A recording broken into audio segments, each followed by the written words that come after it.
in. Show me the all damn day. Stay at home all damn day.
Good morning, ladies and gentlemen, and welcome once again to the Shoot for the Moon Dart Tournament here in Decatur, Alabama. William Stewart here of USA Darts. Happy to have you here for our coverage today. This 35th annual Shoot for the Moon Dart Tournament. Kind of a big year for these folks as we're going to head right in to a top 16 battle. And this one's going to be Joe Chaney, Sandy Haas taking on, I believe it's Patrick Mathis and Melissa Wright.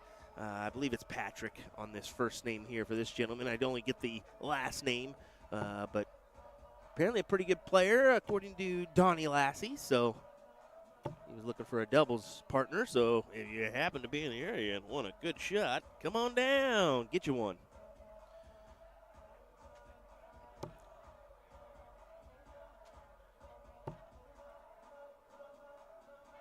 This is Sandy Haas. Pretty straight through motion for her. Familiar face to our stream. We've seen her at numerous events in the past, including, well, this one. This one's a frequent flyer for her. She's got her frequent flyer miles in, although she doesn't have to travel far for it.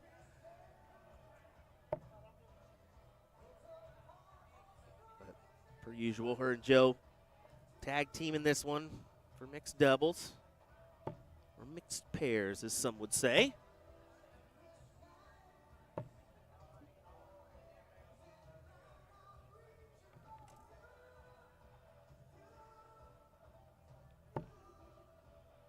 Joe taking him down to 324, a decent little margin here. We are mostly into the top 16 throughout the bracket. Did start in the top 64, so pretty good amount of teams in this one. But usually on Saturday, just because you have usually an influx of competitors, sometimes on Saturday, Sunday, some of your locals, or somebody maybe that's maybe an hour or two away, will come up on the Saturday and Sunday rather than getting room on Friday night and what have you. So it's usually smart to let them play out a few rounds and kind of get their flow established. Now, granted, this is a great tournament staff here, brought to you by the Rocket City Dart Association, but it's always good to kind of have your time to make sure you're going. Cheney with 281. Would look for, of course, a triple to bring this down a little bit more. There's the triple he wanted, a 54. Good transition over the 18s there for him. I've kind of adjusted our margins. We do have the DJ still in town, so hopefully all the music and background, the music background noise is gone. But maybe just a little commotion. Did a few tests this morning just to be sure that we were good. I think this is by far the loudest tournament we've been at as far as music and stuff, but we're making it work for sure. And it's not a hindrance by any means. It's just that I kind of enjoy that they got the DJ and everybody's jamming out. He's playing some good tunes. Full mixture. Unfortunate round there for Melissa. Hopefully she didn't hear me. She kind of looked over like maybe she did. Cheney for 1-2-1. We'll start on the 20s.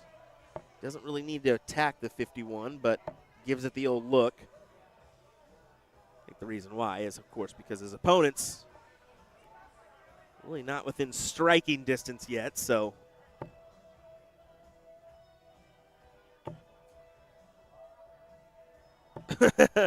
Danny Bagger says, anyone commentating and playing, they should try it. I've had a few ask me if I wanted to play doubles today, and I don't feel that's right when I'm here to stream an event to jump into doubles or jump into the action per se. But every once in a while I'll do it. 92 needed for Haas. 72 now after that 20.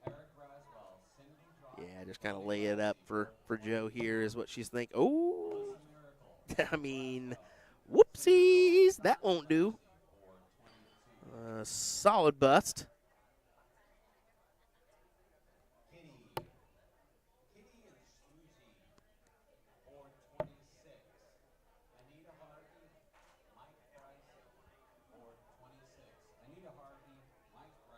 She just takes a second here. She really wanted that 57, of course, to leave her with the check. Instead, it's a pesky 7. Cause her to kind of think about things and decide how she wants to go. Back to Cho. It's unfortunate he's not getting a look at tops here. Really should have had the look, but you got to deal with what you've been dealt.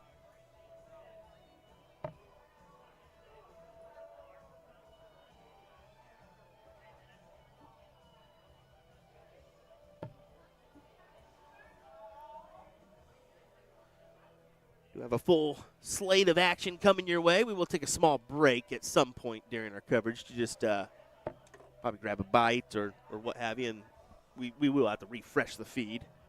Where is that dang?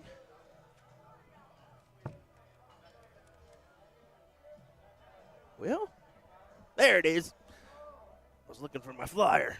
There it is. Okay, so we've got men's singles up at 1 o'clock, ladies doubles at 2. Men's doubles at 4, ladies singles at 5, and then mixed triples tonight at 8:30. Granted, we won't be covering the mixed triples events, but we'll still have the doubles and singles action coming your way today. So definitely remember that we're here and you have something to watch today. I know there's a few other broadcasts rocking and rolling out there, so definitely a full weekend of action here in the USA. And Melissa steals it. Big shot for her as she capitalizes first dart for the tops. And we'll diddle every leg here. So Cheney with the 25. Patrick looking the best. Not able to do so. It'll go to Cheney to lead us off. Let us know where you're tuning in from, folks. We always appreciate that one.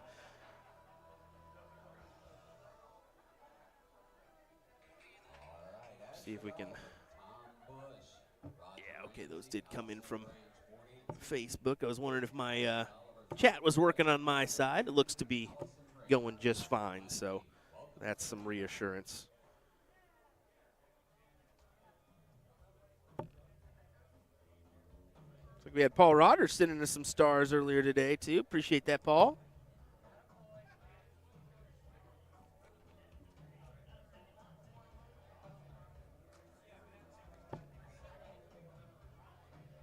Yeah, great opener from Cheney. I didn't mention it, but anytime you can start with a 100, even for Patrick, I mean, a ton's not bad follow-up there. Just kind of keep you within striking distance. Keep it tight. I mean, we saw what they were able to do last leg where, I mean, kind of, let's be honest, Sandy and Joe messed around with it. And you mess around, you find out, I guess, is what they say, because Madness and Wright did sneak in and grab that leg overall, so.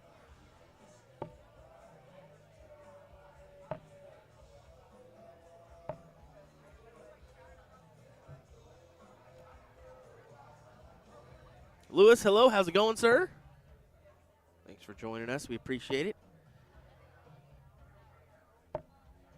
That is just me here this weekend on the call. Nick's enjoying some home life this weekend. Same for Sean. Ryan's there in Springfield. It'd be tough for him to get out. I think he got 8 inches of snow. Tuesday, so that's difficult. Dominic says, will Stewart sound like a chipmunk with a hangover after drinking a Monster? Man, hey, definitely not the case. I went to sleep fairly early last night, actually. The 301 event didn't last very long. They very quickly ended that one. Looking for a ton 80. Yes, sir. Our first one of the day from Joe Cheney. Love that. Virginia, hello. Hope you're doing well. Miss you, girl. Hopefully I'm going to see you here sometime soon. Maybe MDA, Team Dart. Who knows? All right, 55 left for Sandy to make this 1-1.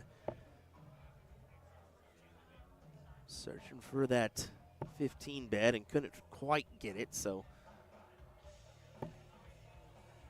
almost capitalizes, though, in the long run. But, hey, it'll be back to Melissa. Let's see if she can get him within striking distance just in case they miss this double 10. Yeah, only 57. Of course, you want a triple there just to pull you down below a ton, but, or sorry, it would have pulled a ton flat, but not able to capitalize, and it's 1-1 now. And look at the average. I mean, we're pretty tight-knit on those. Granted, not the best averages that we've seen in some mixed pairs of affairs, but it's pretty medium of the pack. That's what you're going to kind of see in doubles. You're going to have a few, especially in mixed pairs, you're going to have a few legs or a few matches that maybe you don't give the best averages, but there's going to be a few that are great too. So Joe to start us off. See if he can start off like he did last time. 100, 140 would be great. Kind of sneak a peek closer at that, and he does go down with the last and does snag it. So at least grab yourself a triple.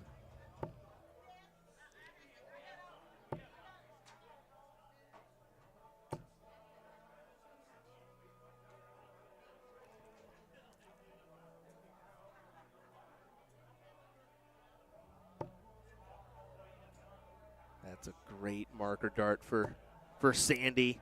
She could fill it up here. And she does fill it up. I told you, that's a great marker dart for Sandy, and it proves to my point in grabbing that big 180 there. Melissa will go downstairs with her look. And once again, a great dart for her. And we see it. The first dart is immaculate. You're going to follow it up with one at least. And the second one, let's be honest, was a little bit low par, but hey, for a 1-3-3, that'll work. But the pressure is getting put on by Joe and Sandy right now. I mean, sitting at 1-2-4 after 9 darts. Remember, I said that's kind of how the match is going to go. Sometimes you don't have your best stuff. This is great stuff here. Now let's see if they can put it away quickly for the match. Yeah, no real need to go at the 54 for bull route there with your team back at 263. Just once again, lay it up for your partner. Trust that he's going to be able to take this out.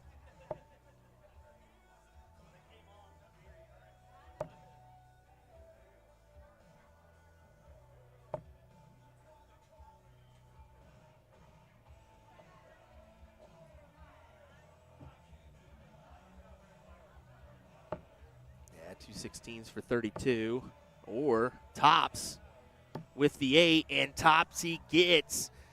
Game, set, and the match. As we get a big kick of the camera afterwards too. I'll have to adjust that one, but what a match that ended up being. A nice 15-dart leg for Joe and Sandy there as they capitalize on a 68.77 to take them into the top 8. That'll certainly work. That'll certainly work. All right, well, we'll make a little adjustment here on our camera, as I'm sure I'm going to have to do that one now.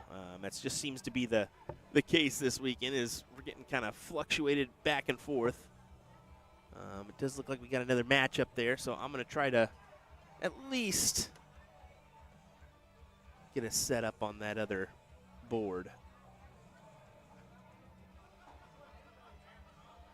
See if I can fade that in. There we go, and that shouldn't be 2-0, so we'll refresh. Yep, 0-0 as we're just getting underway here in this leg. We'll turn on our board sounds and keep it right here for the action.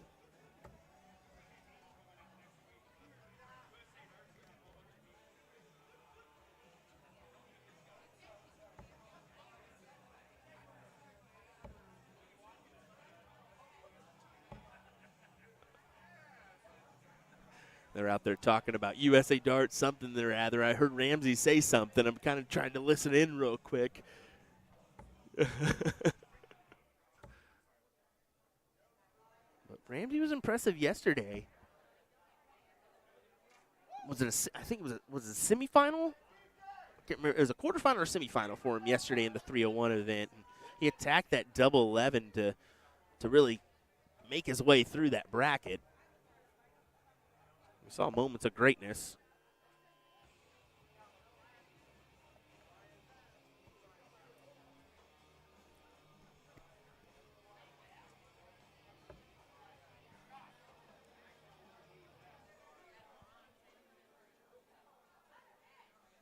Just taking a second to think about it. 63 remaining and what she wants to do.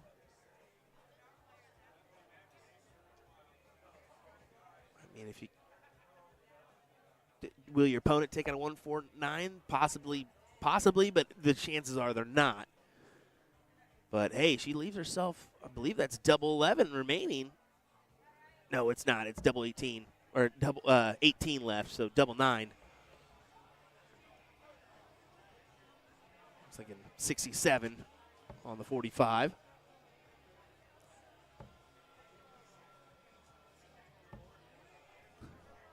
So I was thinking, man, what a quinkadink that Ramsey would leave his opponent that, or his teammate that. All right, 9 remaining, so single 1 for double 4, and that's a, yep, that stinks.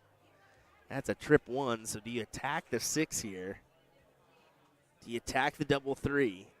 I hate a double 3, but with your, I don't know. You're danged if you do, danged if you don't, right? You got to attack it, and he does, outside. So it'll go back to Tom Bush for the 1-2-7. Tom, of course, a pickle pig darts.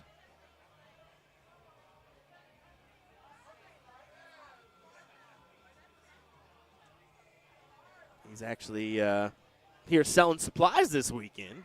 So if you need any dart supplies, head on over to his table. He's out there in the foyer, or however you say it.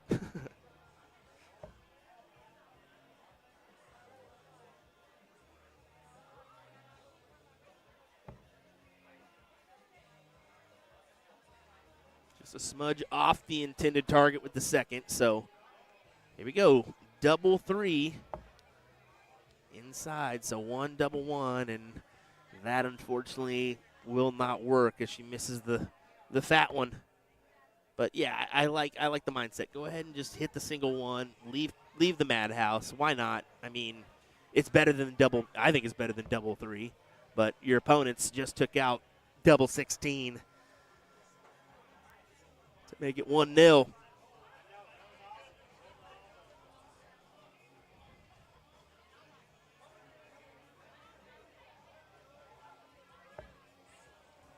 Take a look here at the diddle. And, to be fair, nowhere near for Tom. And yeah, Ramsey should take that 9 times out of 10, other than if you just blatantly mess up. Let's be real. As Ramsey will get the start.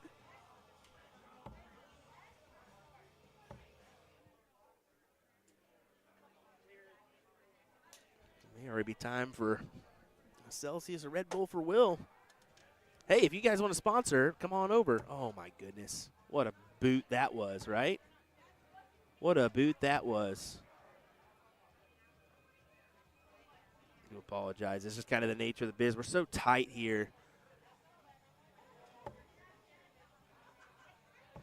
I really got to get some of those tethered stanchions to help us out when that happens.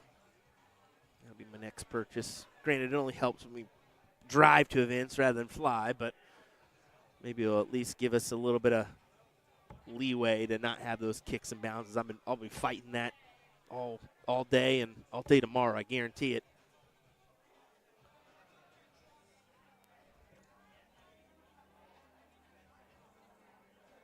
James Steele, hello. Daniel Ratliff, hello as well. Thanks for joining us. Jack Wagon over on YouTube says happy Saturday, fellas. Yes, happy Saturday indeed. It's always a good day when there's darts to watch or darts to play. And you got the addition of the World Seniors. Granted, Leonard Gates taking the L today to Graham Usher. That kind of stinks. But hey, still some good action we had from the senior circuit in the World Championships.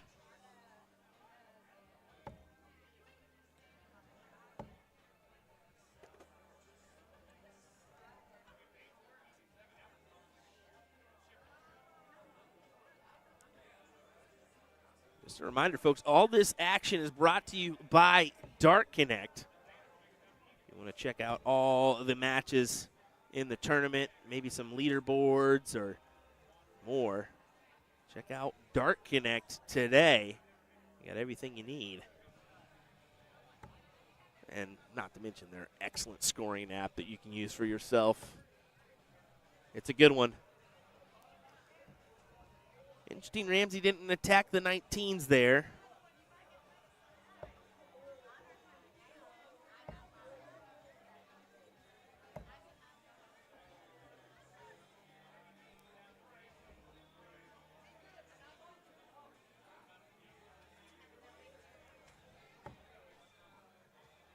That's a perfect first. At least get you a ton here, and that is exactly what she does to leave the 158. Great turn for her.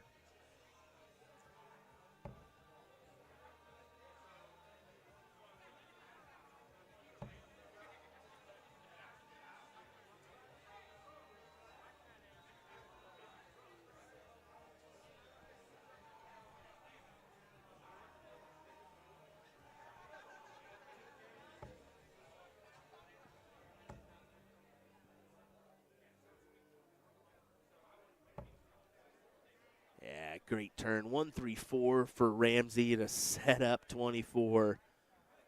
That'll work. That will work. Set you up for 1-1.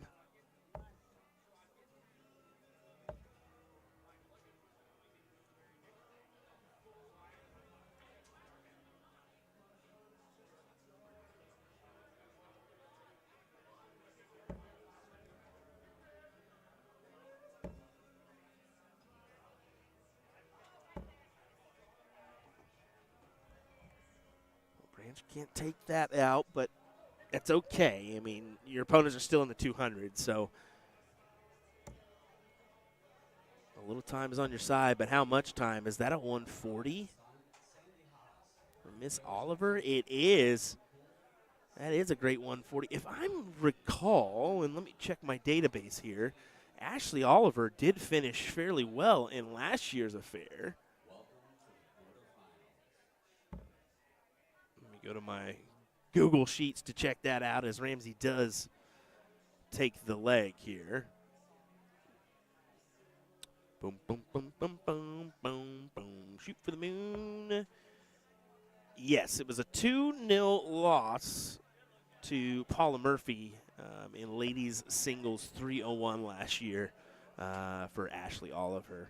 And just kind of checking on the other events. Yeah, she didn't have a finish in the 501 or the cricket on my side. So, yeah, that was the one that I recall, is that ladies singles 301 where Ashley did fairly well. Getting to the finals in that one. Of course, yeah, like I mentioned, Paula just getting the best of her there, but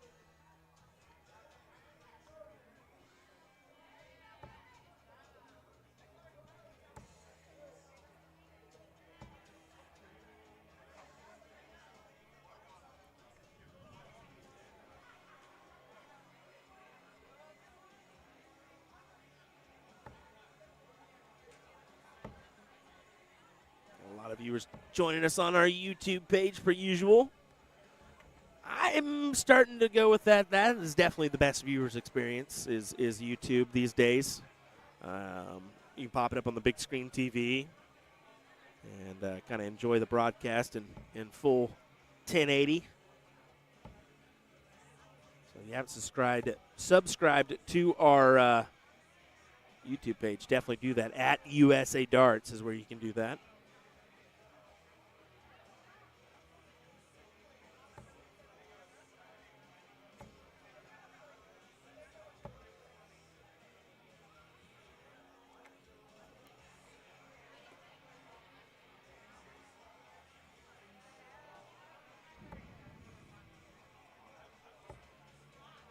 If you're Ramsey, you really got to attack this smartly. This is one you got to start in the right position here. It's not Ramsey, it's Branch. Sorry. So we're starting 20s, and then you can't do nothing after that. You got to at least hit the single there, right? And what a recovery! You see Ramsey back there, just kind of like, all right, that'll work. Yeah.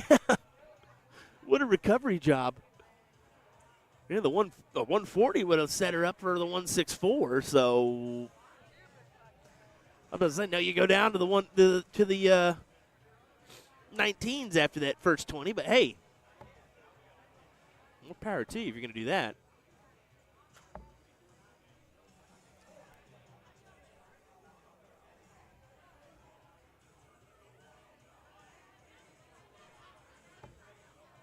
Good start for Tom.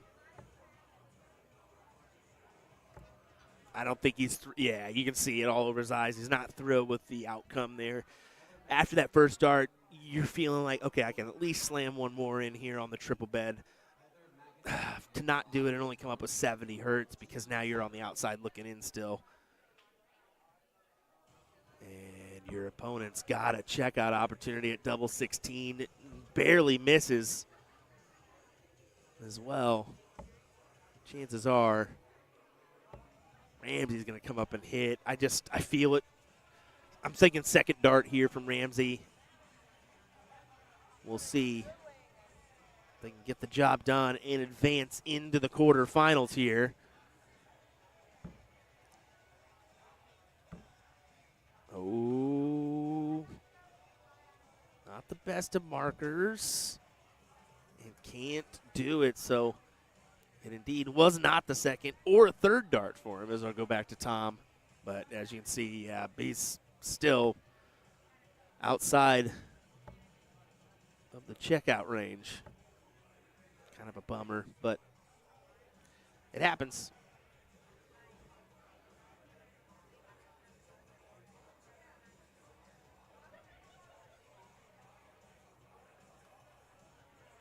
back to 16, and she grabs it. Branch, solid little player. She's had, of course, a few darts that have sprayed off the board or not hit her intended target, but, I mean, just kind of, yeah, off the scoring segments. But, man, after that, she just hammered in a few triples, came up with a few good checkouts. One to watch. One to watch.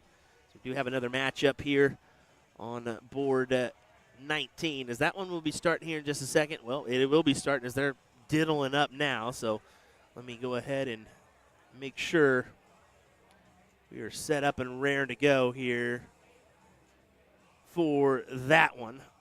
After a few kicks, I'm going to have to readjust some things. Not far off, to be fair.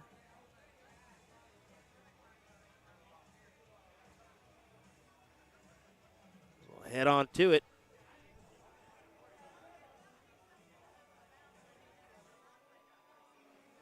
So this will be Cheney Haas versus McCool and McCool in our quarterfinal.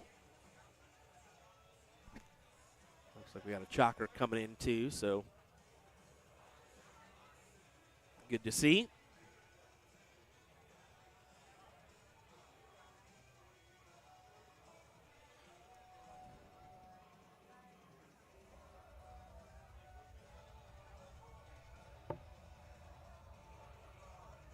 What a throw from McCool here. That's a great action. Great looking action. I'd take that throw.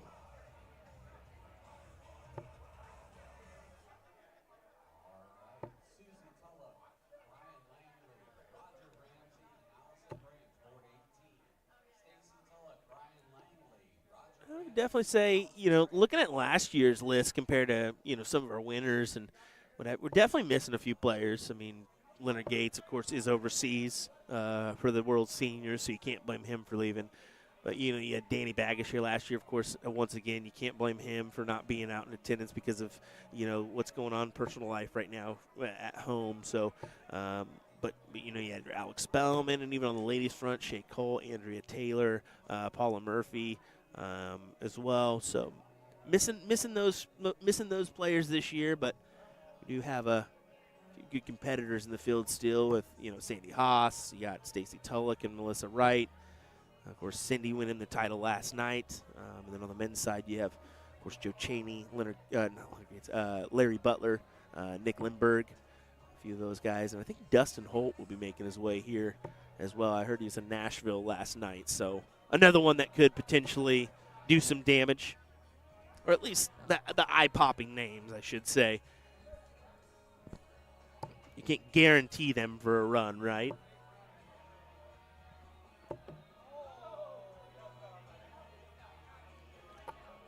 Does grab the big 18.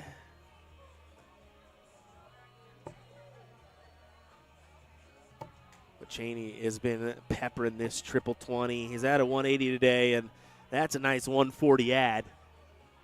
Had a few of those on stream as well.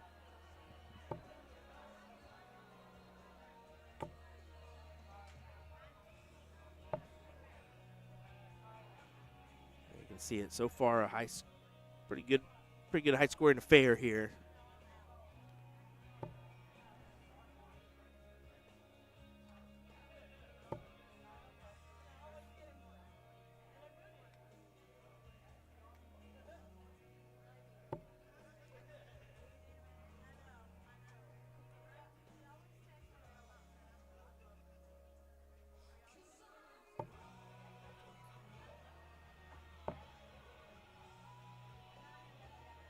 Leaves a shot at the bull. I think you got to take it, right? She's laughing about it, saying, really? Should I go for it?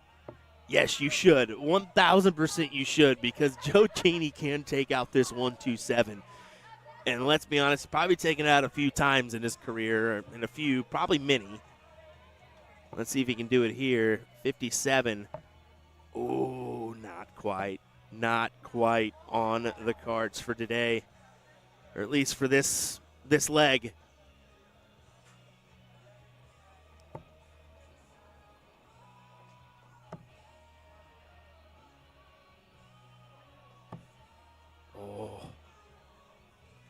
quite. You can tell he uses a bulbous point here at the front, or a bulbous dart at the front, so it's kind of like not quite a bomber style.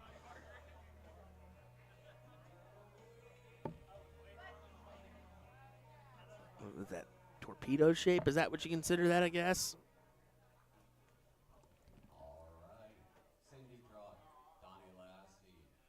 Double 4.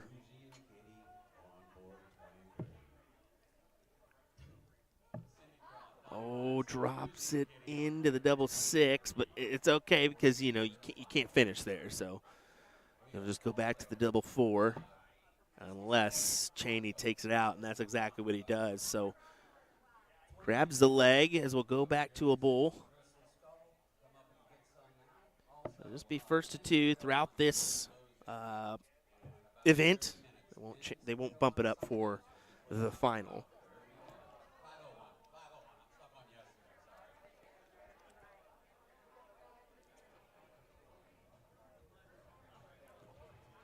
Looks like they put Ranch and Ramsey right back up. That's Stacy Tulloch, and I don't know who her partner is, so I'll keep an eye out for that one.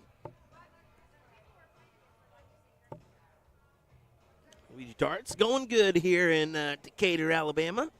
A little chilly, but hey, I'm looking forward to Monday and Tuesday, man. It's supposed to get a streak of heat across the Midwest, so that should be nice.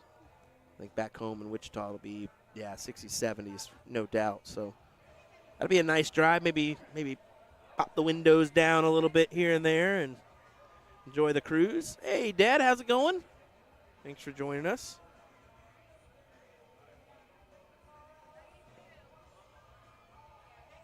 Tony helping us out saying Stacy's partner is Brian Langley. So appreciate that, guys. Thank you. Couldn't remember off the top of my head. But that makes sense. Both, Super Dart players, is that right? Yeah, both Super Dart players.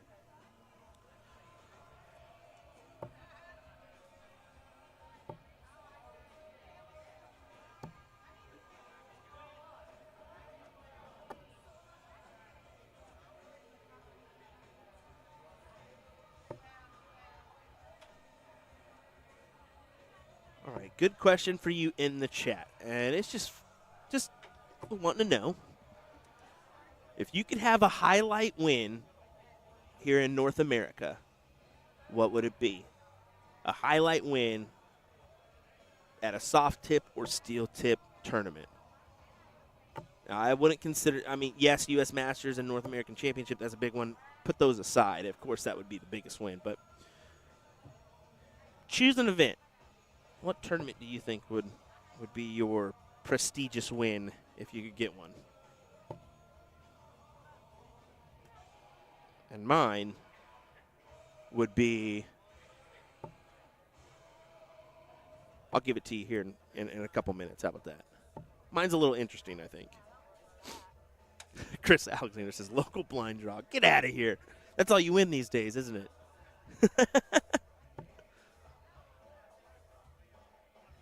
Sandy Haas looking to produce here to try to go 2-0.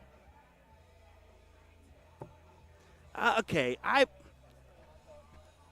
guess I should throw that one out too, because I was going to throw out the North American Championship U.S. Masters. I'm saying like more local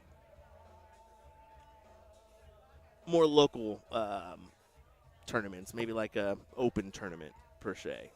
Not the invitational, nothing that you have to win your spot into. So I'm thinking, this one, you're thinking Las Vegas Open, maybe NDA Team Dart would be considered as one, I guess.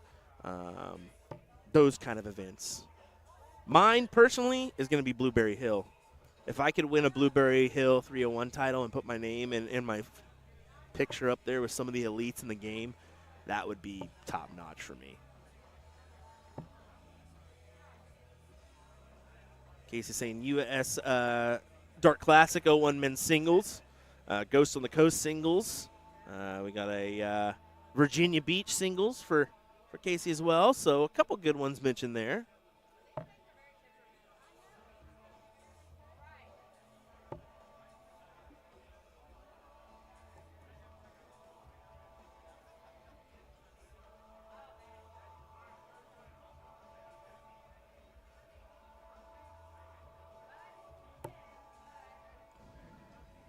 Lavender says, looks like Ralph has developed a hitch in his stroke like I did. I mean, that little motion at the front, but other than that, it's a fairly smooth action. I was just complimenting it at the very beginning of this matchup, how that throw is nice. Cheney does get the job done, though. Slides it in, uses that dart as a marker. A 2-0 win for Sandy and Joe. As we're going to go ahead and do the old flipper over to that matchup on board 18. Let me just make sure everything looks okay. Hey-oh, potentially yes. As we'll go over there and update our score line.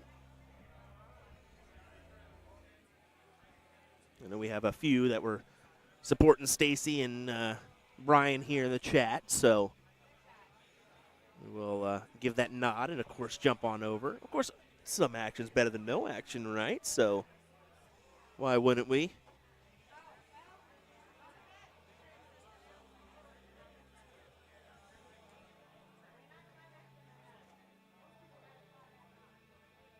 Yeah, sometimes he throws the shoulder at the end of the stroke. Yeah, I see that. I lunge as well.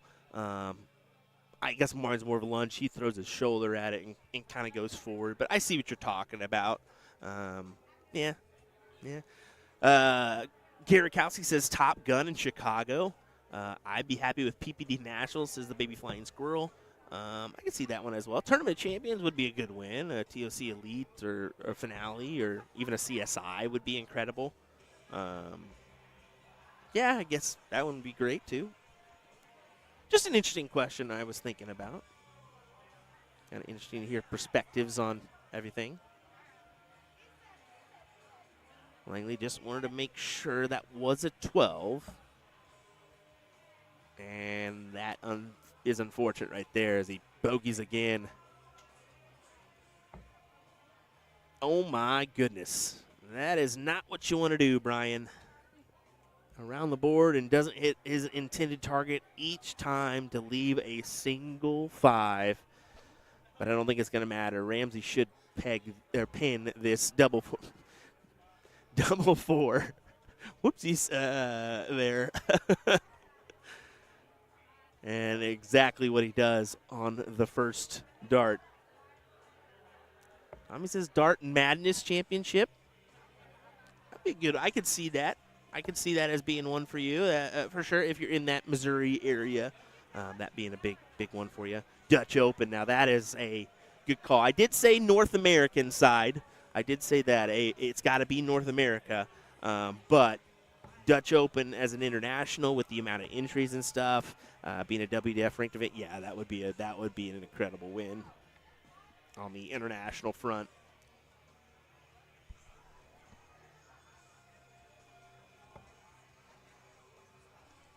I think that or even one of the Japan events would be awesome on the international front. Good shot from Langley as he won 3 5s for 366 yet left.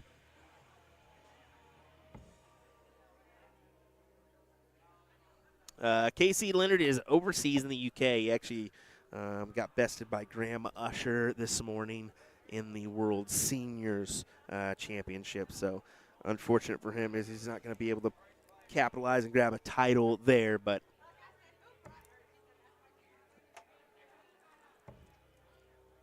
Preston Noonan says the inaugural Toronto Open coming up in May.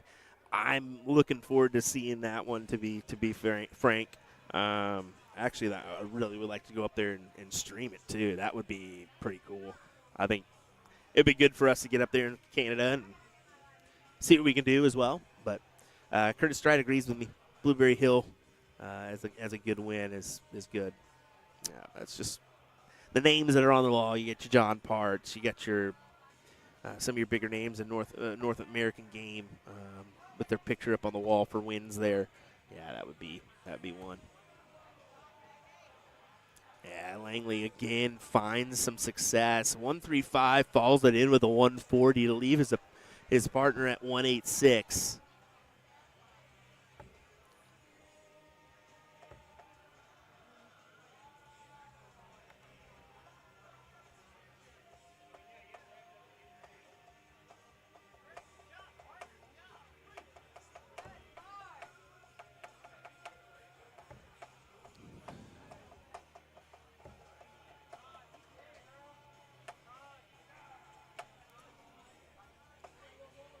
Yeah, Garrett, I agree. I did say kind of qualification puts it out. I think that TOC would put probably top of the list for some. That should be. I mean, what's that? 10. It's more now. It was 10 grand at one point. Was it 15 for the finale? Yeah.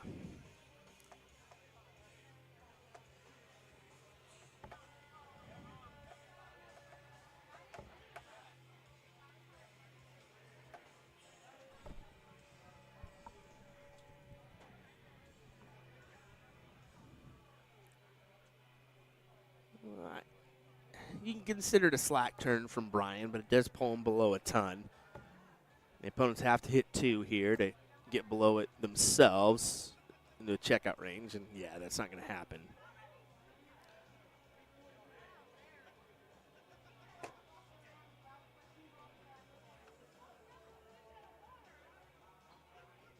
So Tulloch for 95. Did go at the 45 to leave 50. Could go 10 to tops there.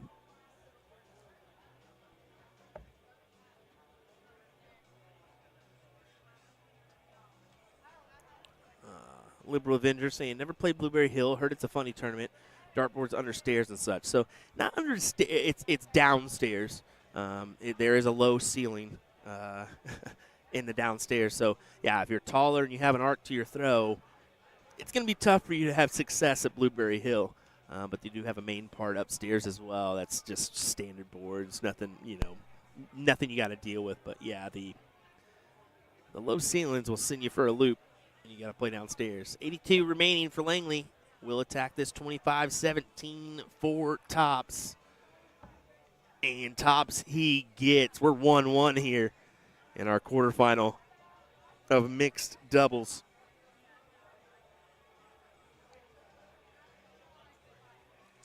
Casey, they do still have the chicken coop open. What is it? They're 40-something year of doing that. In Knoll, Missouri, I believe it is. That's one I've always heard about too, but I believe it's more blind draws than anything. Outdoor tournament by the river. They float the river on the day and play darts all night.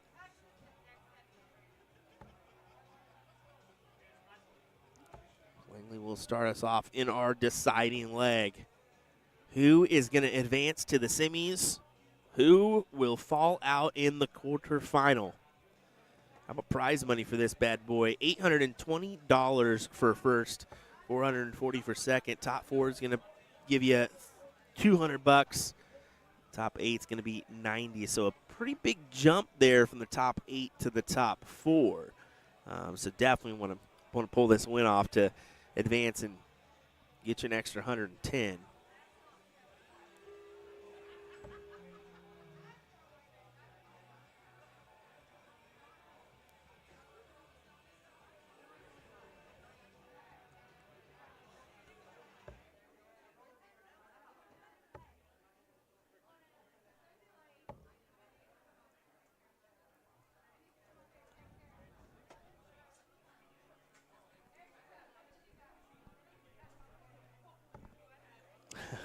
He says, brother says, what was the joke?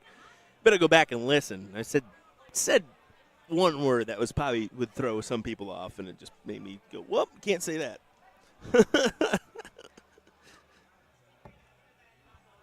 I'm surprised nobody caught it, to be fair.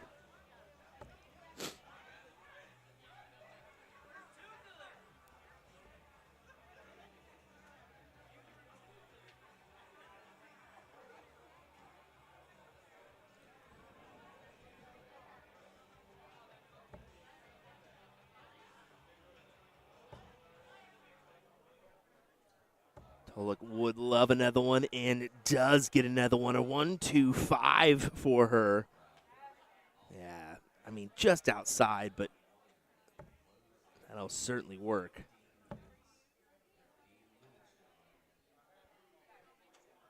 Just outside, I mean, just outside of that checkout range. 1 point outside of the checkout range, but Langley will pull this down to a reasonable amount. And you should be squared to at least get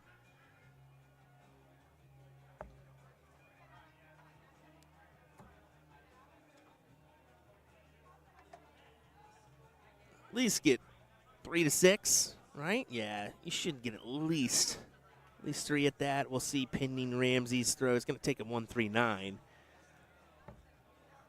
Yeah, and it's not going to happen. So you'll get 6. You'll get at least 6 at 74.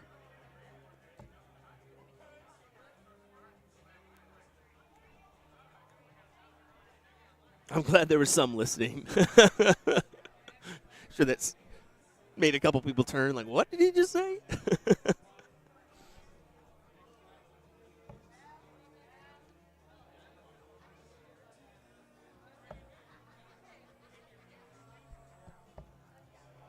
I will compliment this DJ, man. He is cranking out the tunes. We have everything from house music, rock, rap, we've had a full list of songs. I mean, now we're getting the 90s hook up here.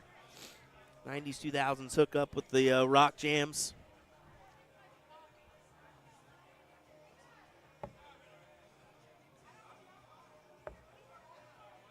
I think it's a good investment. If you're in a local tournament, why not?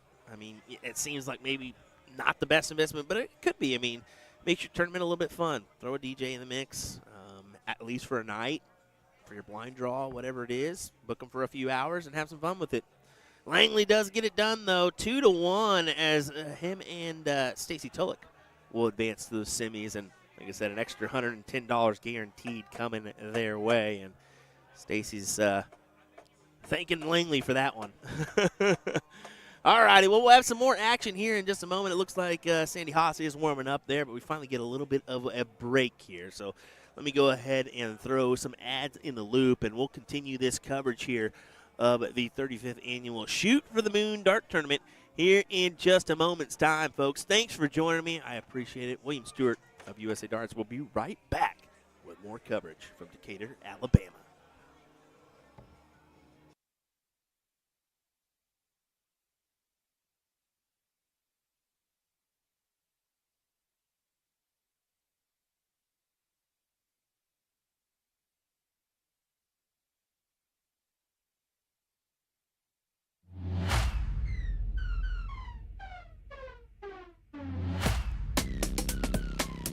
Any of the players out there you kind of modelled your throw on, or did you just go with it? Adrian Lewis was the one. 12 for a second 9-darter on the nose! Yeah, I know he throws quite differently, but the way he used to flick it and the rhythm, I think he used to show that when he used to bang in the 180s, I think that was really exciting for me to watch, and that was what I sort of based my throw on. I think that's why you see that little flick from me, was to try and get the dart to stick up and then land in the board like Adrian did. Is there one certain way to grip a dart, or is there different variations? No, I just think that everybody puts it in their hand and they just decide on how they're gonna grip it. I think Phil Taylor, he threw it completely different. And he's done it! He has I don't done think it! there's anything that's a foregone conclusion the way you should hold the dart. I feel like it's just how it feels comfortable in your hand, to be fair. What is the purpose of the Vertex stand? This product is made by Winmore, and they have solved 3 different problems. Number 1, when you don't want to permanently mount a dartboard. Number 2, when you can't drill into your walls. And number 3, when you want to travel with a dartboard. Not everyone wants a dartboard permanently mounted into a wall. Perhaps you just want to bust out the dartboard occasionally to entertain friends or family. The Vertex stand is perfect because you don't drill into the wall, you simply lean it against a flat surface. This is easily the most convenient product I've ever seen that you can set up or tear down super fast for portability. In minutes, you can have everything packed and ready to go with you for your next darts tournament or a friend's house or even camping. You can lean this bad boy up against a tree. On top of all of that, I love the idea of being able to easily travel with a dartboard. This thing is awesome. I was given it just to review, but believe me when I say it is not going back to A to Z Darts. They can try to pry it out of my hands.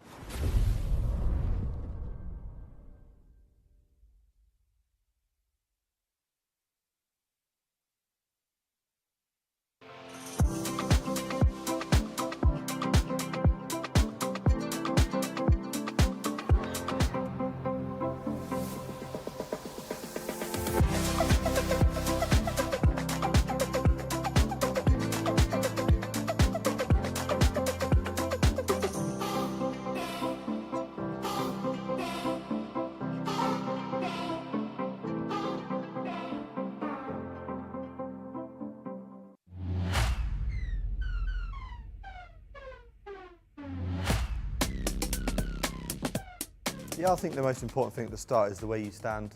I think it's really important with the way that you're sort of standing on the hockey. I think there's two ways you can stand. One is either front forward facing, or other professionals sort of put it in a 90-degree angle as well. And it's like how you stand to the board. So for me, I think when you're leaning in, it's important to sort of feel that you're 60-40 leaning forward rather than backwards, because there's a lot of players that sort of lean back and they throw their dart, and you're not getting that sort of that leverage. So it's important that I feel like you're standing forward at a 60-40, and then you've got that nice strong base to be able to throw your darts forward like that.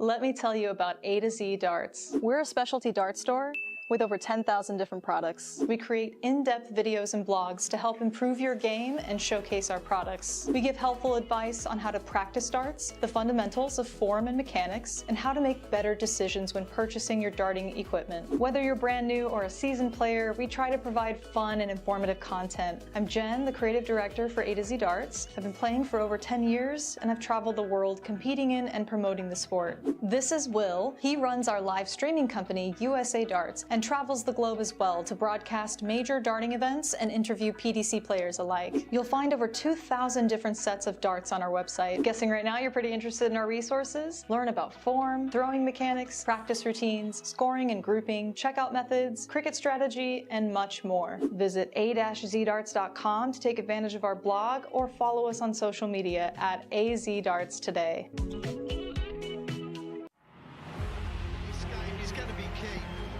Tell by the way they're scoring, there may be nothing in it.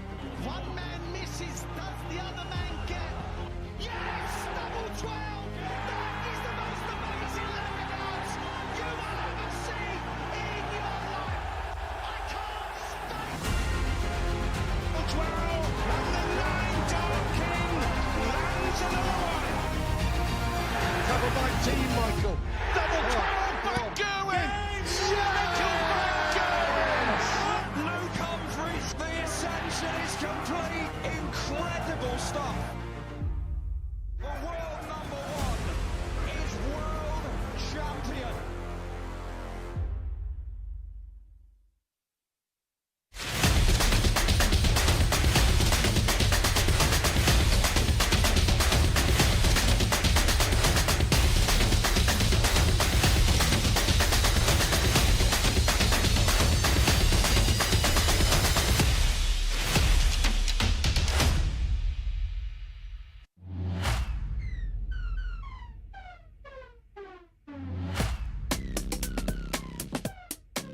We're going to talk about other players' techniques. I'm going to mention myself. Obviously, it's altered over time. Do you find yours has altered, or have you managed to stick to it to the same fundamentals throughout your career? Yeah, I think there's quite a differentiate of the way I throw each week, to be honest. I think there's different grip patterns. One minute I hold it right on the tip of my finger, then I'll hold it in a little bit more, hold it back here. It's all dependent on the grip of how I feel. Certain weeks I feel like it needs to be on the tip of my finger. The other week it feels like it needs to be on the inside. It's quite strange, but I feel like you adapt your throw all the time, and I think that happens to a lot of players as well. It's something that I don't know if my throw will change in another year, to be honest. I might hold it differently, but I certainly do change my grip patterns every week or so. It's just what I feel comfortable with. In this video, I'll be going head-to-head against the entire staff in a thrilling best-of-3 match. But with a twist, we'll be relying on the Omni auto scoring system to keep track of the scores. How accurate is this thing? We threw nearly 1,000 darts to put the Omni cameras to the test. All right, double 4, here we go. No. Miles away. So far off. The Omni cameras are detecting exactly where the dart is landing on the board with instant recognition.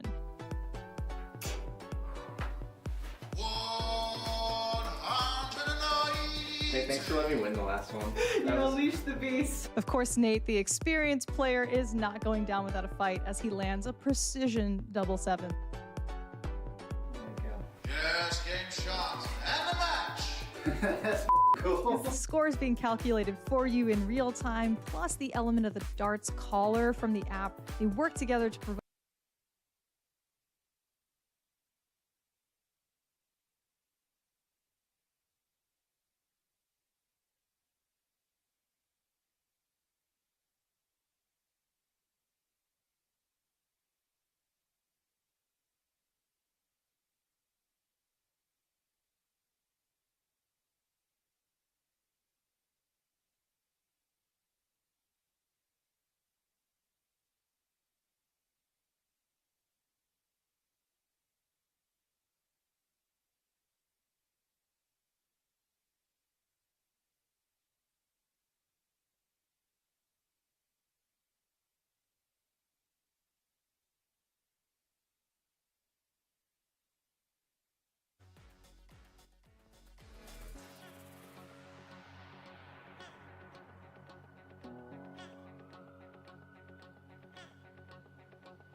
All righty, apologies for the wait, but we'll get underway as soon as they show us something. So, I mean, opinion who kind of gets underway first, we'll start there, but we should have a couple good matches coming your way.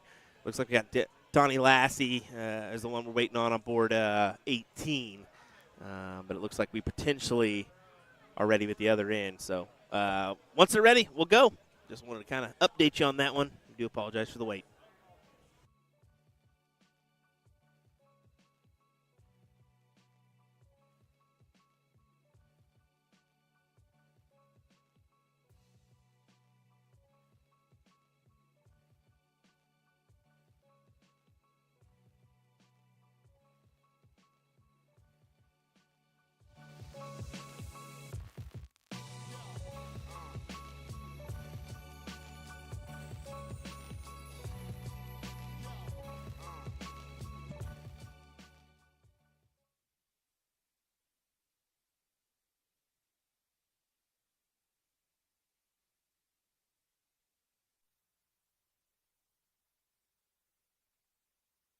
All righty, since these guys are getting ready to get underway, we'll go ahead and start right here with this matchup. So this will be Heap and Leedy taking on Langley and Tulloch here in our first semifinal matchup of the mixed doubles 501 event here, the Shoot for the Moon Dart Tournament.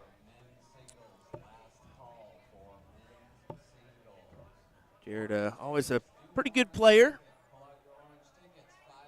Oops. With him a little bit earlier as well, and I played him in the Thursday night blind draw as I was here pretty early, considering well, I got here Wednesday night because, well, I should say Wednesday afternoon because of the snow that was pending on Tuesday. I just didn't want that to hold me up. So, yeah, I left a couple days early and played in that Thursday blind draw, and yeah, Jared and his teammate kicked our butts in that first one. Granted, I didn't do anything. I didn't have a single triple, I don't think, the whole time. That's how it goes sometimes, right?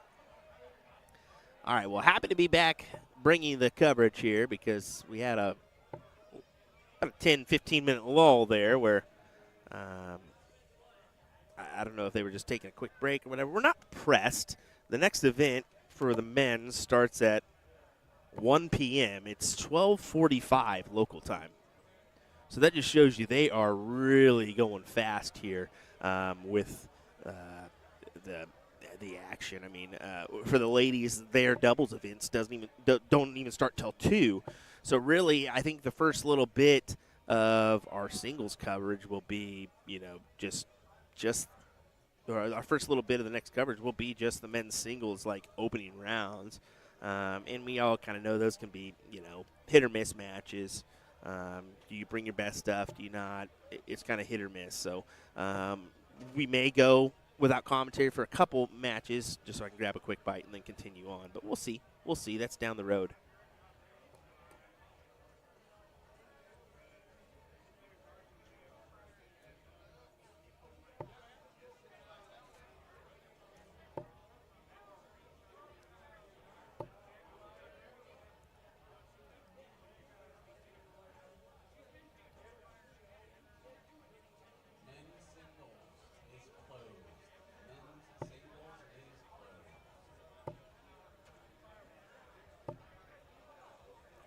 Jared wanted a little bit more from that. Can only leave the Shanghai for Heap. I think it's Michelle Heap, if I'm not. Is it Michelle? Let me out there. It's Melissa Heap. My apologies. Melissa Heap. I knew it started with an M.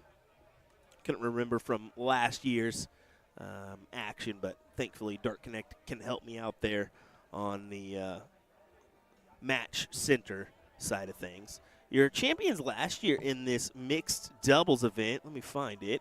It was actually Spellman and Paula Murphy beating Baggish and Haas. So Sandy Haas was in the finals last year just with Danny Baggish instead of Joe Cheney. Last year's event got down about 135. So yeah, we're about a little bit in front of the action here. But yeah, quickly going, no doubt. Langley finding a big triple there. Over the 54. That's what he hoped for. Was not successful.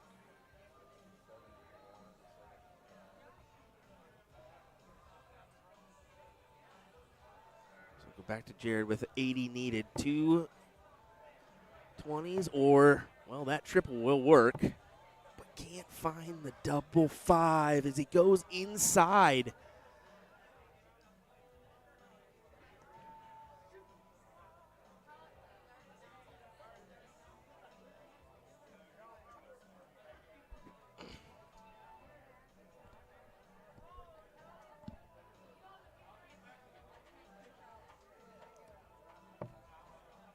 $71 needed for Tulloch.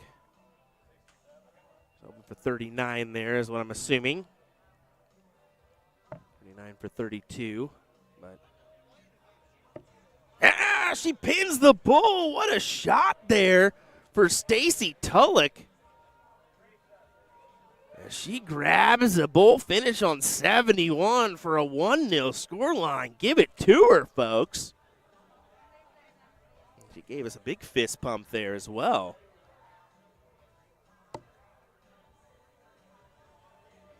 Casey's saying, does Danny even play anymore? He does. He plays from the house, so he doesn't travel as much anymore, and especially with what's going on with the kiddo and stuff. So you can't blame him for taking that time off and spending some time with family and whatnot. I mean, Danny's been on the circuit for how long? He's been playing dart for 30 years now, and constantly been traveling and doing it. And has he lost desire? I don't know. I mean, I haven't spoken to Danny, but it's tough not to lose a little bit of desire here and there for the game when you've been playing that long. I mean, you think you'd experience that, right? And maybe he just wants to be a family man for a little bit. So I like it. Top-notch individual is Danny, so I can't blame him for taking that time off. And I give him stuff for it. I always say, it's your 47th retirement, isn't it? But no, I think maybe it's just time. Maybe he just needs to relax a little bit. Or try to relax. I mean, it's tough to relax with the position he's in now, let's be fair. But Melissa does find the 81.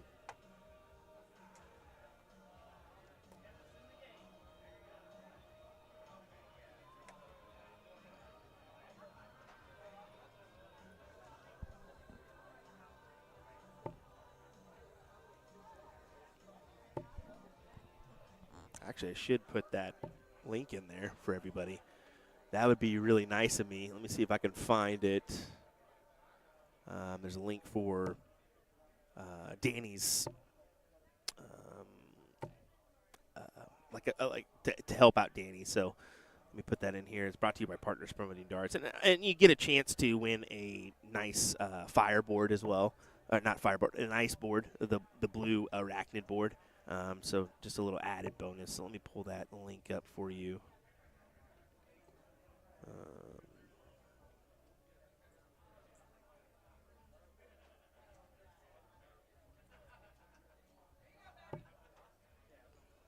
Exactly, Donna. Exactly. And he was even, before this kind of arose, he was going to take the time off and what have you. And I think it's just being the newborn and whatnot. But it's just a shame. So if you do want to support Danny, Danny's family, I'm going to put this link here in the chat. And you can, by doing so, I think if you put in $25, you get a raffle ticket towards this ice board. So.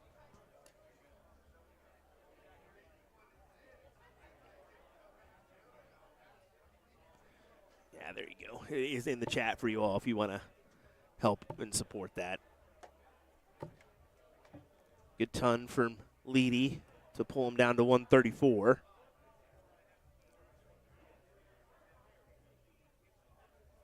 This is a good back and forth battle. I mean, worthy of a semifinal, no doubt. You can see the averages here, 71.92, 67.58. Yeah, I mean,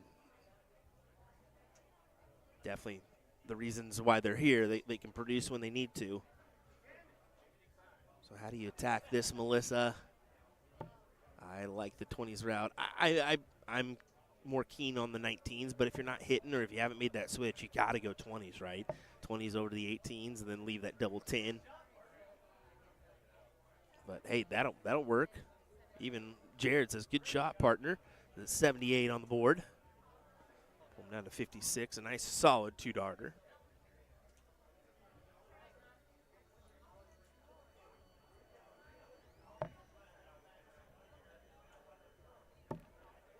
Yeah, what a checkout display from Stacy Tolik, ladies and gentlemen. Took out 71 on Bull, and then turns around and takes out 91 there with a fantastic shot. My goodness, that'll be a clip for sure. Yeah, you point your finger, girl. You just knocked it out of the park with those. Excellent stuff. We'll go ahead and go on over to this one. Let me update our scoreboard here.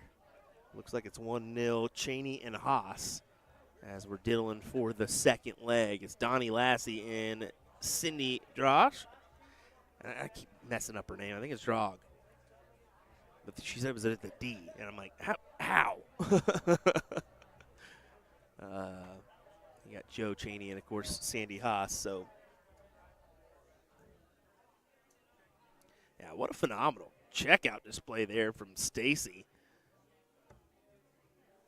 Anytime you can do that, clearly it helped the team. I mean, it pushed them through to the finals, and that's going to potentially get them an extra few $100 thrown their way. I mean, you talk about a difference. Top four is $200. Winning is $820. So that's a massive difference, and it should be. I mean, that's what it.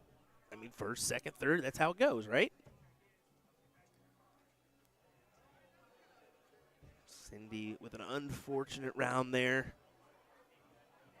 What kind of answer will Joe give? It's a good one. A 140 for him. And one of the, I think we've seen 4 or 5 of those from Joe here on the stream in this mixed doubles event.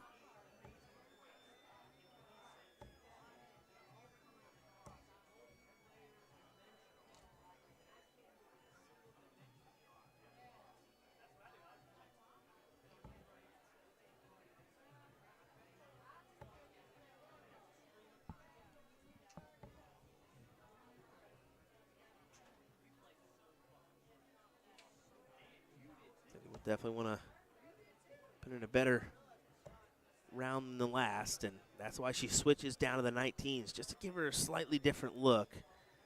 Yeah, that was 83. I was like, that second one looks in, and it was.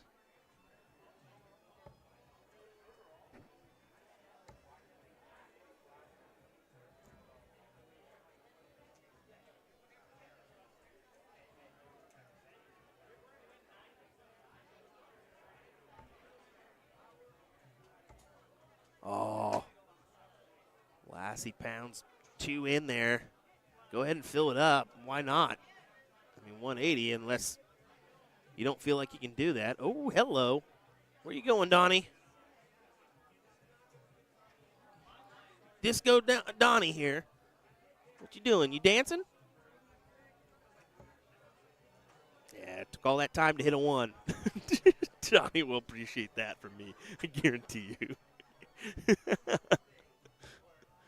They're looking like Richie Burnett dancing around the Aki.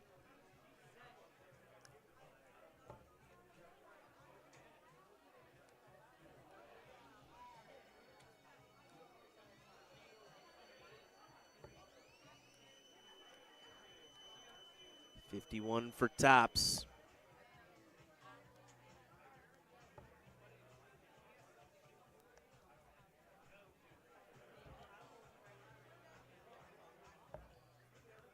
Oh, but things are going to get interesting here. Cheney for the win. Ooh. Not close by his standards. But back to Lassie. 54-14 for tops to, okay. I think he was going 18 for 36. And he can't produce. That is difficult. I don't mind the 18 look, but you just got to hit it. You got to be confident in that, and you can't miss that big number. Instead, back to Haas, who pins it and advances to the final with a win. A 2-0 win at that. So our finals will be Stacy Tulloch and Brian Langley taking on Joe Cheney and Sandy Haas next here on USA Darts. Don't go anywhere, folks. We'll have that one coming your way in just a moment as we conclude our coverage of the mixed doubles event here at Shoot for the Moon. We'll be right back.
Well, what a cue for, hey, we're starting. That's what I got from Brian, as they are now underway here with our final. Should be a good one. We got Brian Langley and Stacy Tulloch taking on Joe Cheney and Sandy Haas in this one. Tulloch in the semifinal taking out a nice 71 on the bull, as well as a clutch 2-dart 91 checkout to get her to the finals here. Joe Cheney and Sandy Haas just been able to do their thing throughout.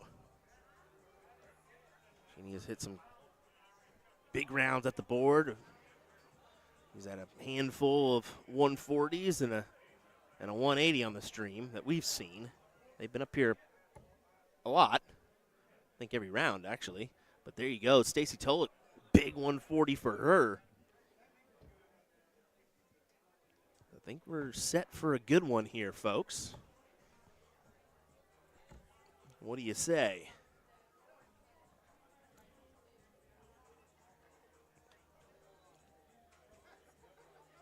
Last year, I did mention this earlier, Sandy Haas actually teamed up with Danny Baggish, where she took second place in this mixed doubles event. So back-to-back years for her, and possibly back-to-back-to-back. I didn't get that information from 2023. I should have put that down in my notebook, but I guess I just didn't get the time to do so. As long as we had that last year information, that's what counts, right?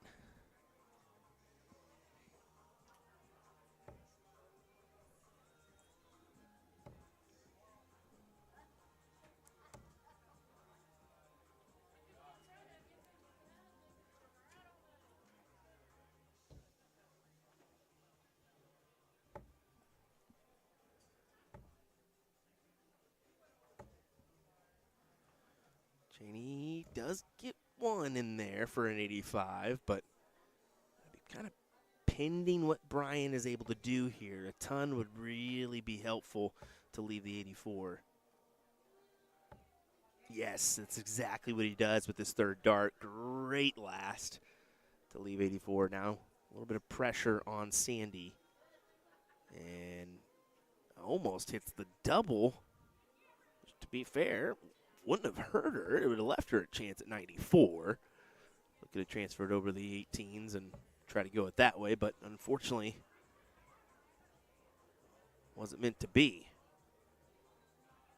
See if Tulloch continues her checkout run here on this 84. She's going to do it. She's going to have to do it tough. 51 for 32.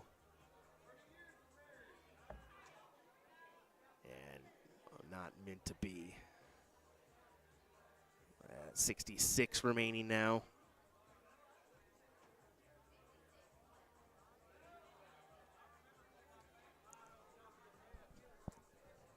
Yep, you can see just asking to be sure. Nothing wrong with that, and I like it. You know, using Brian as a tool.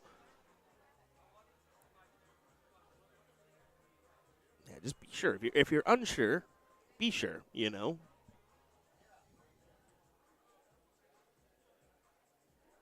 Yep, I love the play. I would go trip 10 all day on 66 because if you hit the single 10, you set up your teammate with 16 tops, 20, 36, but bull. Cheney missing the big number there. I don't mind the look there, 48. I mean, if you hit the single 16, you got to avoid the bust on the second dart, but Langley now over to double 10 and gets it. That'll be the first leg on the board for them as we're going to go back to the bull here, and that is right in the heart for Cheney. Do you pull? He's not going to pull. He's going to leave it, and it's a 25. I think pull there because of where it's at, but hey, to each their own. If you think you can use it as a marker, use it as a marker. Back to Cheney to start us off.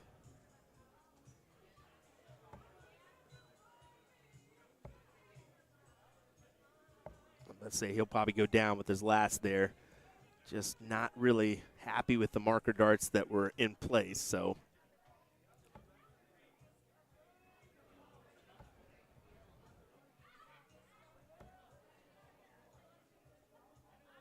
Yeah, but worthy final here. You can see 75 and a 70 average. Granted, just one leg in, but some tough competitors here between these four. Especially you talk about the camaraderie that Joe and Sandy have. They don't even really need to communicate to know what they're thinking. I mean, they're life partners as well as partners on the hockey, so.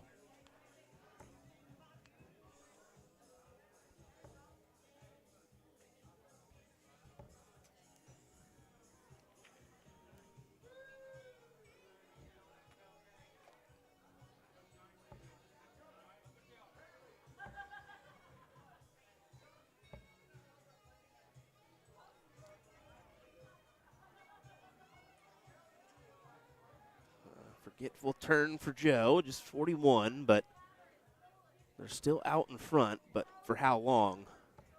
Yeah, Langley with a 1-2-1. It was just you knew that at least one triple was coming from Langley. That'll push him out in front, going second. But if she hits another one, which, unfortunately, if she would hit the 140, then you're saying, no, I'm keeping my throw here. I'm going to get the first look. Unfortunately, it just Didn't go, but you still got to bank on the triple here from Tulloch. Ooh, in the background, there's Dustin Holt. Look, I was right that he was coming down for this weekend's action. As we are underway with men's singles, 501. All 501 today for our coverage. Or I should say all 01. Tomorrow will be cricket.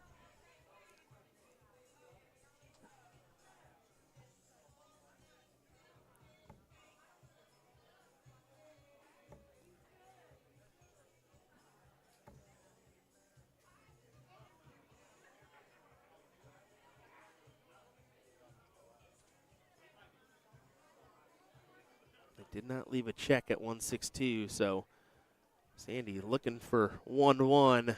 Oh, no. Yeah, you can see that unsatisfied lunge there that she has. And Sandy, I mean, I haven't really talked about a throw because, I mean, it is kind of unique where she goes kind of to her chest and over instead of to the eye line.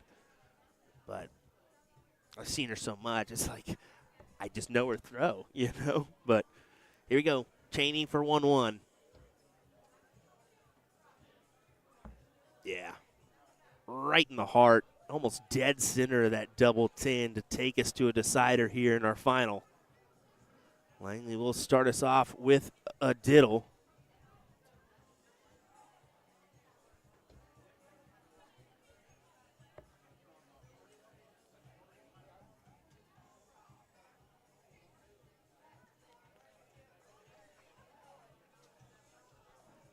High fives all around and a smooch for good luck.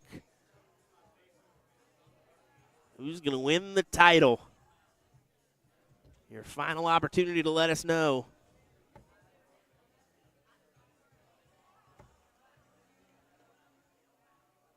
And he fills it up once again. Joe Cheney.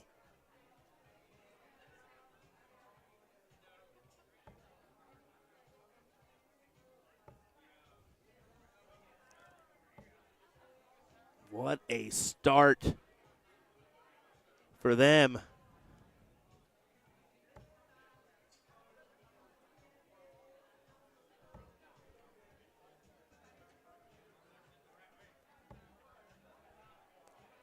She throws up her hand saying, hey, I got a 60. And Tulloch will upstairs trying to grab at least a triple here to get him somewhat within range, and she can't do that. Only 60, so looking promising so far for Cheney and Haas. As he's trying to throw some stackers in and does just that for a ton. What a perfect 1, 2, 3 there from Cheney. As you just see it stacked in line on top of each other for the ton.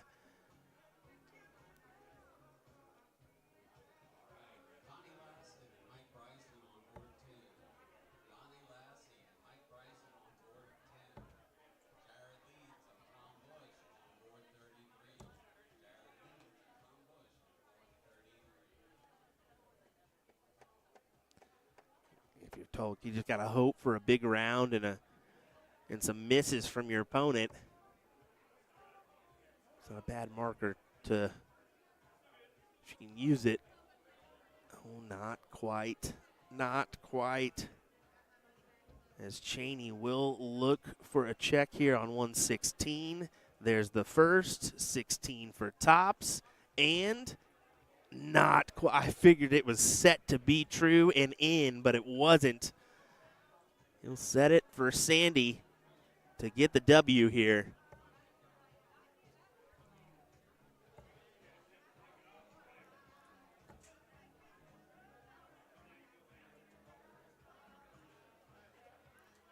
Haas for tops. Not the number, the wedge, the double. And can't get it. But Cheney will be back, and he has been able to grab this double 10 frequently today. So if I'm gonna call it at least third dart for Cheney here.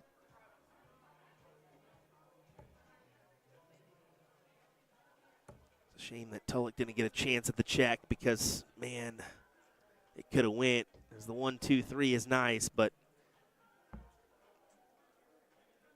good marker. Yeah, second dart there for Cheney. I said at least third dart, and there you go. Your champions, Sandy Haas and Joe Cheney. We'll go snag a picture. I'll be right back with more, folks.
Alrighty, we're just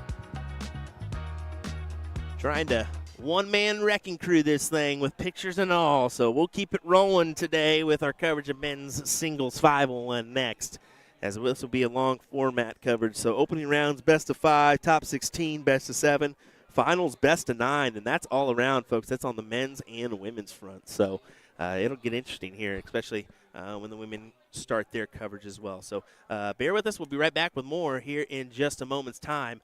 To be honest, it looks like we have a couple matches called here already. I may skip out on commentary just to grab some lunch to be at least a match. So I'll do that, and we'll go no commentary for one, and then we'll be back for the remainder of our coverage here on that front. So that'll be my plan of attack, folks. Thanks for joining me. I really appreciate it. It's been a good day so far, a quick day at that. Already 120, and we're done with mixed doubles and on to the next event. So, like we said, men's singles start at 1, ladies doubles will start at 2, and that's what we got for you for at least a few hours here from Decatur, Alabama. We'll be right back.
All right.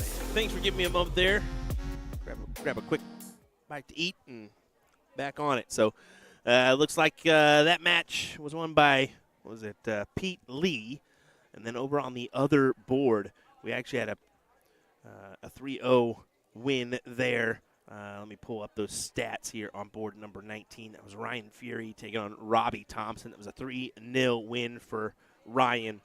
He threw a 66.31 over Robbie's 57.52. So it looks like we'll have another match coming up here on board 19. I may take another one just to finish up here, and then we'll get underway with probably, I'm guessing, top 64, top 32 matches. Why not? So we'll kind of play it by ear. I don't think it's going to harm anything. Lots of streams going on, and we appreciate you being here. But we know you're kind of jumping around and checking out the action in other places too, which is good to do. So, yeah, we'll give you the nitty-gritty stuff here in just a minute. But, yeah, appreciate you being here. We'll be right back, folks. Don't go anywhere. William Stewart here of USA Darts. We'll continue bringing you the action from Decatur, Alabama, as we'll head to board number 19.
Any other players out there you kind of modelled your throw on, or did you just go with it?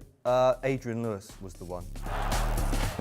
12 for a second 9-yarder on the Yeah, I know he throws quite differently, but the way he used to flick it and the rhythm, I think he used to show that when he used to bang in the 1As, I think that was really exciting for me to watch, and that was what I sort of based my throw on. I think that's why you see that little flick from me, was to try and get the dart to stick up and then land in the board like Adrian did. Is there one certain way to grip a dart, or is there different variations?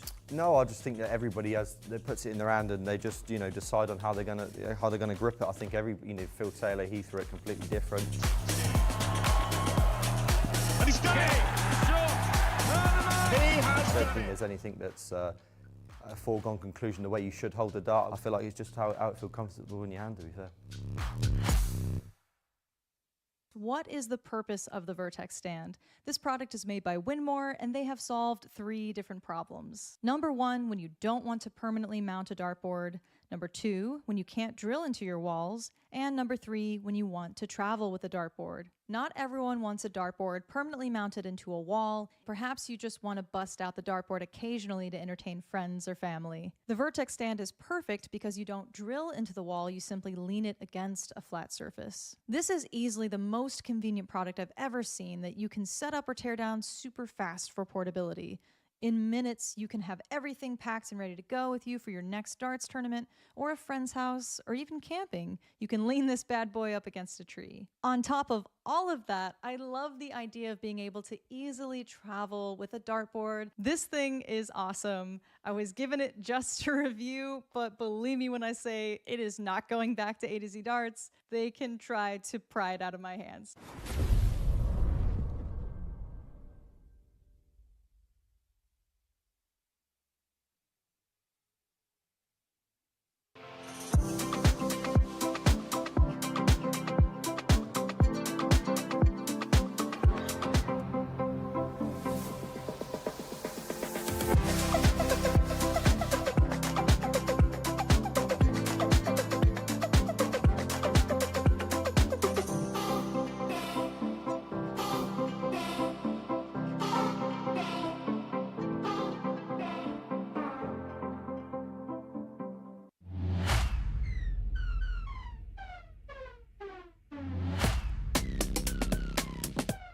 Yeah, I think the most important thing at the start is the way you stand. I think it's really important with the way that you're sort of standing on the hockey. I think there's 2 ways you can stand. One is either front forward facing, or other professionals sort of put it in a 90-degree angle as well. And it's like how you stand to the board. So for me, I think when you're leaning in, it's important to sort of feel that you're 60-40 leaning forward rather than backwards, because there's a lot of players that sort of lean back and they throw their dart, and you're not getting that sort of that leverage. So it's important that I feel like you're standing forward at a 60-40, and then you've got that nice strong base to be able to throw your darts forward like that.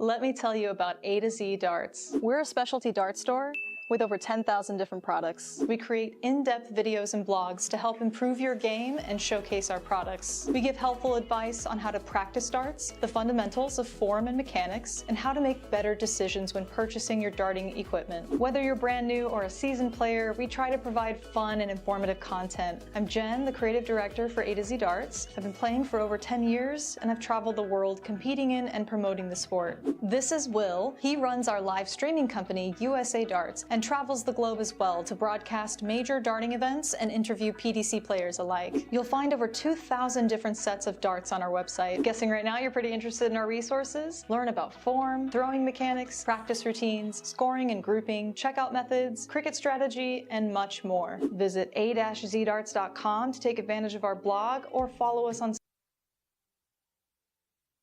Well, let's get back to it, ladies and gentlemen. Here we go. I believe this is let me refresh my tablet here. Yep, a last 32 matchup. And we'll get underway here with this one. William Stewart here of USA Darts. Thanks for joining me once again, folks. Brought you a couple matches from the top 128 and the top 64. I went ahead and took a second to take my lunch break, so I appreciate you understanding that one. As it's the one-man band this weekend. Nobody here to help me out, but that's okay. That's okay. We can make do. That's kind of how it goes every once in a while. So we'll make do with where we can. But this should be a good one. Tucker Davey taking on Douglas D. McKelly.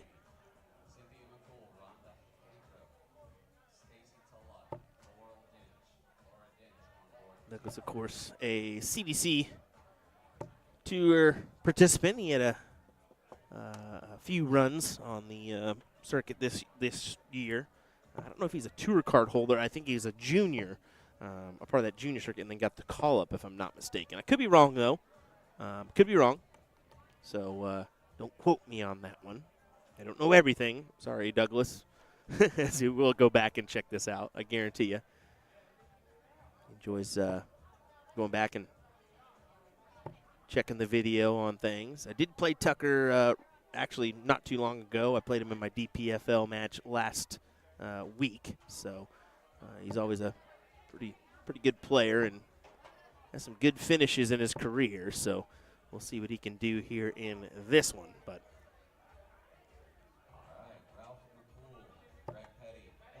just a first to 3-leg battle. We'll jump up to the best of 7. Sorry, in the top 16. As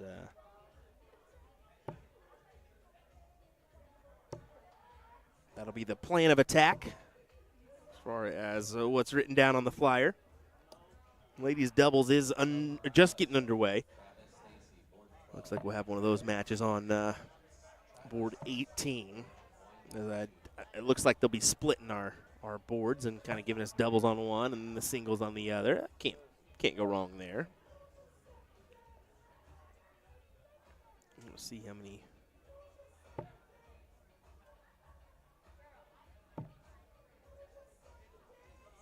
You have 108 men in the field.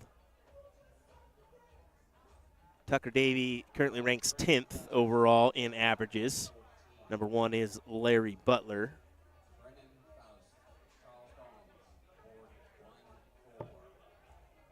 And Douglas is 36, so hasn't had the best go so far. He actually had just one match in the top 64. Where he won that 3-2 over Robbie Parker.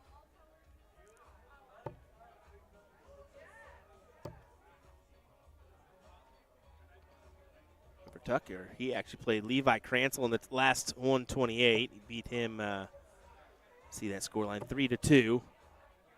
Threw a nice average at that, 78.37. And then won in the top 64. Not the best of goes, to be fair, 59.33 to beat Clay Matson in that one. But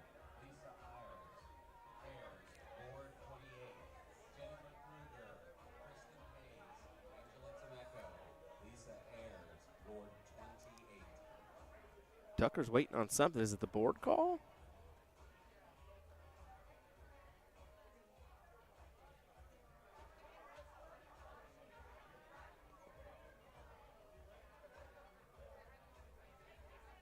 I think he's waiting on the people next door.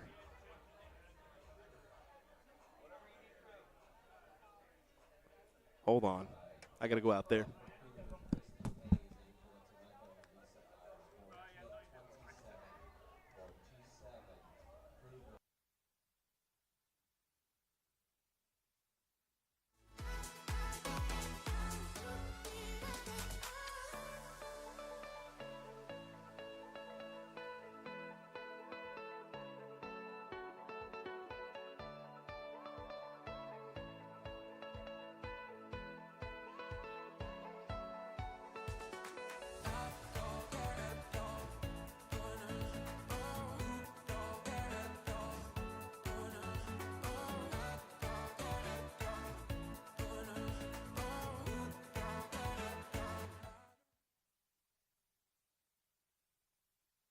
All right, sorry about that. I ran out there. I was like, oh, hopefully he doesn't move a camera or anything, or need me to move a camera. So it was actually the hotel staff that needed to adjust the thermostat, I think, is what it was. So Tucker was like, sorry, man. I was like, no, dude, don't apologize for that. I mean, it is what it is. You got to take care of it, you know. I would have stopped, too. I don't want to be thrown with somebody directly behind the board moving and messing around. Just threw me off for a second. I was like, what is he waiting on? And I saw his head. I was like, oh, okay.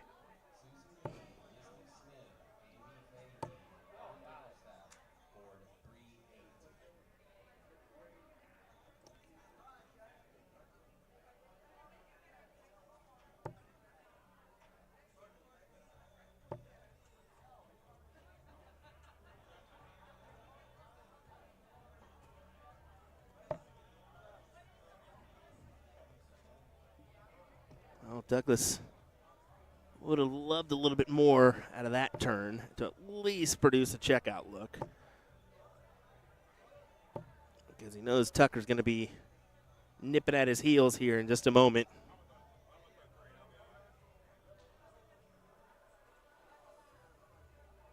Or at least you would assume so. So Douglas, don't mess around too much. Go ahead and capitalize and take this out as soon as possible.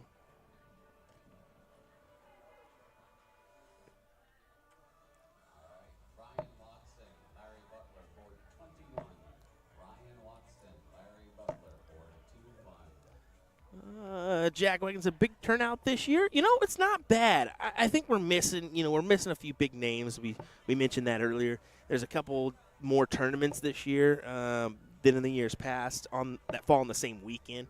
So I think that has, a little bit to do with it. Let's be fair.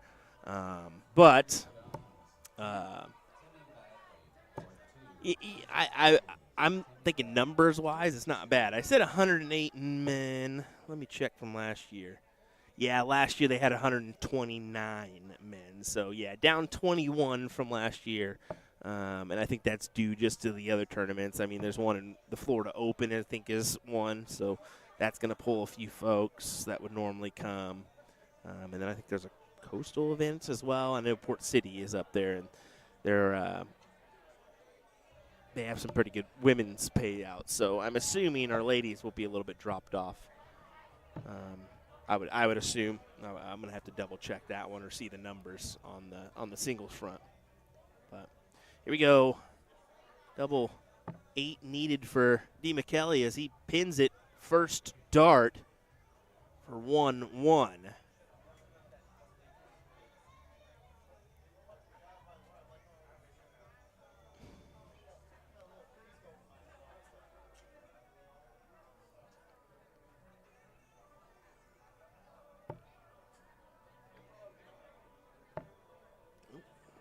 Does go downstairs immediately. I have to move some stuff so I can get a better view here. There we go.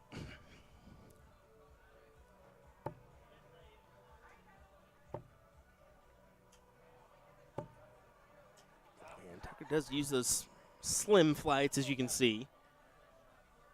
D. McKelly turns the hat around, says, I mean business now.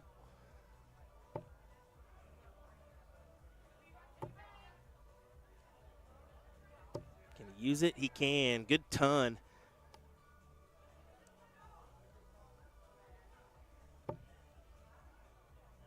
You can see Tucker wasn't thrilled with how the first one was laying. Granted, we get a little bit more of an up to down angle on it, so it looks a little bit more dramatic of a layover than it really is, but anytime you feel like maybe your percentages of hitting that triple are just lowered, you need to take that change. I've mentioned that a few times already. That's why you see those professional players make the switch from 19 to 18, from 20 to 19, or 2019 18. They want a clear bed to work off of. Maximize your percentage of hitting a good, the most points possible. 308 needed for Tucker.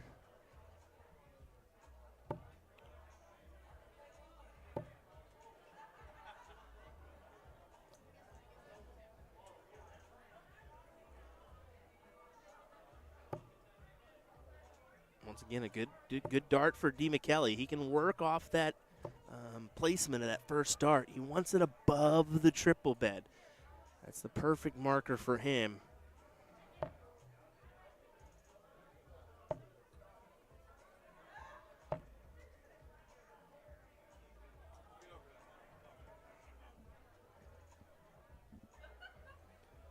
There's Larry Butler walking up behind these gentlemen. He has a match on the board next to us. As Douglas D. McKelly just throws in some more heat. 131 to leave 32. And we'll see if he can take this out for a 2-1 score line here.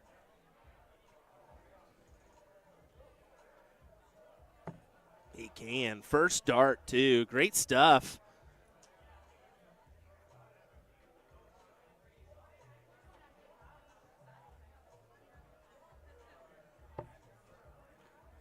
Tucker acknowledges with a fist pump of his own. Fist bump of his own.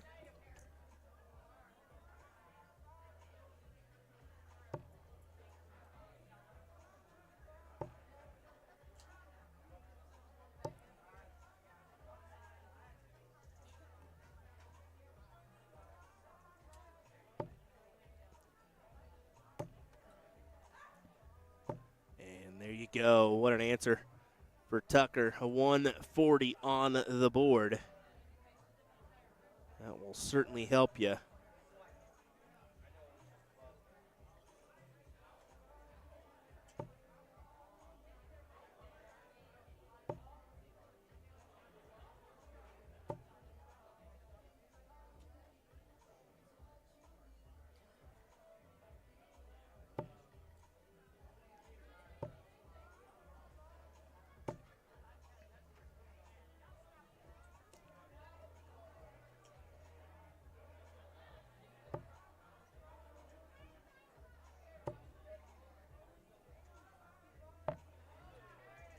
See, we're back and forth here, back and forth.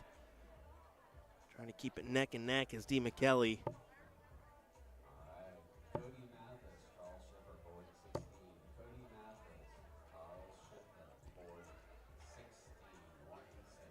There's the door opener if you're Douglas. That is a door opener. Needs a triple, finds a triple. What a big round for Douglas. And Tucker's on a bogey number with the 169. Douglas takes a sip of the water, knows, hey, this is my chance, and I need to take it. It'll be triple 20 for double 18 to take the match and advance to the top 16. He stays true.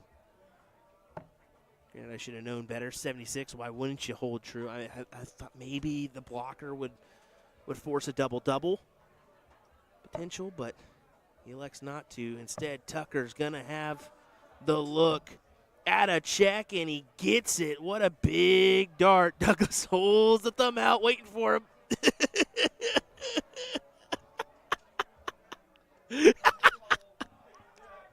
Tucker tried to. He danced to the hockey. He was trying to give him a fist bump, and finally said, okay.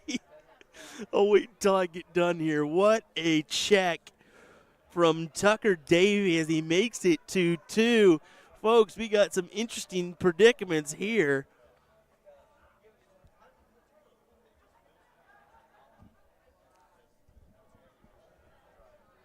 I can hear them talking right behind me. They're not too far off the distance. I need to watch my voice. And I do have a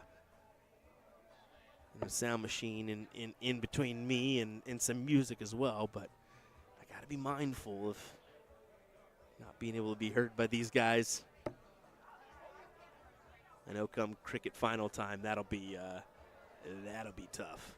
That'll be very tough because usually men's doubles cricket and ladies singles cricket, they'll be tearing down for those finals, and it won't be very loud, so we may have to redub over those ones, but we'll figure it out. Pressure's on early for Douglas. You can sense that with only a 41 there.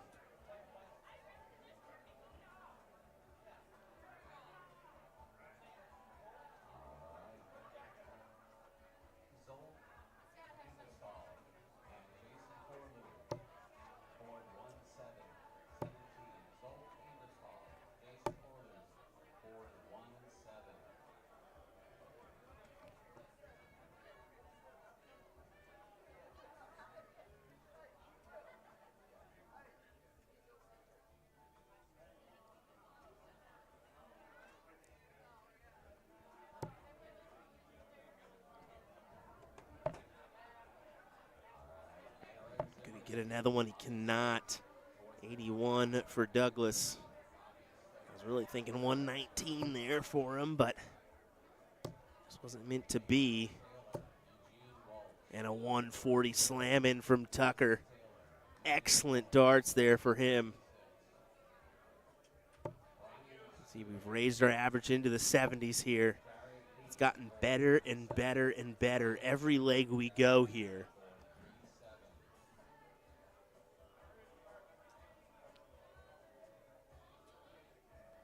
And once again, the employee is making a little adjustment here. As we'll take a look at the over. And you can see just where he's at. And he's kind of in a pressure-filled moment, putting a damper on this match. See, Tucker's not too pleased. You can tell he's a little annoyed by it. I would be too, to be fair.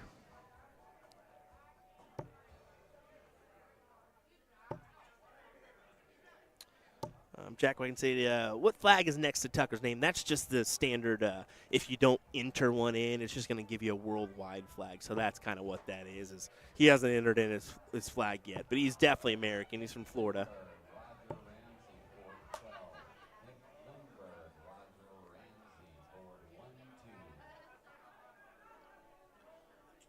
All right, opportunity knocks for whoever wants to jump on board and grab a triple, and it's Tucker Davey that gets a 99 there to leave the 164.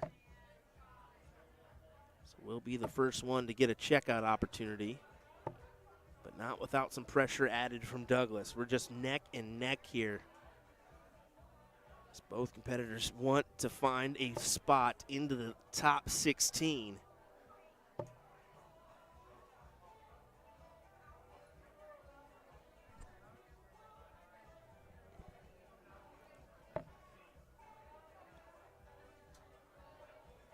Viewership continues to rise. Thank you so much for joining us, folks. We appreciate it.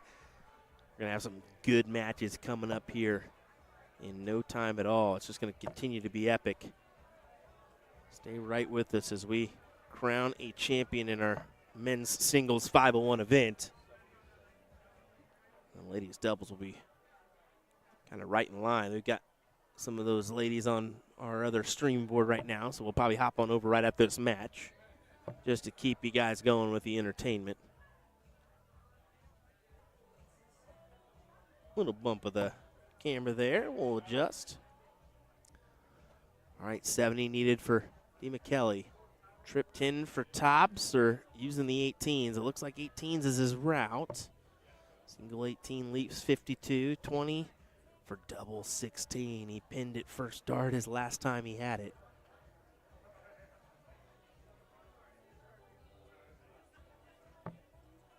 And he goes into the single 8. Tucker now eyes the 91.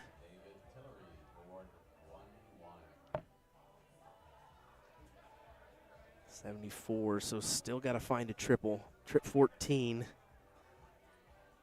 to leave 32.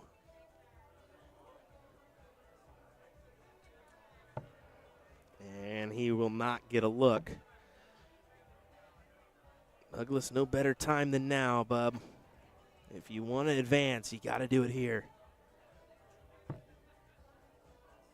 Is it a marker? Is it a marker? It may be too much. It is too much. It deflects off of it and into the single 12. Tough round for Douglas, and that may be it for the man. See a slip of the grip there for Tucker. And he can't do it. Back to DeMcKelly. My goodness. We'll keep it right here for double 6.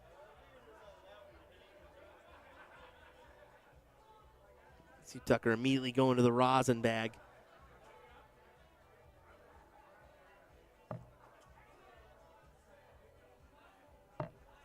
Oh no. Oh my. That's got to be it, surely. Tucker should capitalize here. And he does. First start. Tucker Davey will advance into the last 16. DeMcKelly will know, hey, I had my chances and I should have won that match, but coulda, shoulda, woulda. You're unfortunately out. And Tucker Davey is still in. We'll go right on over to the women's matchup as we'll make the adjustment and see where they're at. It looks like Haas and Schaefer are taking on Hartman and Lassie. This is Donnie Lassie's better. How many betters can we fit in here? Better half, because we all know Donnie's a handful. Big time handful. All right, 1-0 affair here.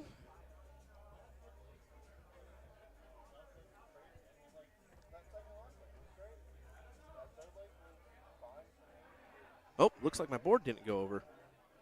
Yep, there we go. Sorry. I was wondering why. I'm seeing Douglas's head there. I clicked my button, but hey, there we go. We're back on the right ship. Let me turn my board sounds on so we hear the thud thud.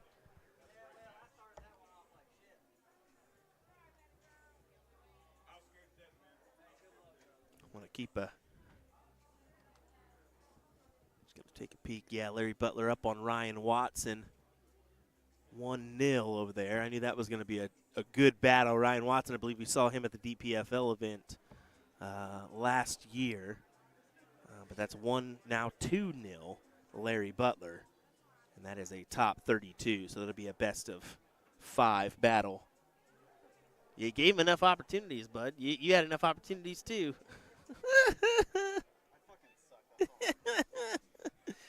Douglas already saying, I blew that one. Yep.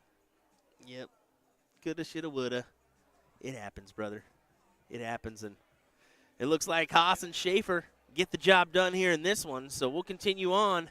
And that was a top 32 matchup for the ladies, and that was just a round 1, so probably not a ton of teams here in this ladies front, but I'll do some looking, and I'll get that information for you here in a sec. All right, we'll continue on with our coverage from the Shoot for the Moon tournament. We'll be right back.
Alrighty, here we go, folks. Another matchup in our, at the 35th annual Shoot for the Moon Dart Tournament.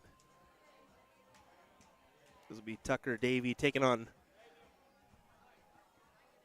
Travis Stacy here in this one. Our second time seeing Travis here in this men's singles 501 event.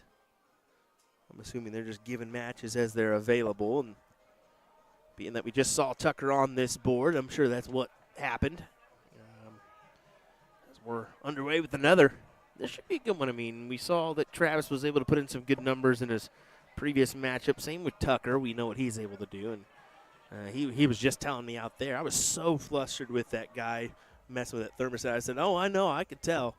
I said, I would have been tempted to tell him to wait until after the leg to go mess with that thermostat again. And maybe that sounds a little prickish, but hey, if it means the difference between me possibly winning an event or me being ousted into the top 32, I'm going to do that. As Travis looking for a biggie here, and that's exactly what he gets. A big 180 for him.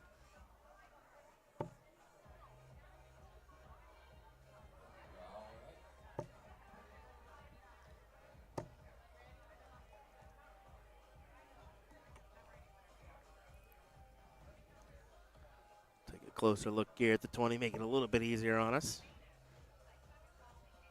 Can be a little bit more difficult to do the switches and pay attention to that side of thing when you're trying to do the one-man band commentary and all. As Travis just come up with a nice 140 there.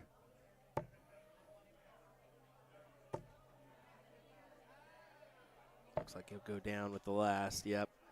But 81 remaining for Stacy. Sitting on 9 darts after this one too, so. Looking for it. Goes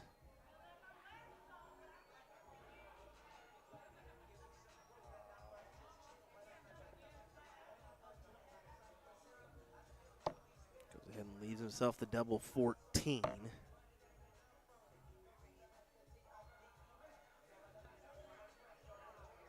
Not a terrible leave at all. He'll take that, and we'll take a closer look and see if he can grab that number fairly quickly for a great leg, and that is an unfortunate drop into the 11, and that's could hurt here, especially with Tucker on the 118. And he hits the 54.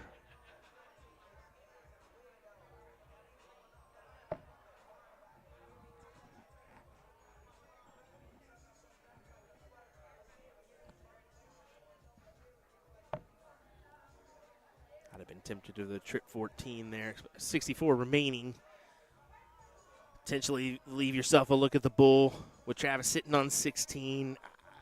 That would have been my thought. Oh, but he's getting lucky. Travis unfortunately pins the double 16 instead, so it's a bust. And Tucker will get the look at tops to steal. What a steal it would be. It's a great steal from Tucker. Yep, and you can see that there from Travis, kind of slapping his knee, knowing I gave him one there. We do take that jump an extra leg here, so it'll be a first to 4 leg battle, as you can see on the scoreboard.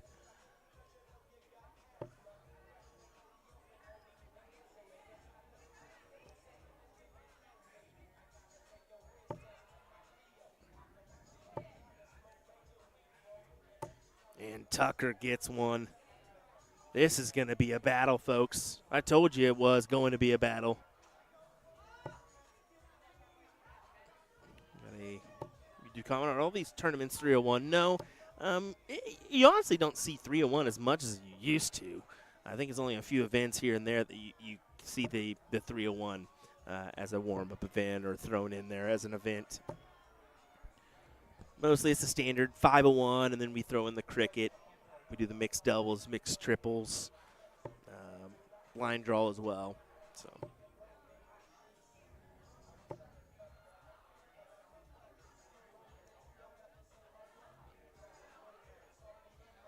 I will say I found some Lucozade here in Decatur, Alabama, of all places.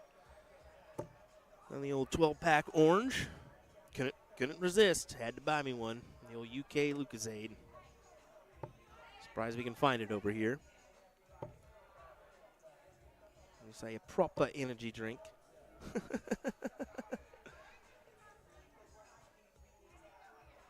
Yeah, that 301 last night's kind of the opener. You just come in, it's a warm-up event, get you some darts underway, and it's quick. I mean, that's going to be a 3-hour event, if that. I think it was 2.5 hours long last night. So it's just a quick event that gets you underway, and then they can do the blind draw to kind of just have a fun, entertaining Friday evening, get you ready for the weekend. So that's kind of what it's used for. My local event, the Air Cap Open, used to do that as well, and I really enjoyed the double in, double out 301. Tucker doesn't attack the 20s there. I think if your opponent's sitting on a checkout, you have to give them the respect and go for the 20s to leave tops there. But, I mean, whatever you feel, if he thinks he's going to take out this 32 and he's not going to take out the 154, so be it. He's going the percentage shot there, so has a good marker. Too good of a marker, maybe. And he can't put it in. So now Travis has his opportunity to steal. 16 for tops. Well off his intended target. That's a bummer. That's a bummer, knowing you had the opportunity and you let it slip away.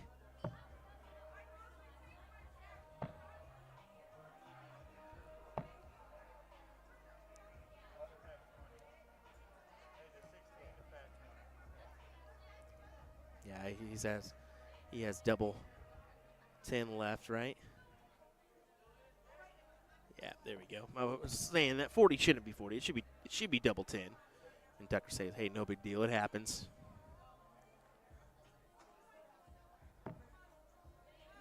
That's a good dart. But you got to utilize it. Put it on the right side of it, and he can't put it in. Oh, no.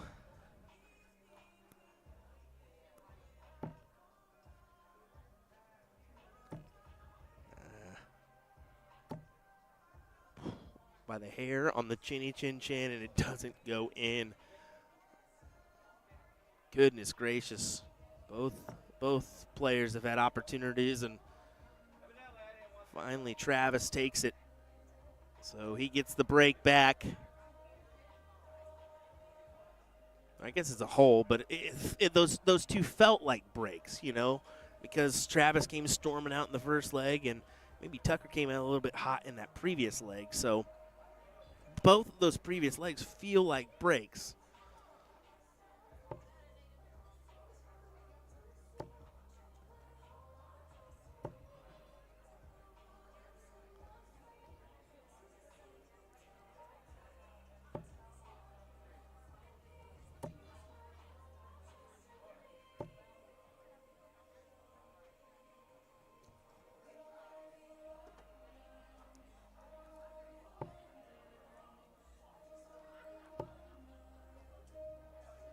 Once again, it looks like our viewership continues to rise. Thank you, folks, for joining us. We definitely appreciate it. Your support is unmatched. There's no doubt about that. You guys are always tuning in, whether it be the CSC Challenger Series that we weekly air or these tournaments that we go to so often.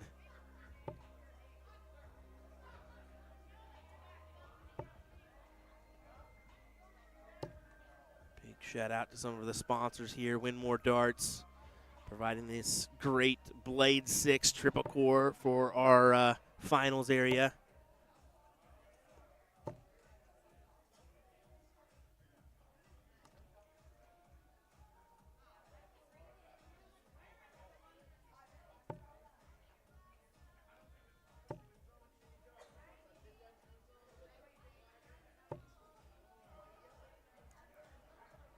Throw a little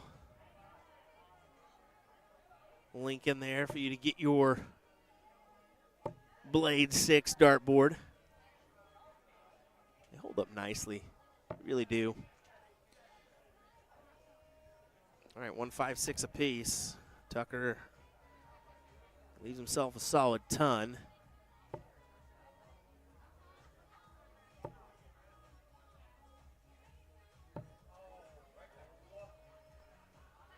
Oh, and that was a close one for Travis. You can see him see you wanted that one.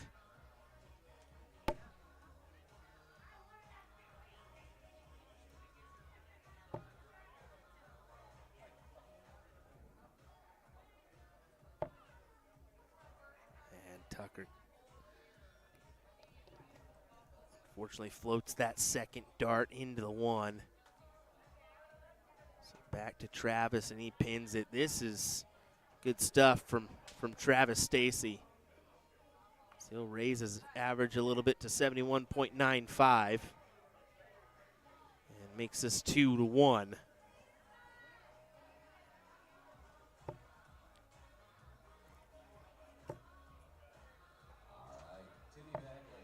Good move down there to the 19s. I think that's the smart one, especially with where those darts were placed. Go ahead and move down. Give yourself the best opportunity to score.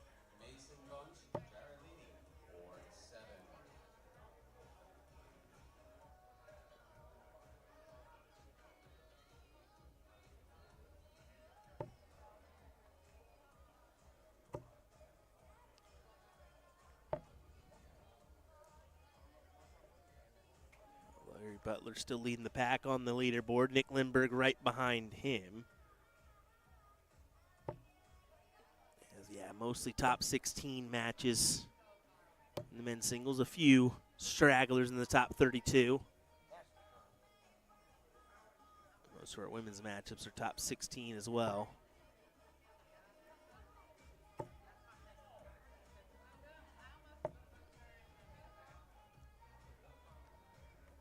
Telling you, I think this year's going to go really quick. I mean, men's double starts at 4.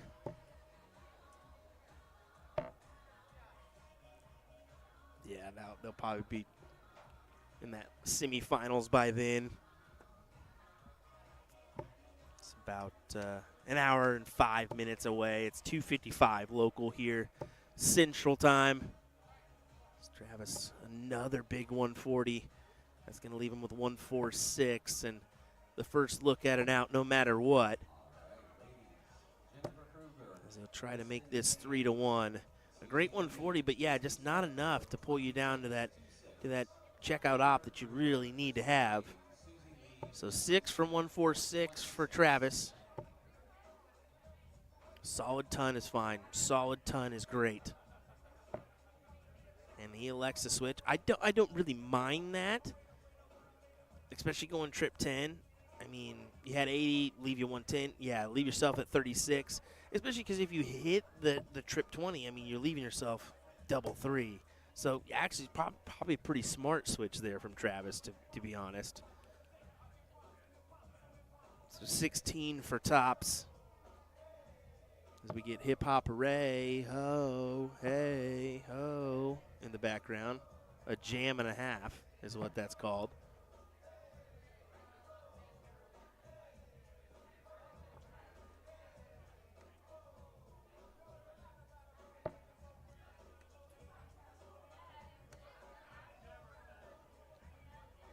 Leave 65, so 25 for tops is what the attempt was, and yeah, you can see just well off the intended target for Tucker. I almost think you go 15s there, and he may have been. Maybe it just floated up on him, but I almost see the downward on the 25 rather than the 15. So I'm going to pin it as a miss, no matter what.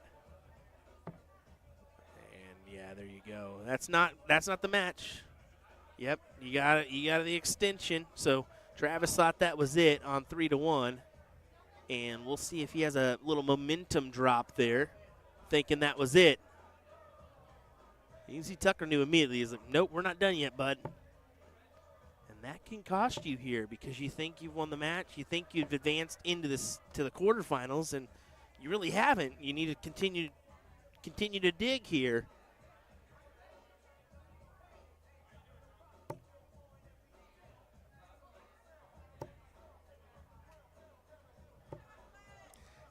See, just 40 there, and I'll count it as the momentum drop, you know.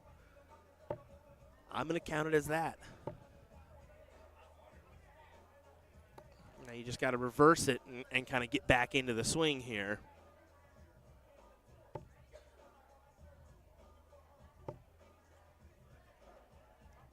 And exactly what he does. Solid ton. Solid ton after the misfortunate 40, I'll say.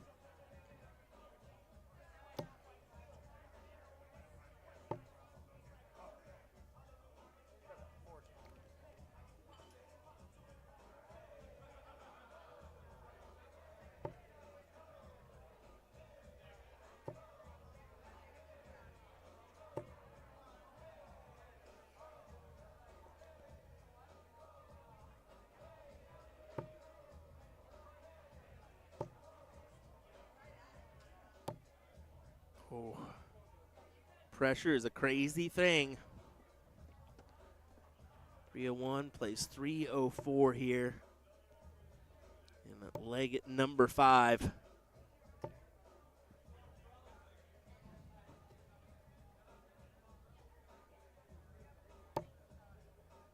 This is where a 134 minimum would help.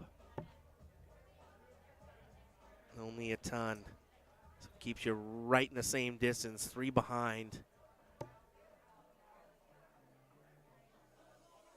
And knowing that your opponent is essentially stolen the throw here makes it even more difficult.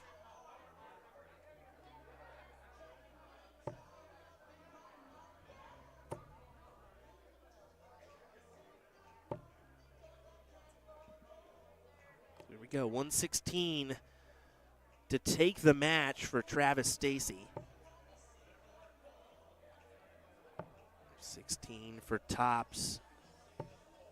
And well off on the last, but still sets himself up in case Tucker Davey can't take out the 144, and he will not be able to.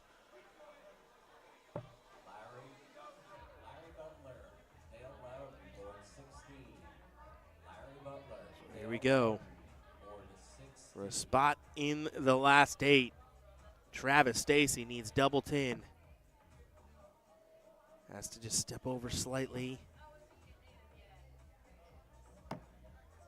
And he can't do it. Another one of those hair on the chinny chin chin moments there. Oh, not so fast. Yep, gotta have the big number first. There you go, Tucker. Makes it 3-2. Saves the leg.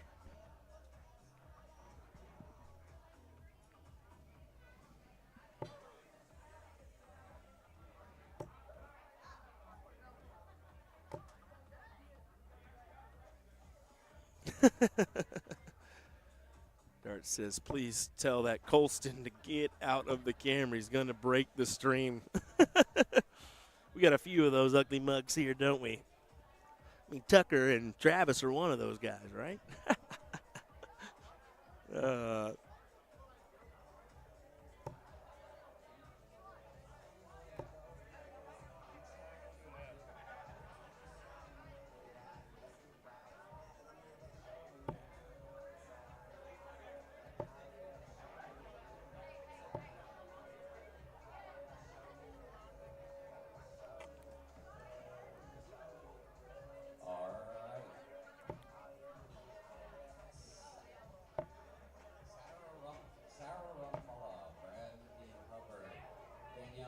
Check and see our scoreline here. Wow, yeah. It's going to be Ross Montgomery and Graham Usher in the seniors finals. I thought Stevie B would get it done, the bronze Adonis, but proves that he, unfortunately, falls out in the semis.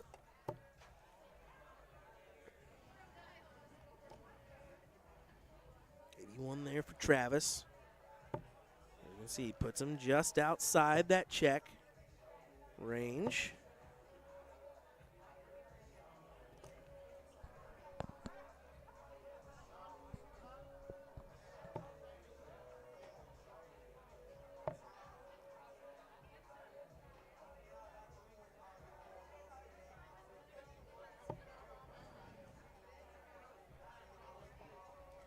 Well, if you're Tucker Davey, you need 2 triples here. But Few triples will not be found, as it's going to be 6 from 99 for Travis to advance. And it's not a bad match at all from him. I mean, currently averaging a 73. I've seen a few of these matches now, and he's quite the competitor.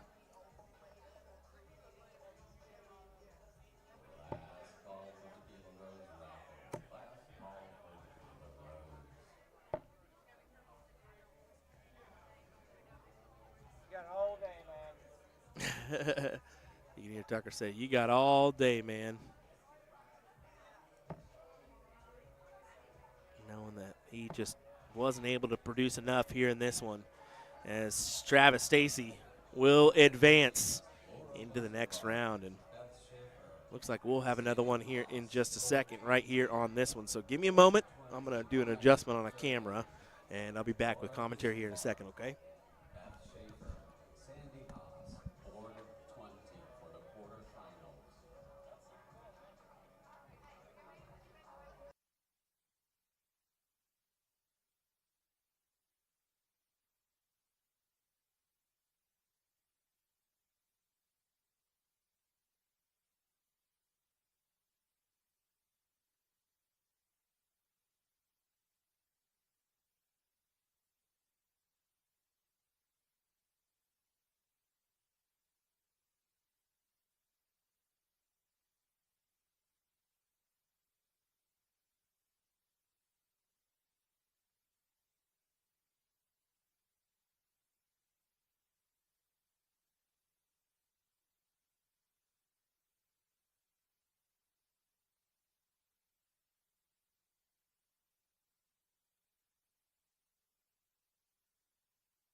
Okay, sorry about that. Wanted to make a camera adjustment. It looked like something was possibly about to topple over.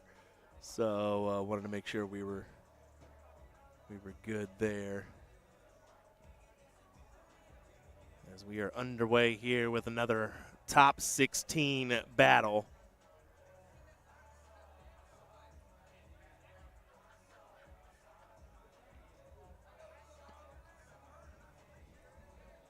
Let me turn our board sounds on so we're good to go. Mason Taylor, just a youngster from the local area, I believe. Taking on Ralph McCool here. And Ralph, I mentioned his throw is spot on. He kind of gives it a heave with that last dart, but it's a good motion. It's definitely a good motion.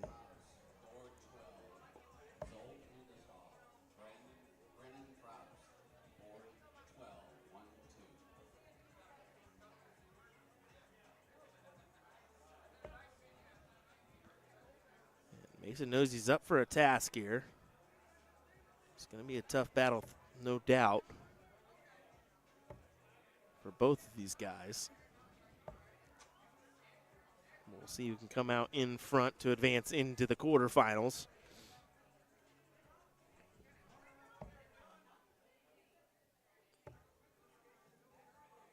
Let me see who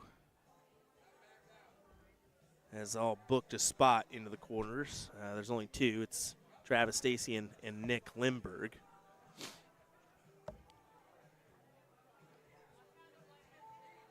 Yep, that is 76 there, so that will leave a look at tops for Ralph for the 116 check.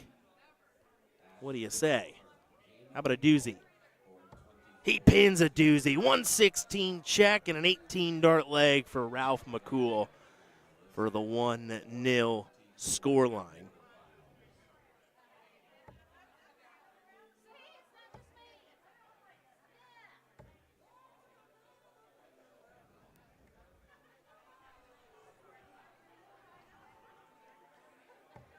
See some good ones. See some 180s and some decent checks today. That's another one we'll mark down as a good check. But Ralph McCool continues to chug along here, and a 140 right after the 116 is just helping his cause.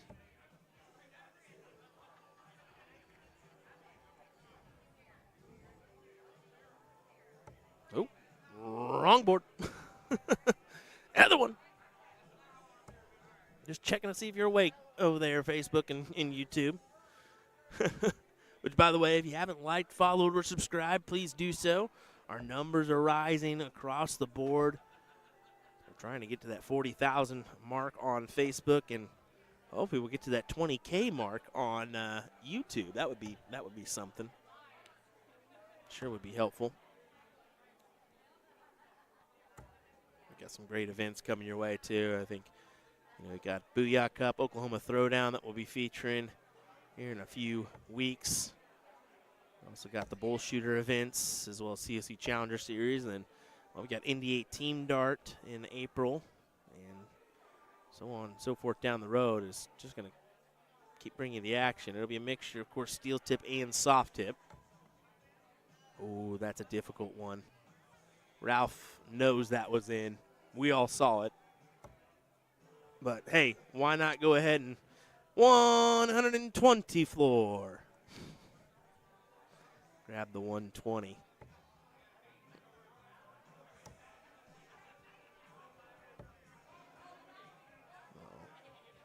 Well, that's a good image, isn't it? We'll fix that bad boy. Autofocus that one. He was looking for 9 for 32. Ends up with a 14, so misses the big number. Going to have to find an odd.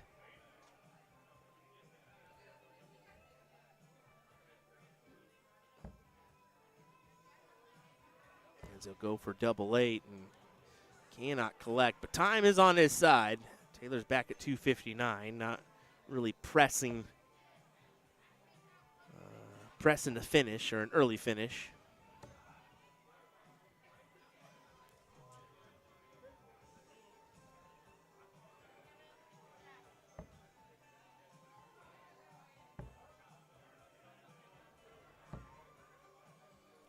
Can't put it away quite yet.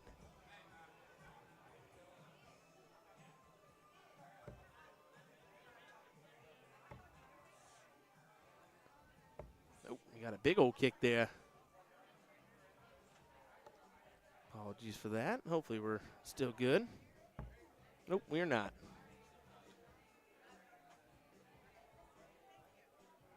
So we'll make that adjustment. Going to happen. I mentioned our room's pretty tight. We actually have 2 rooms. We have this main room and then a room that's off to the side that we have about 12 boards on, so 41 boards overall, I think, for this tournament. But yeah, pretty tight on space, so that's why we're getting those kicks on the cam. But Ralph does take the leg here for 2-0. Could have been in the 16 to 18 dart range. Is a little bit more than that, unfortunately, but he'll take it. He will take it.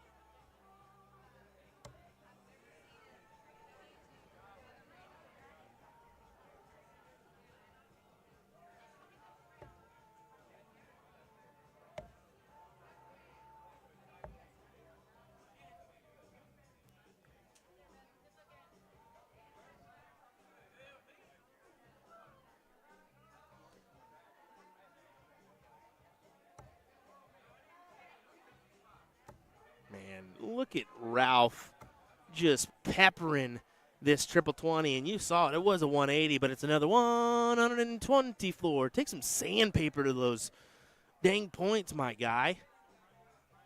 Something. And I did it again. Once again, I switched to the opposite board. Apologies, folks. You need to stop doing all that switching. Told you it's hard to do when you're by yourself to do the one-man band stuff, but when it works, it works. And once again, Ralph, he might be the best mid-level player I've ever freaking seen right now. This is just amazing. Who is Ralph McCool?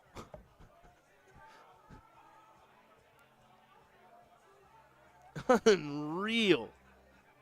This guy's slamming the triple 20.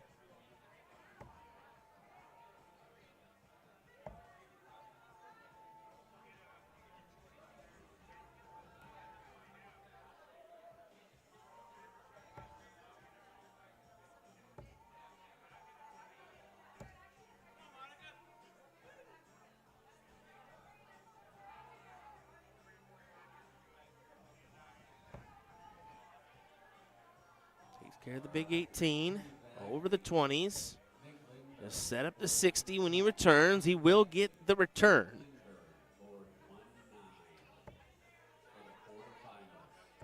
Looks like we're getting a quarterfinal matchup on our board 19. Looks like Nick Lindbergh. So we'll see who that is going to be against here in just a moment. But we do have Timmy Bagley and Thomas Baugh that have made their way into the quarterfinals as well, as it looks like Ralph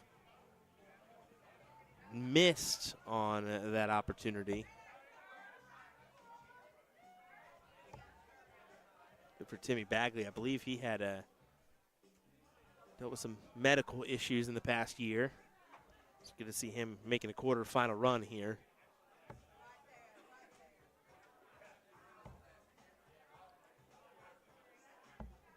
Oh, man, if Ralph could take care of these doubles a little bit quicker, he would be PDC form right now.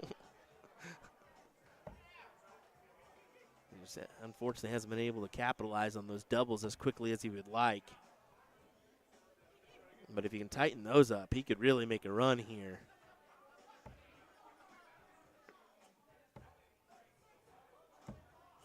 I'm saying when it comes down to that doubles range, he just kind of messes around with it a little bit too much. He gives Mason the opportunity at this 106. She will gladly take 18. That triple would have left 32.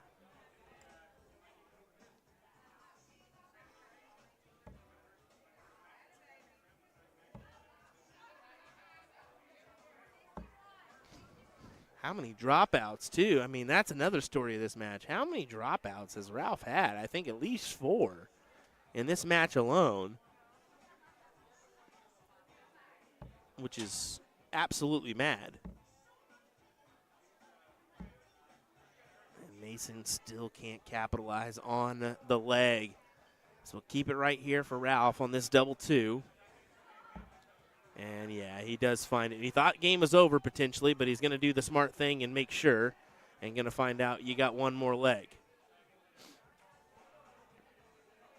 Yeah, way to not let your emotions get the best of you and think it was over because, yeah, we saw that in the last one too. When you think, oh, this is over. Nope, I still got more. Hey, some not bad averages at our top 16. Sorry, got to drink the rest of his Lucozade. He's just making sure that it was first to 4. Thomas Baugh, 84.18.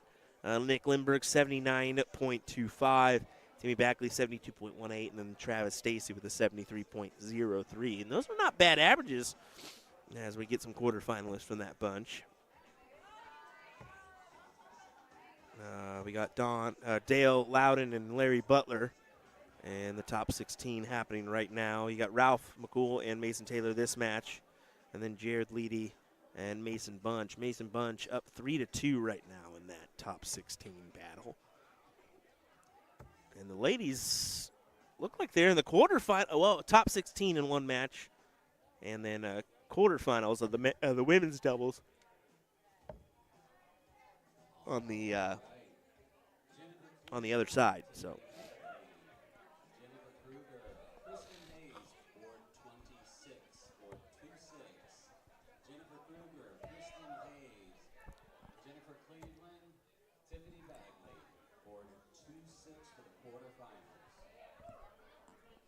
Just called another quarterfinals matchup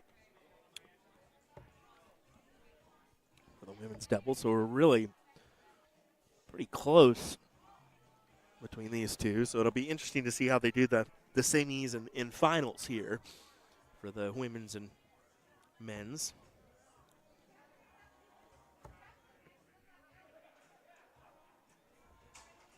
We are just cruising and bruising, man. Next start times will be 4 o'clock for men's doubles, 5 p.m. for ladies singles. Before our mixed triples tonight at 8:30. Granted, we won't be bringing you the coverage of the mixed triples, so just a reminder on that one. We will take the evening off as we come in bright and early for the adult youth tomorrow. We'll probably do no commentary for most of it and just throw some music on, show off the kiddos, and have some fun with it. But I know that the tournament said, hey, could you possibly stream this? I know that some of the kiddos were excited to be on YouTube. I said, I don't see a problem with that. Normally we do just the finals with commentary. So we'll kick it on maybe on just the YouTube page, maybe on both. Let them have a fun morning. I'll kind of come in a little bit early and just relax and enjoy it. And then next events will start at 10:30 and 11, so we should have a couple hours on that one. But what a checkout of a 62 for Ralph McCool. And honestly, a good performance. He had moments there, but I'm going to go tell him, brother, you need some sandpaper is what you need, as I think we're going to be underway in our other quarterfinal matchup, Timmy Bagley and Nick Limberg. So let me do the old switch on over here and see if we can get underway. It looks like they're just kind of starting off here. As I'll have to make the board adjustment on over, because of course my buttons just don't want to work for me today, and I guess when it's been kicked 17 times, it's going to be hard not to have some trouble here and there. But here we go. Another matchup from Shoot for the Moon. 16 for double 16 for Nick. First start in there. I had to double check and make sure I was correct on that, because it may have looked like it. Maybe not. It's not quite in.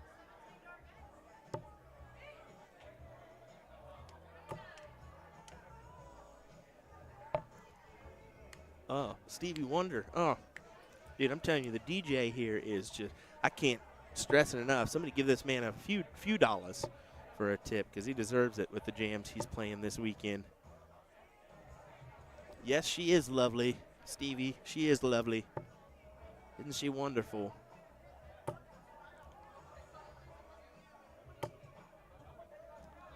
Bagley with a nice ton there. Just do a little refresh here. Make sure everything's working correctly.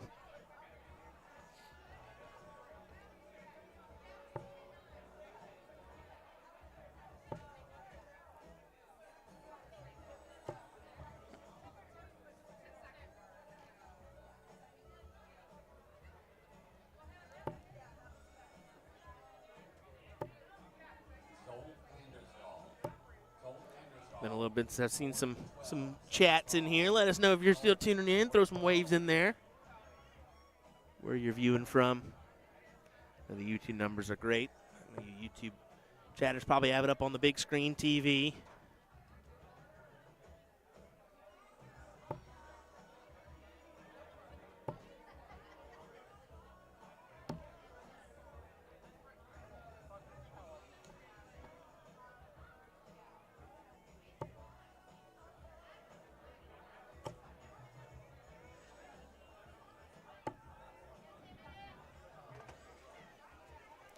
Nick has the 140 look after Bagley sets up the 170 just in case. Of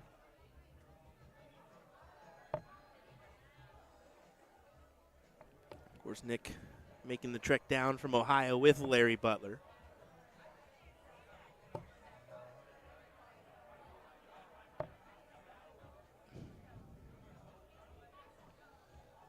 be a tough team in that men's doubles action, no doubt. Needed that triple 19 to leave 38. Instead, Bagley looks at 87. I think it's 80. Yeah, it's a different. I think that's off. Yeah.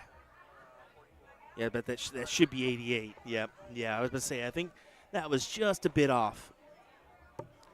But look at this, double 14. Can he use that as a marker? He can. What a shot from Bagley to bag it in.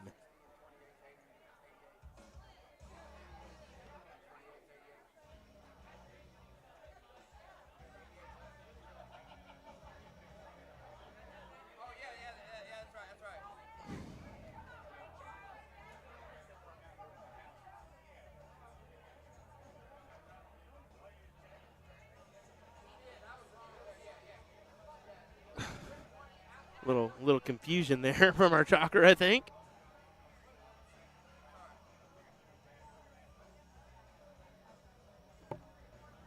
Nick was a little confused too. He's like, what just happened here? Nick thought he was getting an extra shot.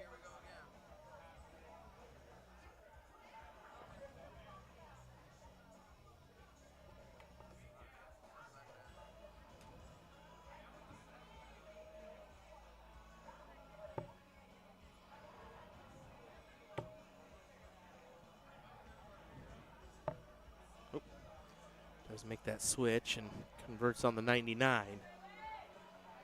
Forget I'm doing commentary and the switching. Gosh darn it.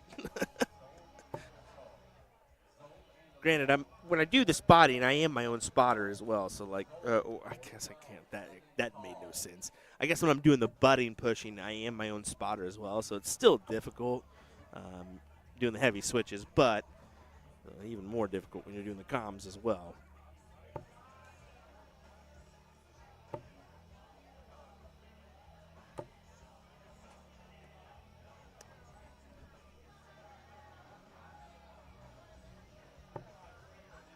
See, Timmy had to just wait just a millisecond to let Nick get out of the way as he was set and ready to go.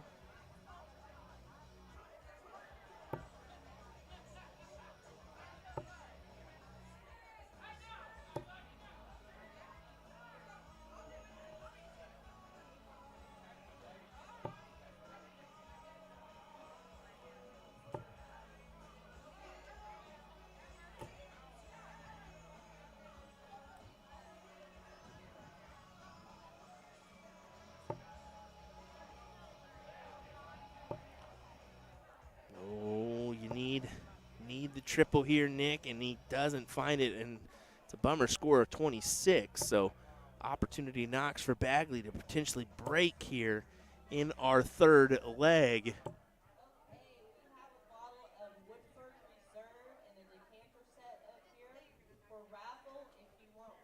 Ooh. Bottle of Woodford Reserve and a decanter set up there up for raffle. That's a nice 137 for Nick. Number double bonus is the liquor wagon that they do raffles for here at the Shoot for the Moon tournament. Put in a few bucks, you have a chance to win a whole wagon full of booze. 52 remaining, 20 for double 16 or 12 for tops.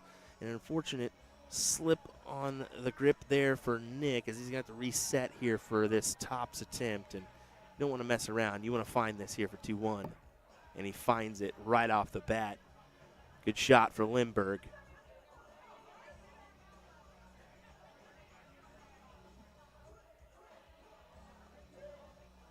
Almost 150 of you folks joining us on YouTube.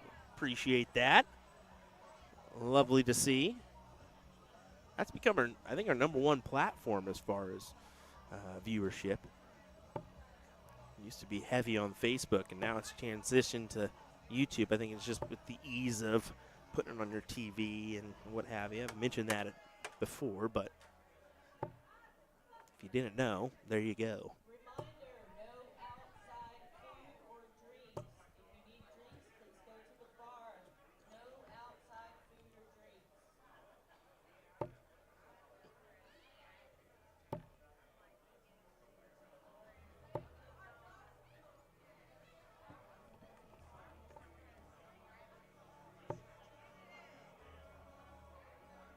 Definitely finding the triple 20 bed.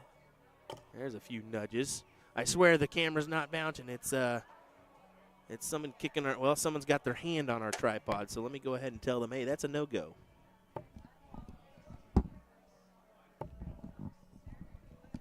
Somebody just told them. Somebody just told them for us. It's like, hey, buddy, don't put your hand on there. Appreciate that, buddy. Thank you. I'm just about to run out there, and he did it for me. I always laugh at the people that think, oh, yeah, that's just something I can lean on. No problem. No, it's not. Just a random camera in the middle of the hall. Definitely not for you to do that on.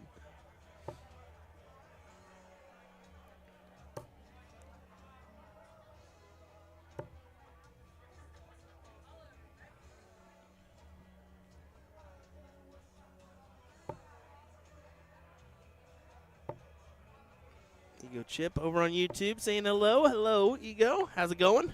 Thanks for joining us. 101 for Timmy. 98 now, so trip 20, double 19 would have been the look.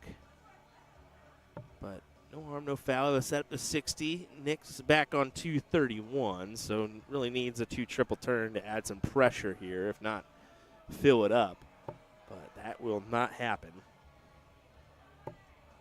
Can't even. Well, he does grab a triple, but it's a trip 1. That doesn't really help the cause, as Timmy will put in the second dart. After that first, I kind of knew it. Yeah, it's going in here. As it is now 2-2 and an all 66 affair. Look at that, 66.08, 66 flat for Nick. Granted, not the best averages we're going to see today, but they got more in the tank, but that's going to happen.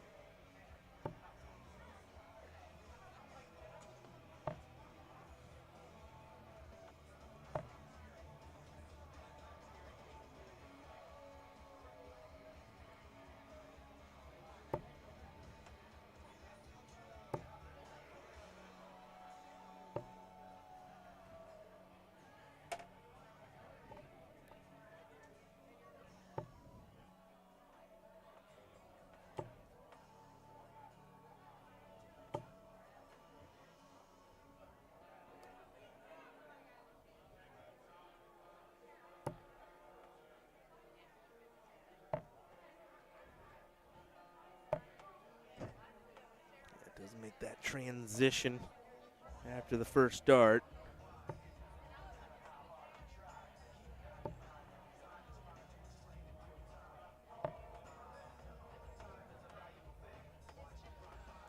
Robert Elliott saying, let's go Bagley in the YouTube chat. Honestly, yeah, I'm happy he's making a good run here in this one. Is that a 180? It is a big one. I got to stop doing that. But you got to give it a go every once in a while, right? It's better than Sean's boom. Hopefully he's listening. 138 needed for Nick. Just bringing on down to a opportunity at a closer check. I think that's only 36, so yeah, 102 remaining. Honestly, not the ideal setup job there.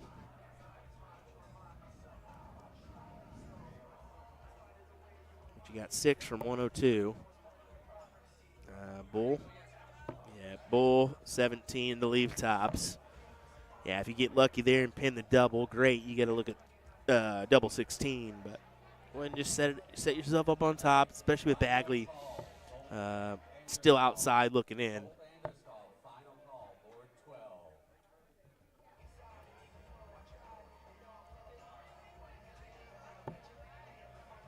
Down to double 10.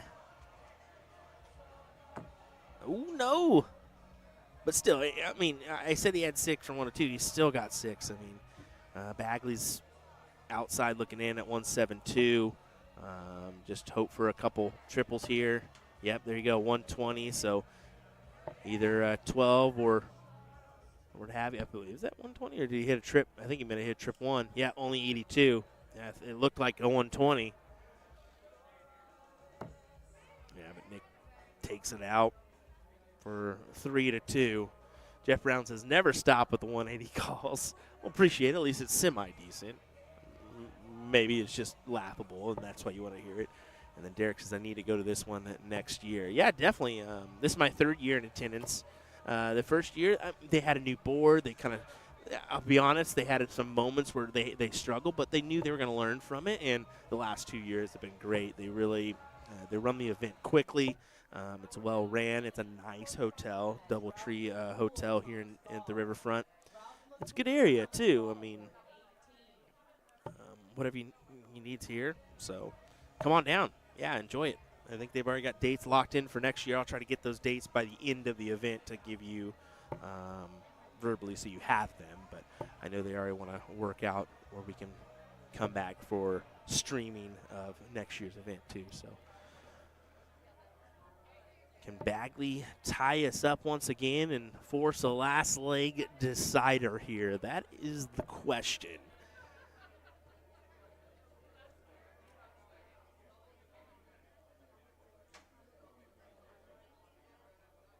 Nick just kind of taking a second there, kind of pondering the what-ifs of this one. Now, you're not going to leave the check, but you can potentially leave yourself in a position where if I hit a triple, I'm definitely going to check the next turn.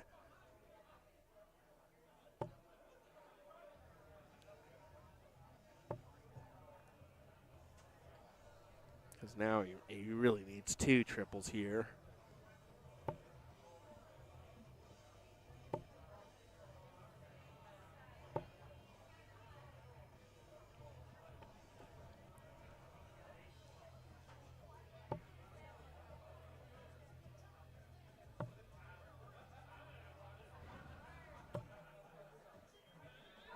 See the deep breath there from Bagley, knowing that attempt should have had more on it to leave the check.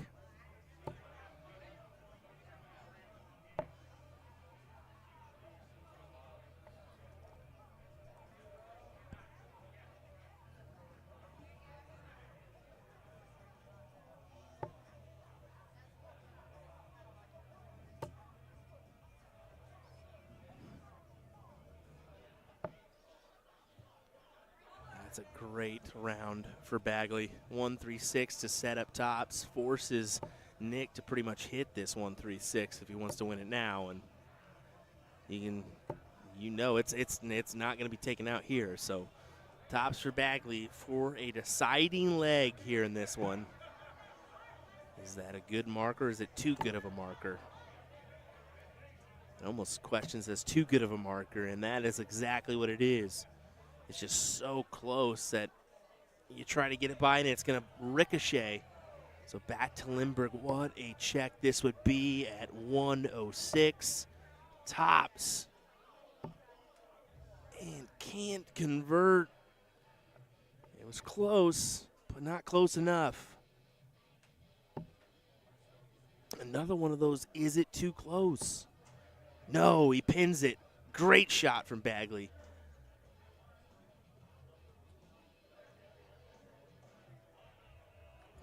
Here we go, folks. Last leg decider.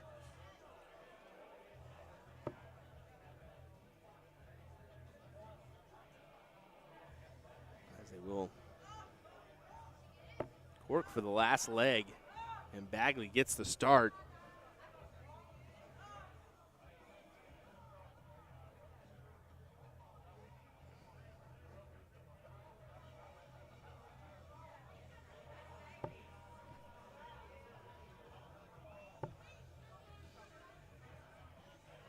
Has that look of I got some work to do, and you're not wrong there, Nick. Anytime you start in second, you feel like you got a job to do. Got to find a triple, I think. He does. Keeps right with Bagley at 85.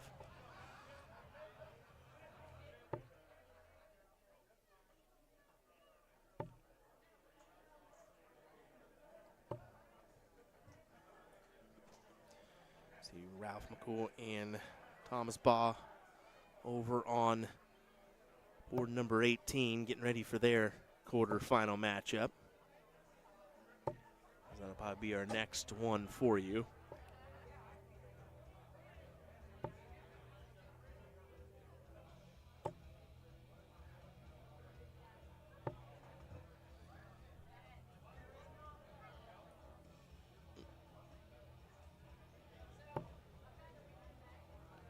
Larry Butler is up 3-2 over Dale Loudon.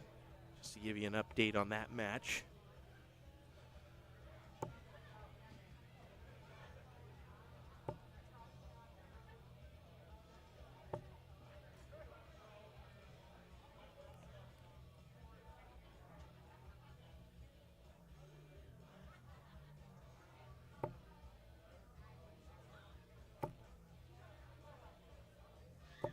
And what a 180 for Nick Lindberg. Opportune time for that, especially with your opponent needing 2 triples. And he doesn't get it, so Nick's going to have 6 from 95 to advance into the semifinals. Trip 20. Yeah, it just sets up the double top look.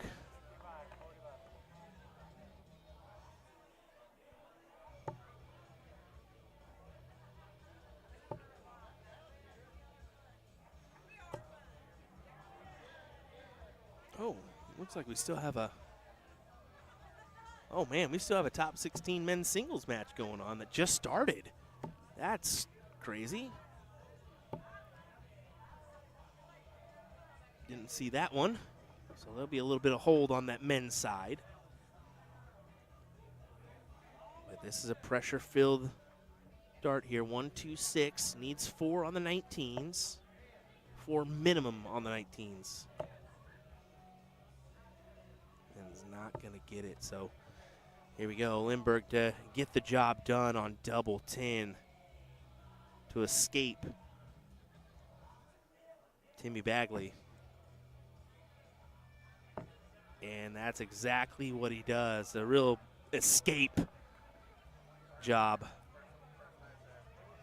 As our next matchup will be that board number 18, as Thomas Baugh and Ralph McCool are about to get underway. We'll go ahead and get everything situated for that one. As I did get a board bump, so we'll have to make the adjustment before we jump on over there. There we go.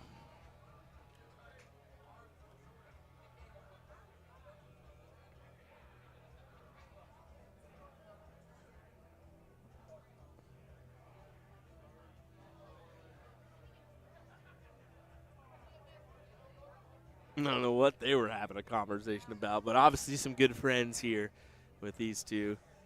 I don't know if they were trying to give a handicap or something. I assumed they were pointing at there. We'll turn on our board. Sounds like get underway. Ralph showed some great power on the 20s. The triple 20 was his number last time, but he did have a few bounce outs, and the doubles cost him. Then on the other side, Thomas, an 84 average in his last match. So this one should be queued in for a good one, as one of these two hopes to make it to the semifinals.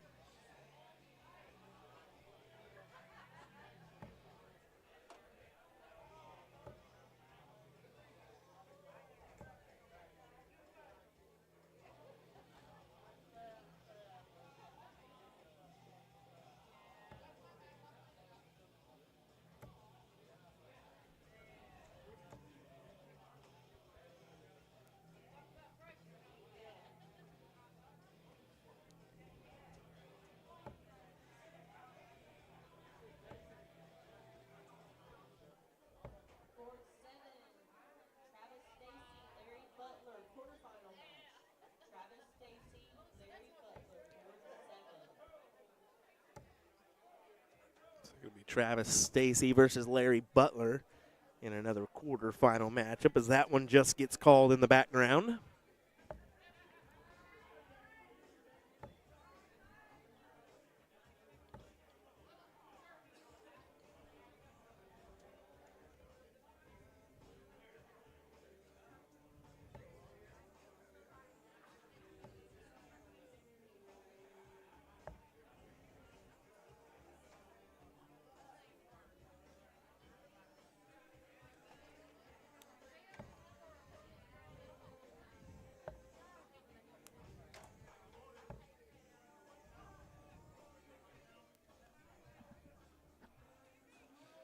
Cool at 114.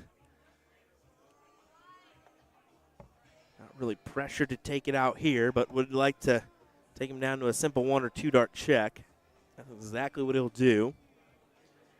D6 leaves 58, so 18 for tops when he returns, and Thomas, lots of work to be done here. And he's not going to leave it out. So time is on your side for Ralph. Time is on your side. Who's that, Rod Stewart? Let me know if you know. Put it in the chat. Could win a prize.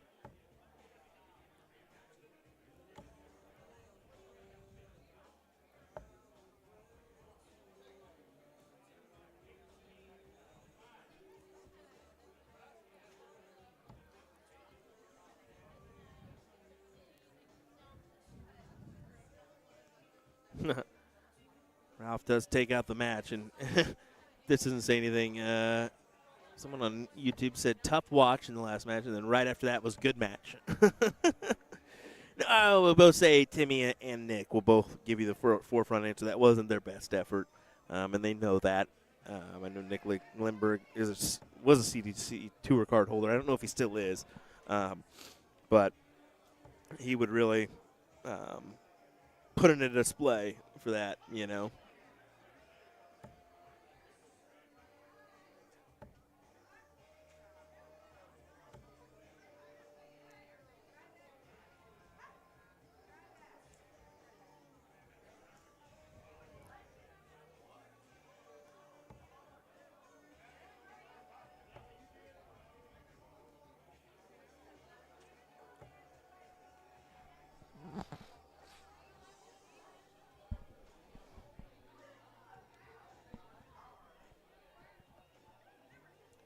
I don't mind the reset there from Thomas. He needs to find something. I mean, his previous matches have been gold, and this one just hasn't been able to strike yet, really.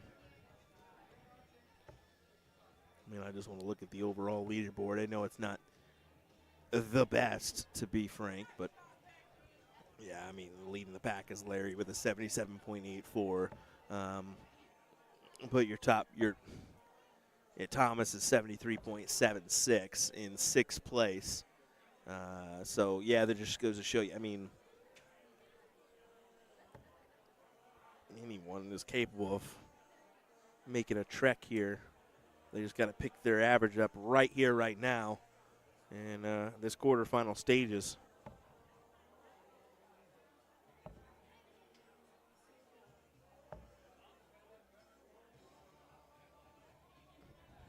Thomas does leave the check at 1-2-2.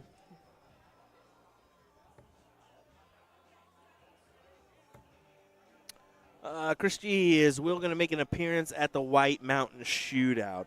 I doubt it. White Mountain is April, isn't it? And April 9th through, the 17th, I'll be in Vegas for Team Dart. And I know that White Mountain, you're not streaming out there. In those hills, I don't think they have internet unless they run some hamsters on a wheel. So yeah, that is one that I would love to attend, and maybe in the future I'll be able to do that. But this year is a little bit tight with my time because of an unplanned thing. Let's just put it that way. Yeah, yes, April 4th to the 6th, yeah. So my son's birthday is the 9th of April, so I'll probably be electing to stay home for that one, just with Team Dart right after. So, yeah, it makes it tough. But tops for McCool, can't put it in. Thomas Baugh getting the opportunity to try to make us 1-1 here, and don't mess around and find out. Take it.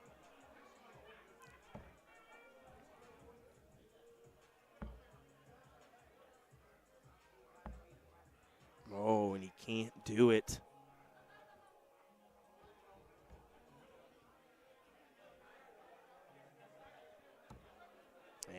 But Ralph does, so 2-0 for him. Eagle Chip says, I wish there were these events at a referee MC like here in the UK.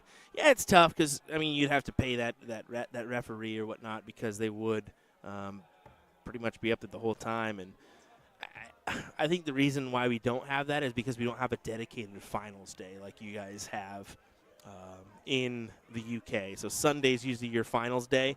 We play everything from start to finish the same day.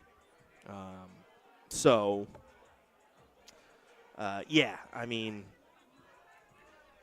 I would love to have that, but it just makes it difficult with our atmosphere of packing in so many events into a weekend and making it run.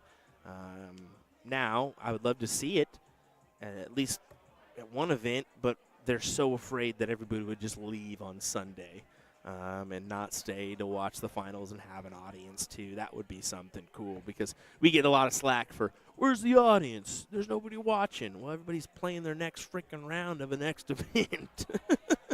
Makes it tough to watch. Good 140 there from Thomas. Will you be at Music City tournament?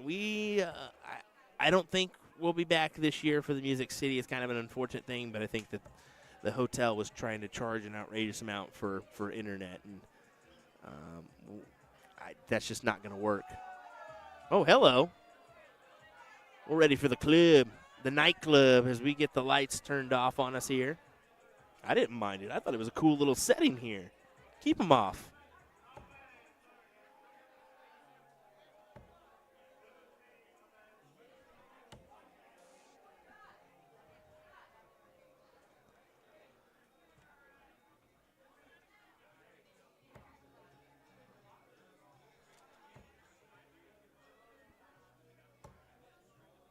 Another big 140 there.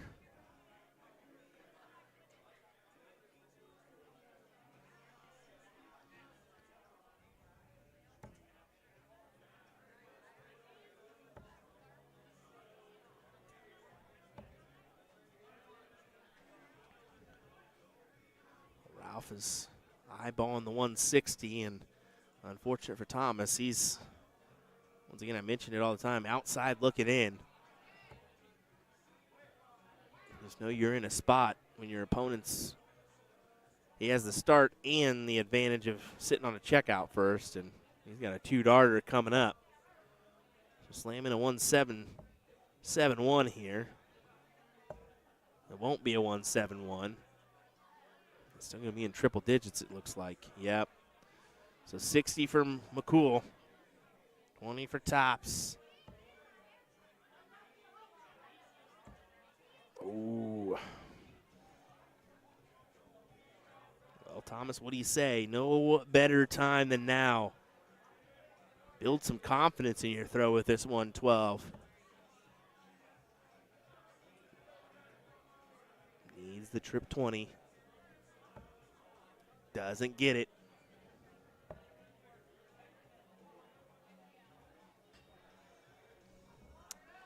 Scotty Johnson, let me tell you after this throw, how about that? I think it's going to go here. No, it doesn't. It doesn't go. It could have been 3-0 in his favor. Instead, Thomas does attack the double 12 and gathers it for his first leg on the board. Both these guys are thinking that we need to put on a little bit better performance to this one. You can see just written all over Thomas's face. Well, this is not going as I exactly planned it. Scotty says, great darts from Cheyenne, Wyoming. Will there be a streamed evening session as well? Thanks. Yeah, so what will probably happen is after our finals of the men's singles and the women's doubles, we'll break for the first part of the men's doubles and ladies singles and take that quick refresh of our stream, because we have to do that. YouTube and Facebook mandates a refresh after a certain amount of time, and we may just do that on Facebook potentially if we can get away with it, because I think we can stream 4 hours longer on YouTube. But we'll see. We'll see kind of where we're at and time permitting and whatnot. Big 180 from McCool. Thomas acknowledges.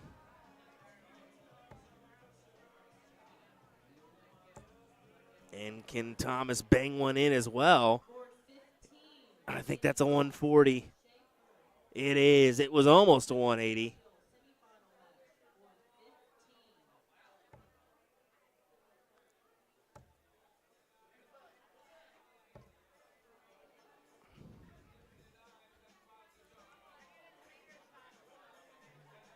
I think they just called the women's semifinal. Oh, my. I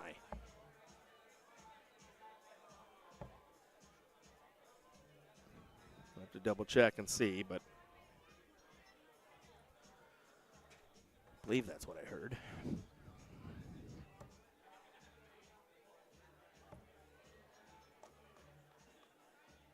Thomas to tie us up, and well, it's getting to be a better matchup here. Yeah, I don't mind the step back and just make sure you're ready for this one.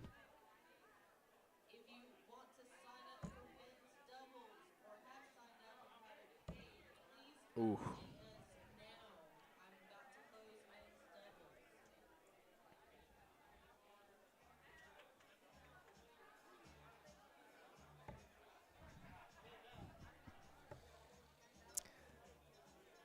Yeah, because looks we're about 4 hours and 20 minutes into the stream. Yeah, we're definitely gonna have to take a break before ladies singles tonight, because honestly, I think next year they probably should put ladies singles at 4 and then men's doubles at 5, but because especially, I mean, the ladies are going to go the distance. They're going to go best of 5, best of 7, and then best of 9 in the finals, just like the men's. So it could be a little bit longer evening for us on that front. But hey, Ralph McCool gets it for 3-1.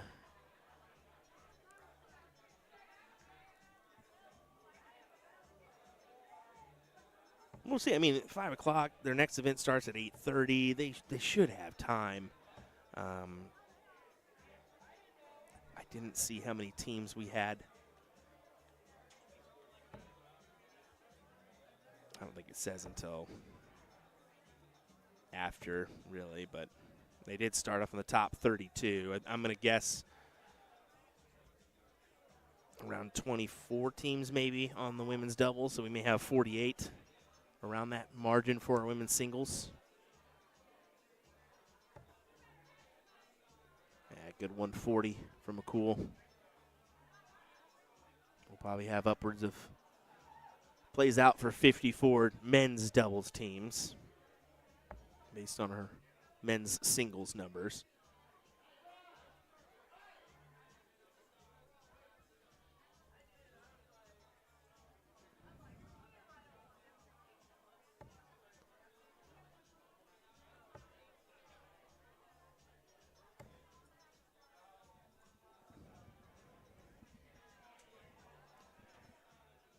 I do want to go ahead and mention it. Probably awkward timing, but Sadie Haas, Beth Schaefer are one of your teams in the semis, along with Melissa Heap and Michelle Grable. That's where I was getting that mistake on the Melissa thing, because she plays with Michelle Grable. And then Tiffany Bagley and Jennifer Cleveland, who made a run into the finals last year, are the other team, as I definitely made the wrong board switch. So start paying attention a little bit more, Will. My apologies. 140 leaves the 120 for Ralph.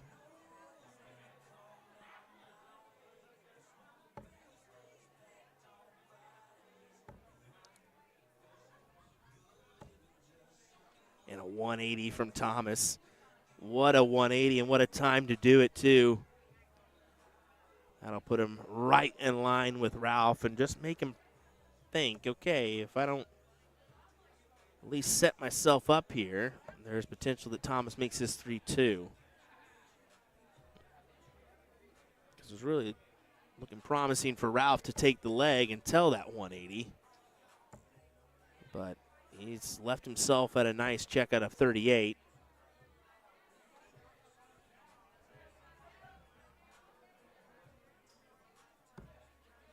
Oh, man.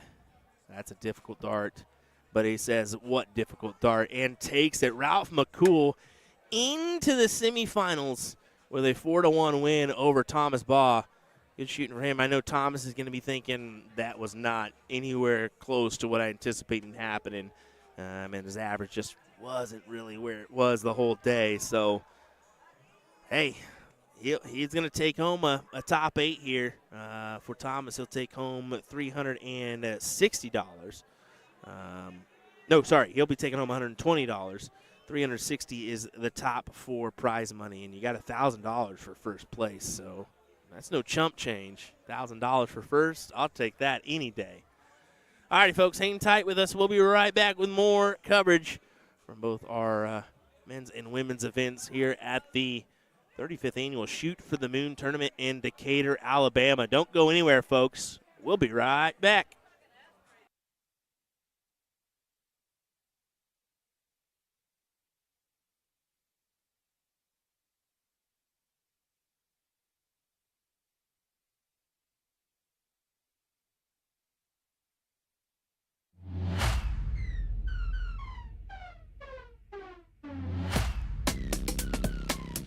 Any of the players out there you kind of modelled your throw on, or did you just go with it? Adrian Lewis was the one. 12 for a second 9-darter on the Yeah, I know he throws quite differently, but the way he used to flick it and the rhythm, I think he used to show that when he used to bang in the 1As, I think that was really exciting for me to watch, and that was what I sort of based mine for. And I think that's why you see that little flick from me, was to try and get the dart to stick up and then land in the board like Adrian did. Is there one certain way to grip a dart, or is there different variations? No, I just think that everybody puts it in their hand and they just decide on how they're gonna grip it. I think Phil Taylor, he threw it completely different. And he's done it! I don't think there's anything that's a foregone conclusion the way you should hold the dart. I feel like it's just how it feels comfortable in your hand, to be fair. What is the purpose of the Vertex stand? This product is made by Winmore, and they have solved 3 different problems. Number 1, when you don't want to permanently mount a dartboard. Number 2, when you can't drill into your walls. And number 3, when you want to travel with a dartboard. Not everyone wants a dartboard permanently mounted into a wall. Perhaps you just want to bust out the dartboard occasionally to entertain friends or family. The Vertex stand is perfect because you don't drill into the wall, you simply lean it against a flat surface. This is easily the most convenient product I've ever seen that you can set up or tear down super fast for portability. In minutes, you can have everything packed and ready to go with you for your next darts tournament or a friend's house or even camping. You can lean this bad boy up against a tree. On top of all of that, I love the idea of being able to easily travel with a dartboard. This thing is awesome. I was given it just to review, but believe me when I say it is not going back to A to Z Darts. They can try to pry it out of my hands.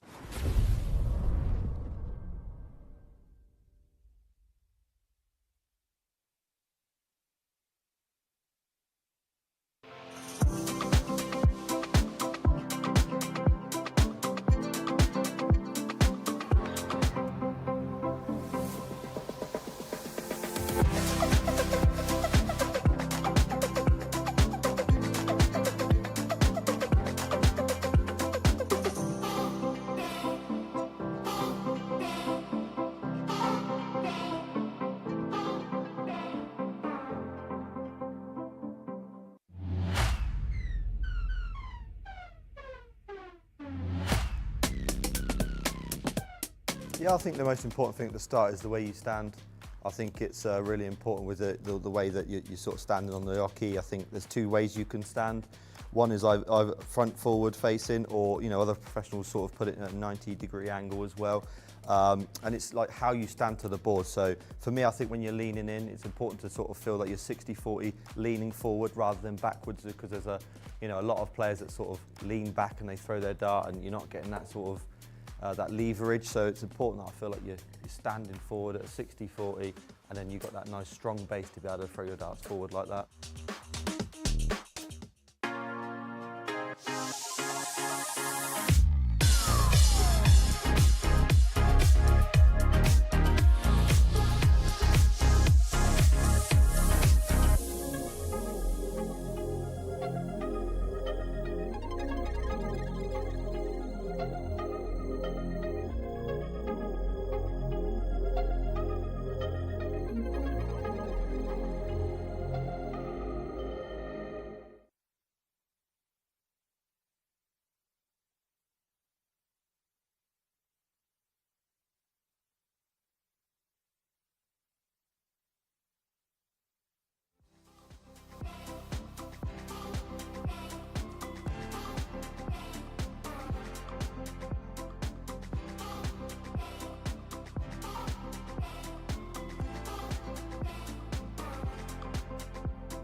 Righty, just a little what's going on here, folks. I did go ahead and flip on over to the semifinal matchup. These ladies were called up to this board before our boards were empty here at the streaming area. I think we're waiting that other men's semifinal matchup or our final of the women's, but I think we got one match we're waiting on pretty much both sides. So nothing can really be put up here other than, you know, like a men's doubles match, and that doesn't make sense to do with where we're at in these brackets. So hang tight. We'll just keep it right here and let these ladies either come to a conclusion or, you know, until we have a streaming match up here, a mainstream match. That's what we'll do. So, yeah, we'll just keep it right here with these ladies playing that semifinal matchup, and we'll be right back with more here in just a moment. Thanks for hanging with us, folks. We appreciate it. William Stewart here of USA Darts. We'll be right back.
Well, the ladies have kind of found themselves in a tight little spot here, haven't they?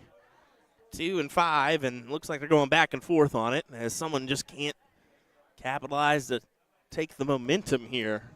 It's a kind of a struggle. We do have some boys or some guys that are getting in the way of our view here, so I do apologize for that one, but at least wanted to give you some of this matchup, as that's really the closest one I was able to really give you. Kind of looking for an update anywhere else. Men's singles, no update there. It looks like that. Yeah, it looks like actually the top 16 match it just got done, so they should be calling our other quarterfinal here in just a moment on the men's side. So we'll look for that match to come up on either board 18 or 19. But yeah, this women's matchup is really the only thing worth of value to give you. I mean, we have some top 64 men's doubles matchups, but there's no sense in going to that side when we got the men's singles and women's doubles finals coming up here in just a second. So it is unfortunate. I know it's just kind of a timing deal, but when you're at this point in the bracket, we'll work with what we got. So just giving you a little update. We'll be right back.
Looks like it'll be Nick Lindberg, Travis Stacy up first for our first semifinal.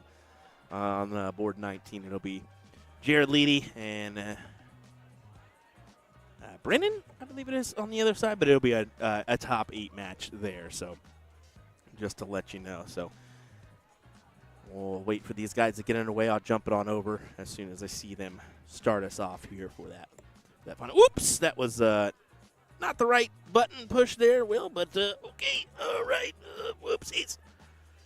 We'll just act like nothing happened at all. Go back right on over. My bad, guys. Preemptive button push to make sure I was good, and it was the wrong button.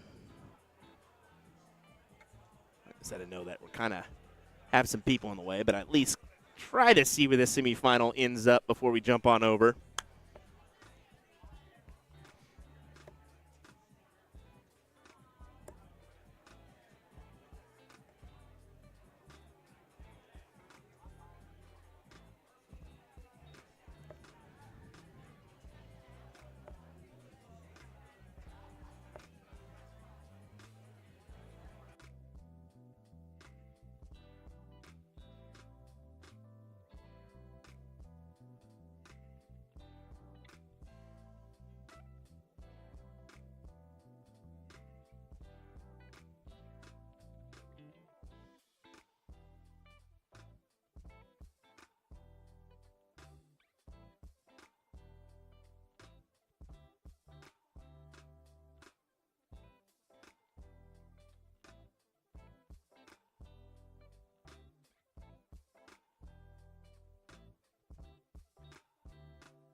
Alrighty.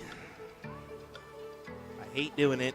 I was really hoping Melissa would take that out as we could, so that way we could kind of see the end of that semifinal before I jump it on over, but unfortunately it doesn't look like it's going to conclude. I'm going to keep my eye on that one and see where we square up as far as that finish. But I'm going to kick it back on over to this one as we get underway with our semifinal, folks. This is going to be Travis Stacy taking on Nick Lindberg in a first to 4 leg battle. This, of course, should be a good one. I think both are looking for a little bit better performance than we've seen so far. And hopefully zoom in on our guys here, get a little bit better view.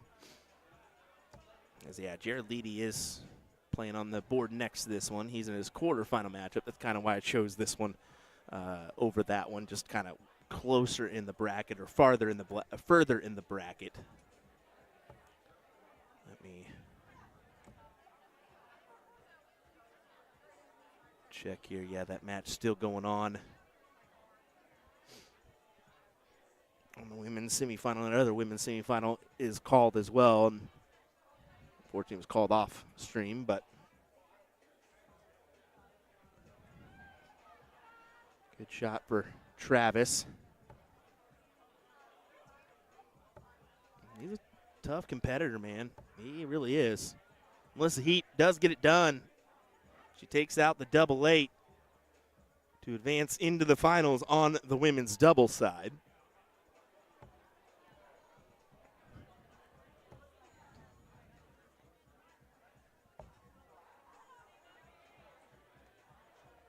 I'll tell you, we are just cruising along here, folks. No doubt about it.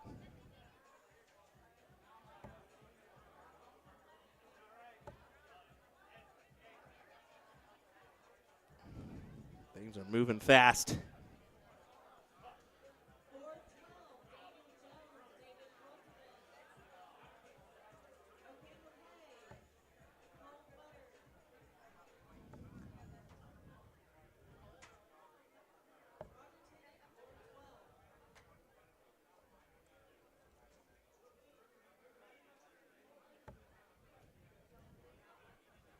We go back and forth here. Just our opening leg. I'll say, and Nick won't deny it. Not the best of goes his last time at the board in that quarterfinal match. I think he ended with a 64 average, if I'm not mistaken. But it's not about the average at the end of the day. It's about whether you can win the match or not and advance into that next round. That's what really matters. I mean, you'd rather take a paycheck at the end rather than 80 average and a losing effort. You can see here a little bit of wax or substance in the hand of Nick Lindbergh on the offhand. I'm just now noticing that. Surprised that I'm just now noticing that, to be fair, as he does hold it in between his ring finger and middle finger there. So kind of interesting that he does that, but manages to keep hold of it. I don't know how.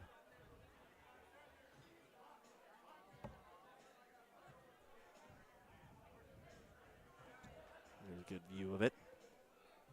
32 needed for Travis. As he looks to take the first leg, and he will. First start.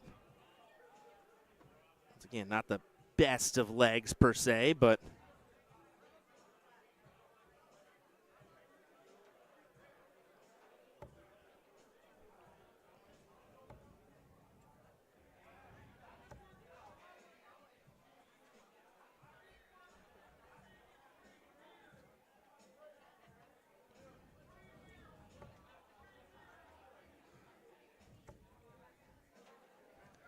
Travis did come out on top of Larry Butler 4-2 in his quarterfinal matchup. And that's what earned him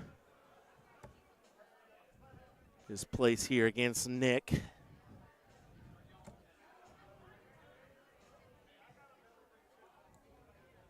See that other quarterfinal matchup happening right there.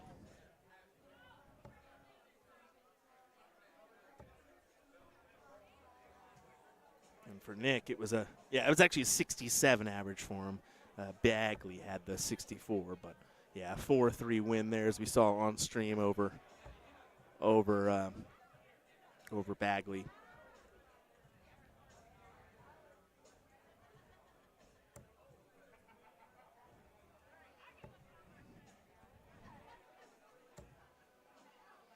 I'd have been keen for a switch there with the last, but that's maybe just me. Maybe we were deceived by the angle here of our board camera. Could very well be the case, as we're coming from a side looking down at the board.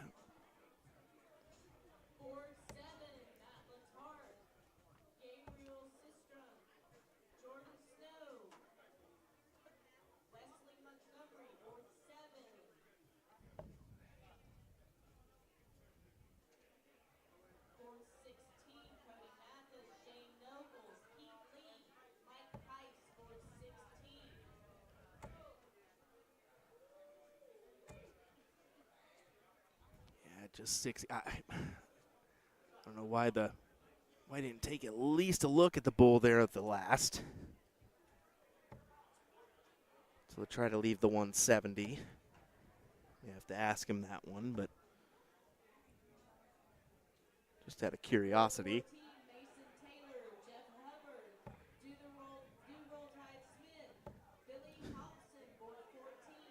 Love that we got a guy named Roll Tide here, of course, in all places of Alabama. We're going to get that.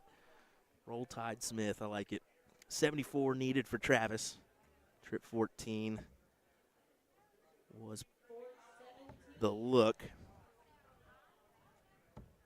And he gets the 74 check for an 18 dart leg. That will work if you're Travis.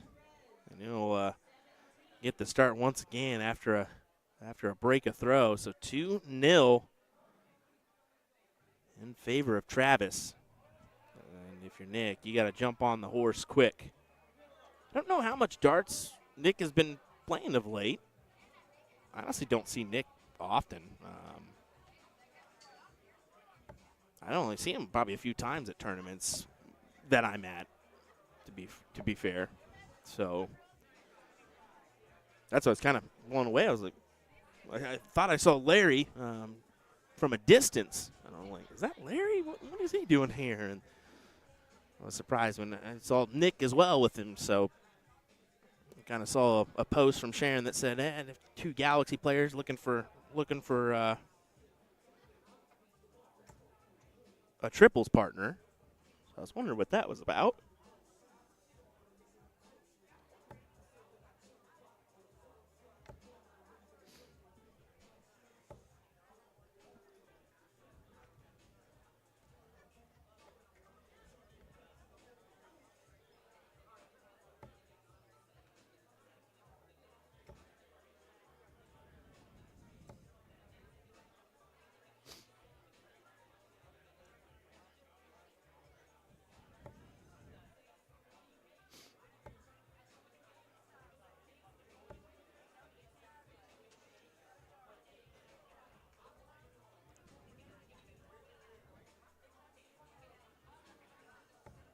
See that 47-point differential right now. And I mean the average differential of a 13 is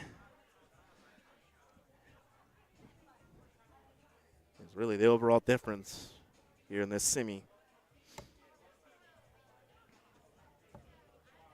Nick has not been able to quite show up yet, but it's not quite too little too late. It's a first to 4 leg battle.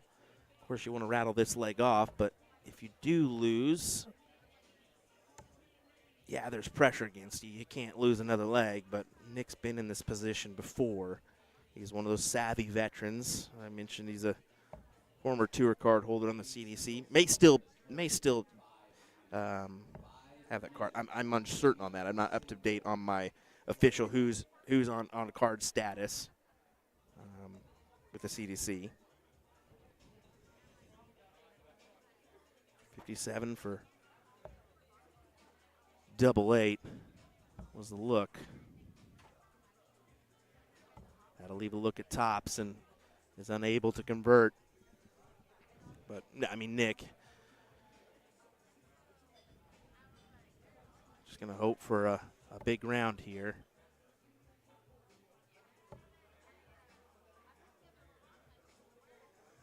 Got a few leans on that camera. I can see where it's coming from. Hopefully it doesn't get too crazy. I might go out there and be like, hey, watch out, boys. Double 10 needed for Travis for 3-0. We'll take a closer look here and see if he can put it in.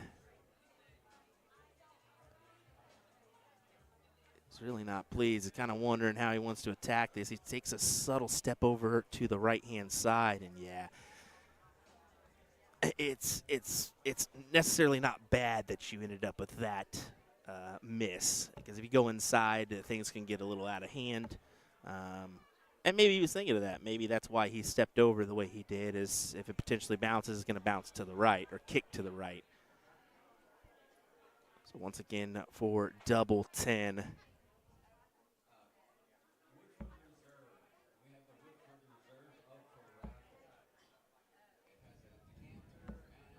No, not meant to be. Nick, no better time than now, buddy. Trip 18 for double 16. And on the wire, the inside of the wire. What a close shot there for Nick, and I think that was the opportunity he needed to take, and this probably going to go to Travis, and we'll see. He may do the same thing he's done the last 3, and he does do that. Unfortunate 9 darts missed at double 10 to give Nick Lindberg a look at this double 8, and yeah, he gets it for 2-1, and I think he's a little bit surprised that he got that leg, to be honest. But it's back-to-back breaks, and now Nick's gonna feel okay. I'm not out of this. Surprisingly, not out of this. I mentioned he wouldn't. I mentioned he's a savvy vet. He's not gonna feel out of it at 3-0. Yeah, he's gonna feel like this is a tough road ahead, but now it's a little bit more reasonable, a little bit more obtainable. Take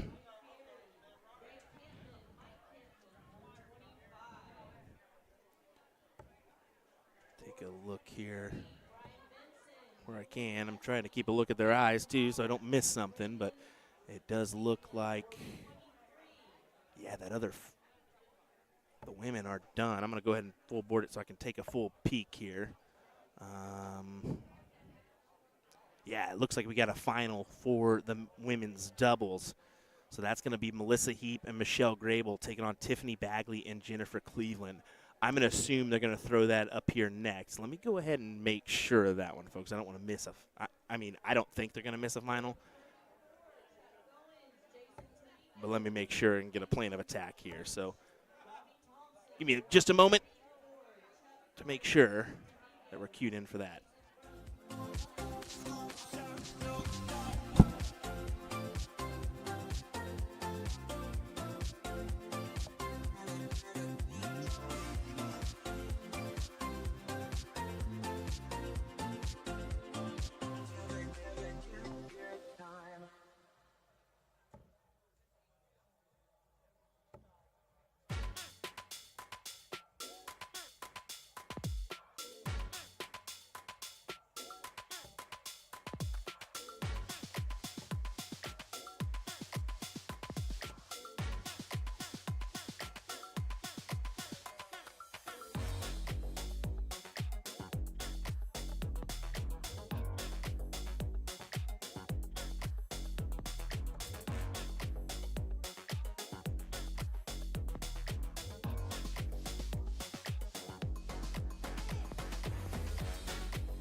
Okay, sorry for that. Yeah, it's queued in where we'll get the women's doubles finals, and then we'll probably get the men's finals right after that. So I'm guessing the other semi will happen off stream. But I wanted to be sure of that one. I assume that's how they would do it, as it looks like Travis takes that leg for 3-1. I do apologize that I had to step away, but that's kind of the nature of the beast when you're the one-man band here this weekend. To Magawini, don't ever do that again. Oh, my.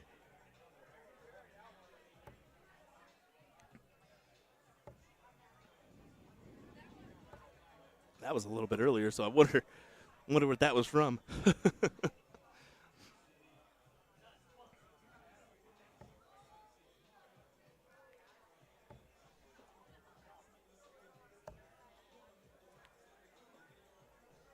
May have been my 180 call.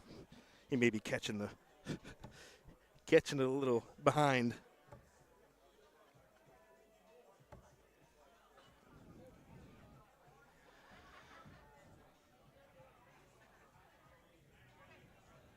Nick's got a task here. He's got a break.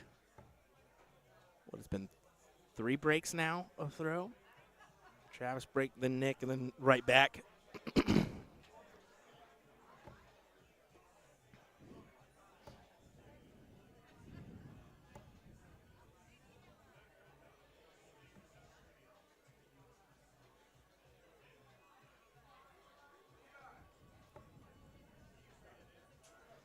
Congrats to Ross Montgomery, the World Seniors champion, the newly crowned World Seniors champion, as a Scotsman once again takes the title. That's 4 straight now. I think it's 4. I think Robert Thornton got the first 2, then John Henderson. Yeah, I think that's 4.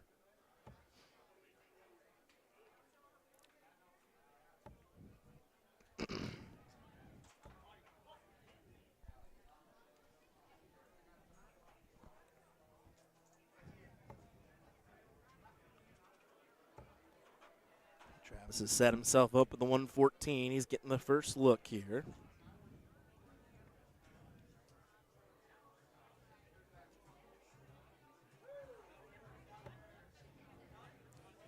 $14 for tops to head to the final. Not yet, as Nick gets a little fish look. Needs the triple for Bull, and it's not going to happen on this turn. So back for tops for Travis, and he'll book his place in the final.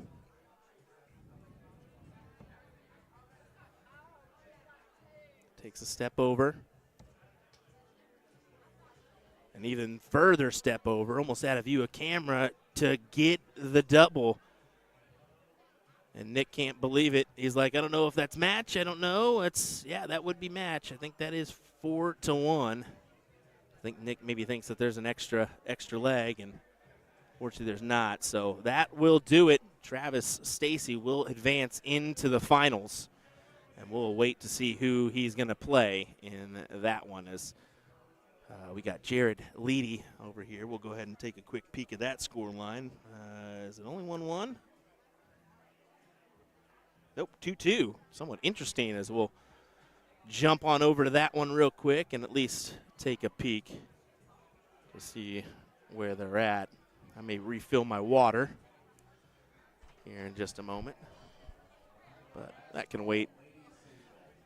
It looks like we'll probably have 2 more matches of our morning session before we take a quick refresh break.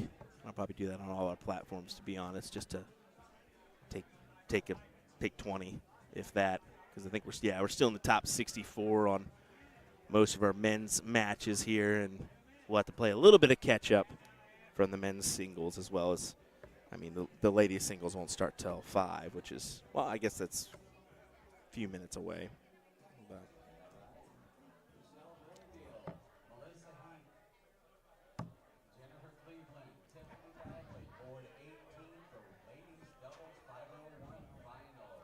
fortunate go from Faust here. So back to Leedy for double 10 to make this 3-2. And as you can see, it's not the best average-wise that we've seen today, especially to be a quarterfinal matchup. But I've mentioned it before. Sometimes the best average doesn't get to the final. You just got to win the matches and do what you need to. Yeah, the ladies are warming up for their final there on board 1. So that's where we'll head directly after this one. So yeah, I'll let this probably play out the rest of the way, just so I can make sure I have a water ready for these ladies, as they might step up pretty quick. I know they're already called. So let me get ready for that final. And then we'll be back for it in a second.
thank goodness somebody didn't severely bump our camera because there is a lot of people around that board when I returned.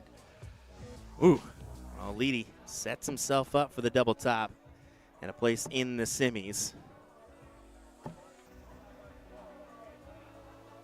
Let me turn that music off. Back to fouls for 96. And won't go.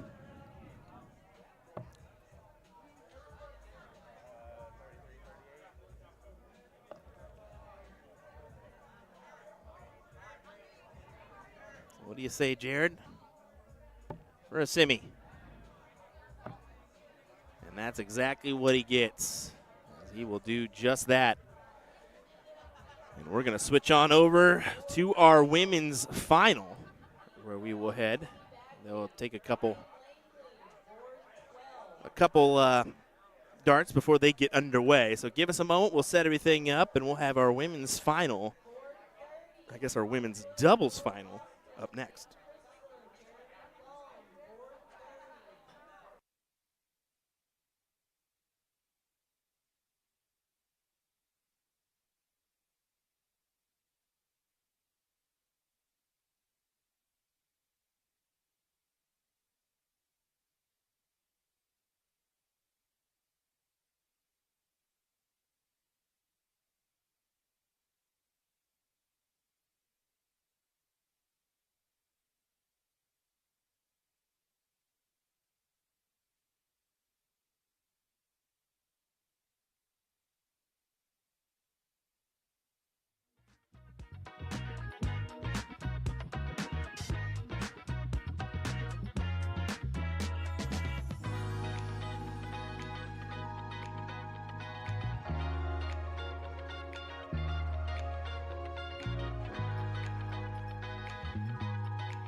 All right, what do we say? Let's get underway with our women's doubles 501 final.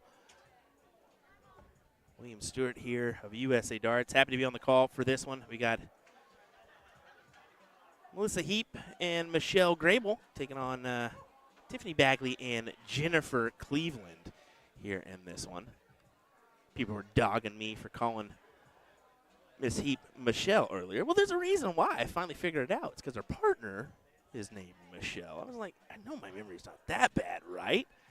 How about some interesting facts here? This is actually a second final. Third final, sorry, for the team of Tiffany Bagley and Jennifer Cleveland. They were actually in both the ladies' doubles finals last year, both in losing affairs to Shea Cole and Andrea Taylor on both the 501 and the cricket side. But, oh my goodness. Come on, folks. Let's be a little cautious of the tripod legs, everyone. It is all of a sudden just got a little busy by my board camera, or it was. Now all of a sudden everybody vacated. So I understand, but come on. All right, back to the action. Now, if I do recall,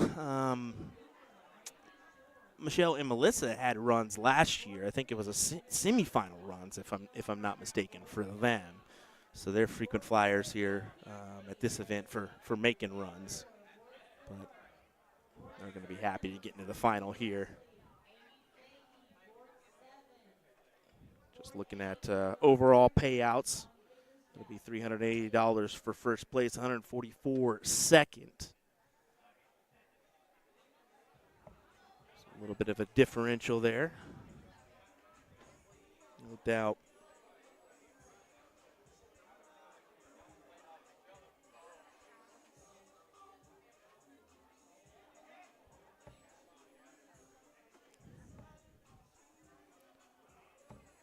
Turn up our board just a hair. The DJ's still jamming, man. I think they hired him for the full weekend, it looks like. Yep. It is definitely Tiffany that's bumping that. As she looks down, is like, oopsies, it wasn't me.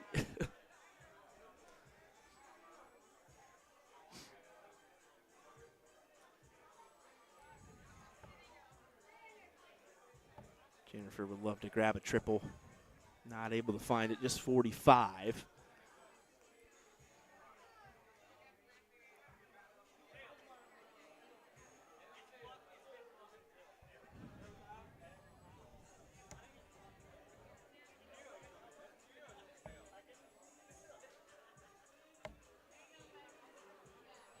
Is that a triple there? It is not. I thought that was a trip 19. Just kind of blocked out of my view, so was not quite sure as Michelle's getting it back there. I'm telling you, the DJ's playing some jams all day. It's going to cause for a little dance moves here and there from all our competitors. There's bound to be at least one song to your liking, right? Guess we'll go out just a little bit as it looks like we're covering all spots on the Aki here for this one. Right, left, middle. Everyone has their preferences. What's yours? Do you line up center of the board? Do you line up towards the right-hand side? Do you line up towards the left? What do you like? I used to be on the left-hand side. Then I made the drastic transition to the far right side. And now I'm straight in the middle most of the time. Just as I think it's easier to hit the doubles if you're lined up square. If you're not, if you're on one side, you got to think you're adding a little bit of length to the opposite side of the board. That makes him. You may not seem like much, but it could be much. So you got to remember that. If you're tending to stand on the far left-hand side or the far right-hand side, you're adding inches, or well, a little bit of length at least to your throw.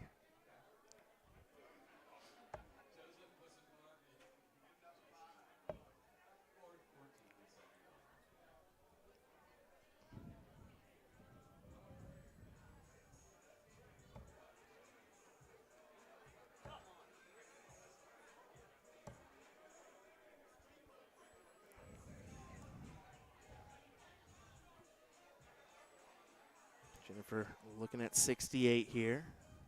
Trip 20 was her target. Now you got to give him the respect and go for bull here. She elects not to. Went for the single 18 to leave 32, and instead it's a 36. So that should leave a single 14. Is that right? Yeah, single 14. It's kind of a pesky double 7. But this is a look for Melissa at 127. Not anymore. So how does Tiffany go about it? Does she split? Does she elect to go right at it? With your opponent sitting at a reasonable 2-darter, I would be keen to go right at it here.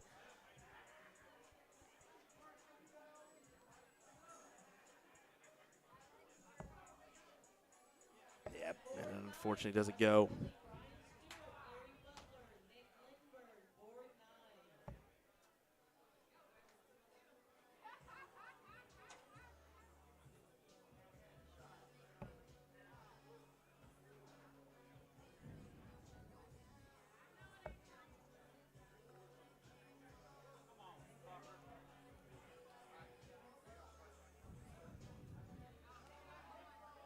Back to Jennifer.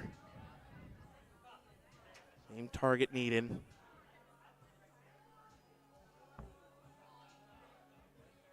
Oh, no. Tried to go for the 6 to leave that double 4, and instead she hits the double to leave the Shanghai. Oh, no.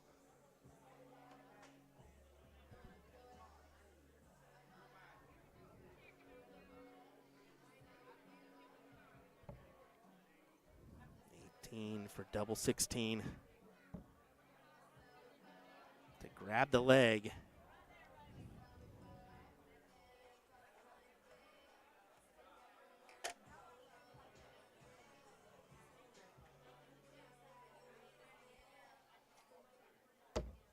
Yeah, she'll attack it again. And again, she hits the single 16.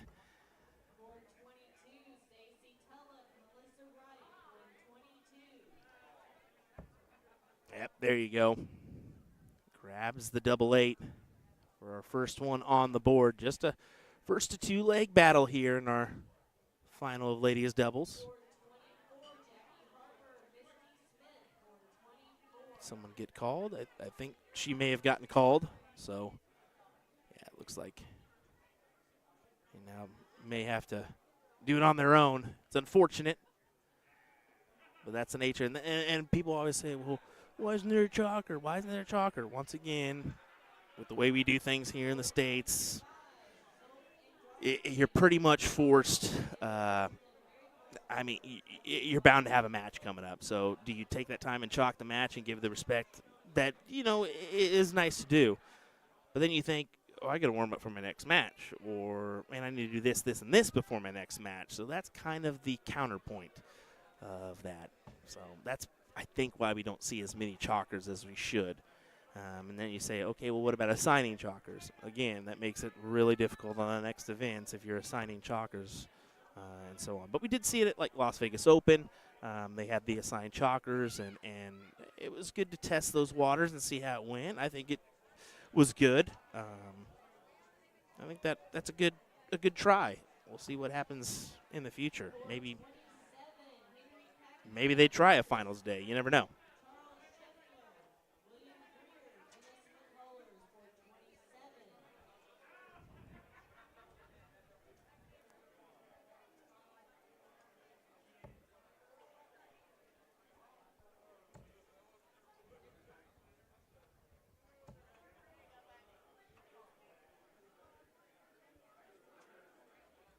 Once again, appreciate everybody joining us today. There's a few streams out there that you guys can choose to watch, so we appreciate you choosing ours. Down here from Decatur, Alabama.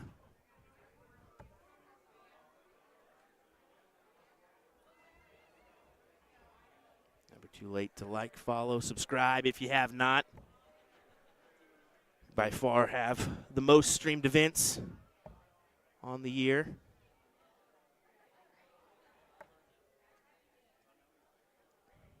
course, Monday night we'll have another CSC Challenger Series match from Division I, and Wednesday we'll bring you a Division II matchup. As that is a nice Shanghai from Jen.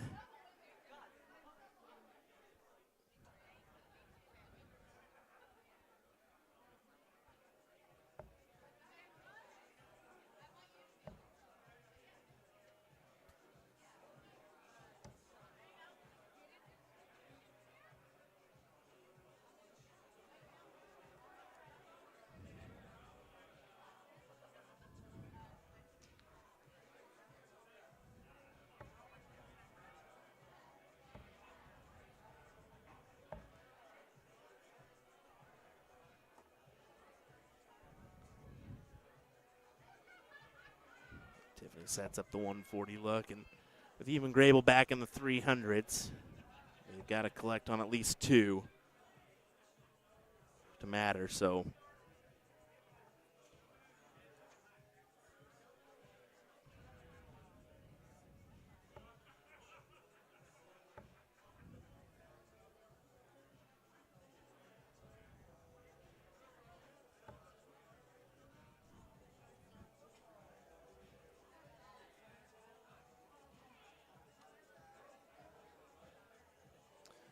Ravinder says, when I used to chalk, we had grease pencils and paper.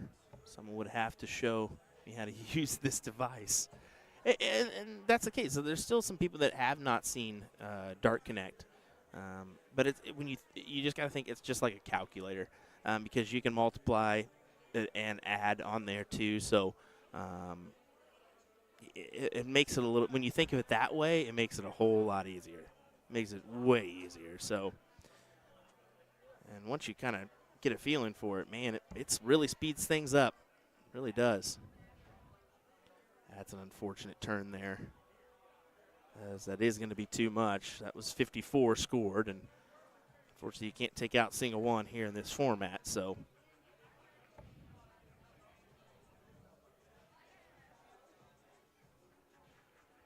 definitely got some support in the chat for Jen and Tiffany, it looks like. Seen a few people shouting them out here.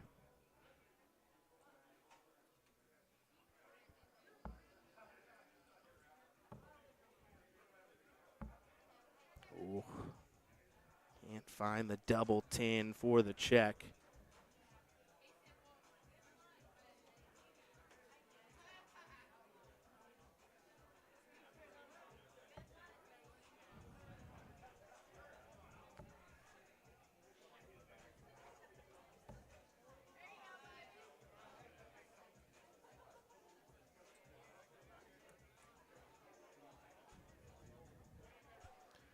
Well, you can't mess around too much with this. You got to take it out, or else Heap and Grable can find their way back into this one. What do you say? Yep, there you go. Just speaking into existence. Double 10 it is, as we'll head to a decider here in our women's doubles final.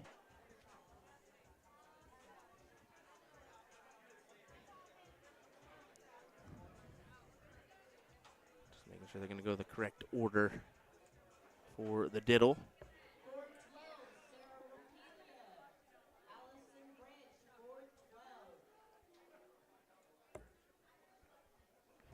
As Michelle will get the start here in our decider.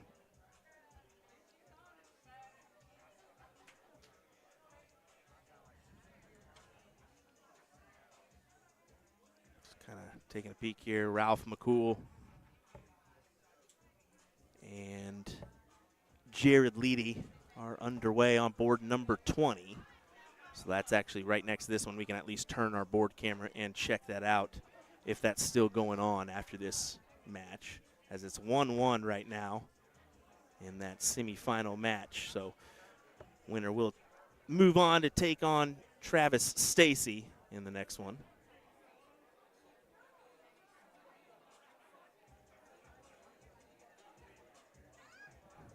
Does look like we are underway on the women's singles side. Top 64 matches being called, and Got a few top 32 men's doubles.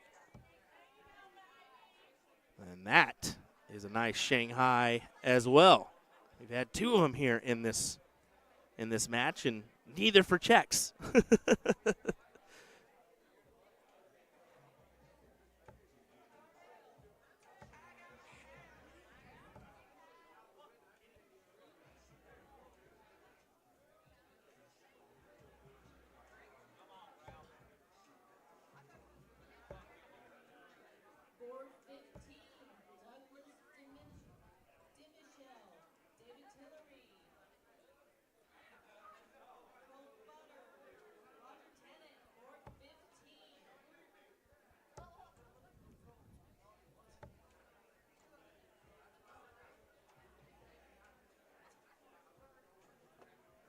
Well,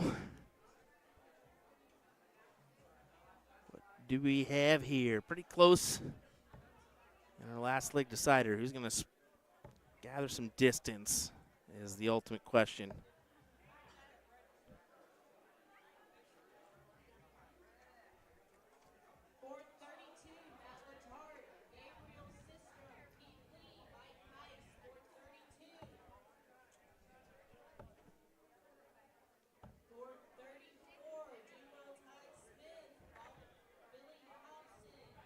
You can see Jared over there trying to get some luck or something.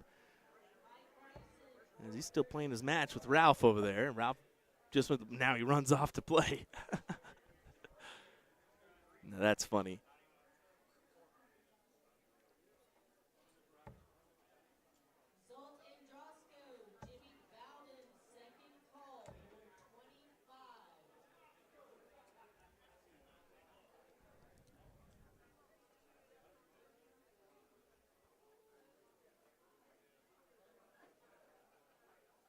This is an interesting point here in this match. Of course, last leg decider, but 166 and 173. You can see that shaft looks bent. Like, really bent. You see that for that 19? That thing looks lopsided, no doubt.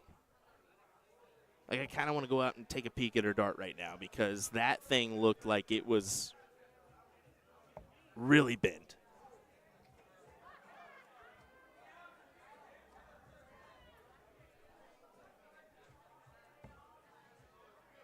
Unless I'm just seeing things, but I don't think I'm seeing things there. I think that dart is bent. And I guess not the dart, the shaft is bent.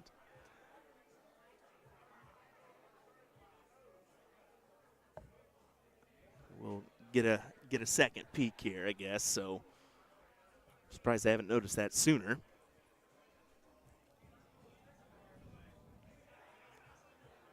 Tiffany would love a ton here. Add some pressure to the 80. Can't capitalize on a ton, but it is 60 to leave 86. So what do you say, ladies? Who's going to win this title? Melissa.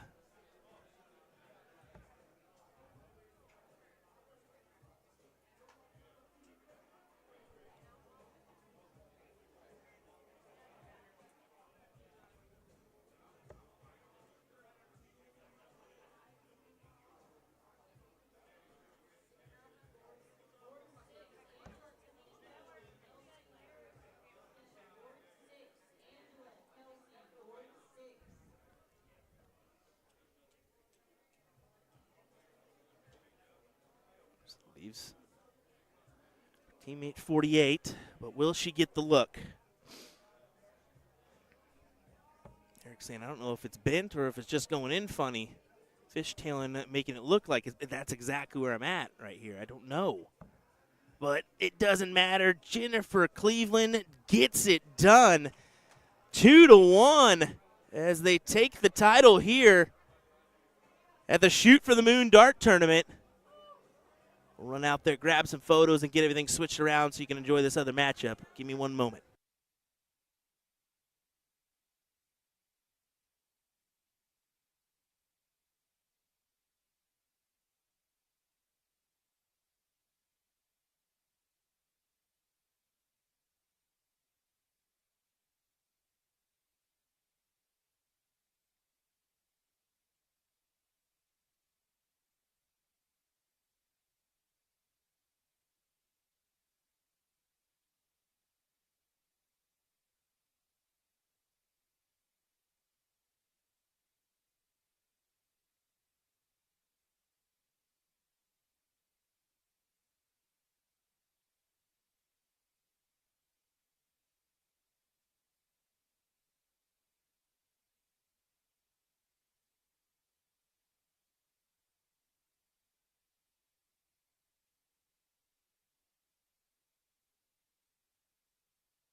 Hit the wrong button there. It looks like Ralph McCool actually just took it out for the 4-1 win.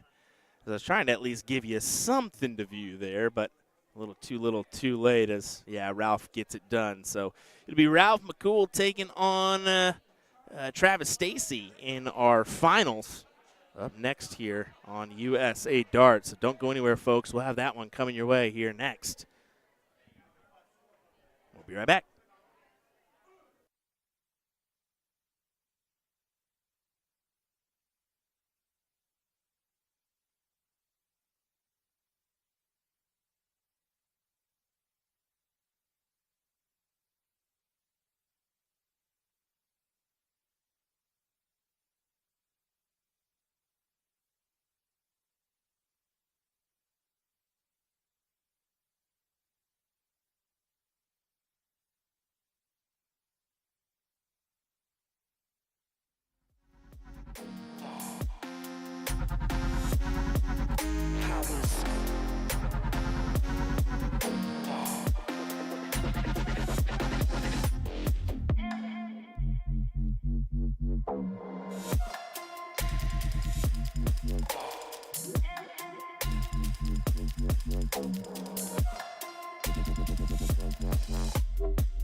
Righty, let's get underway. What do you say? Finals time for our men's singles 501 event. We should have a doozy. We got Travis Stacy taking on Ralph McCool here in this one.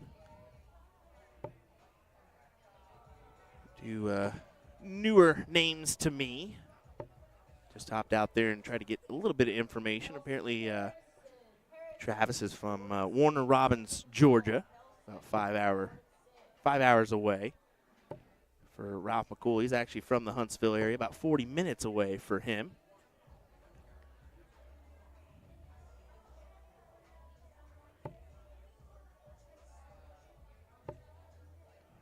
We've had moments of greatness here in this run, and we've had some unfortunate goes too. So we'll see what kind of effort gets produced here in this one, as it'll be $1,000 to the winner. Second place already, or second place taking home $700. That's not bad at all. Especially for what, this started at 1. It's now 5:30 for, let's say, 5 hours worth of darts.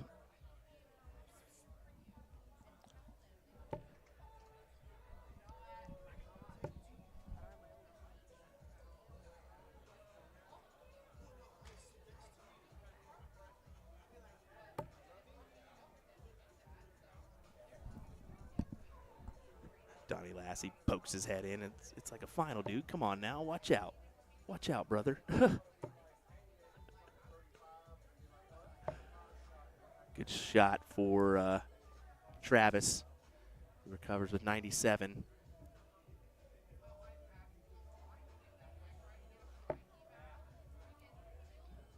Yeah, I think Ralph got onto him pretty quickly. Hey, we're playing the finals here.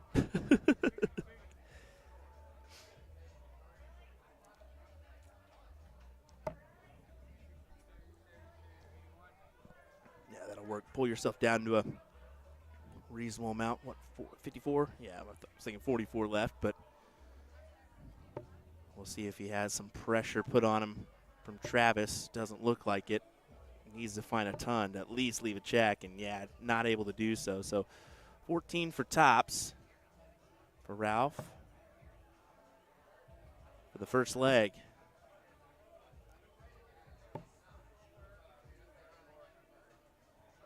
Quite able to do it, but he will return. Really, Travis will be thinking 180 here, and it will not happen. So back to that double 10 for Ralph.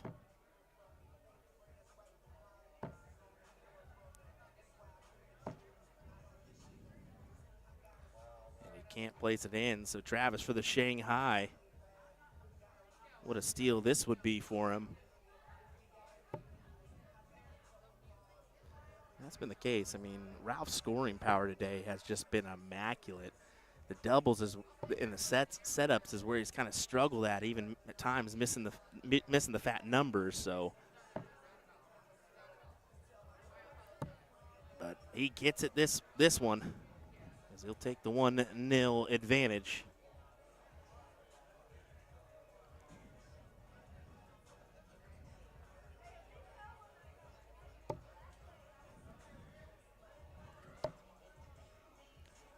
Immediate switch downstairs for Travis. Just wasn't happy with that first start, I'm guessing.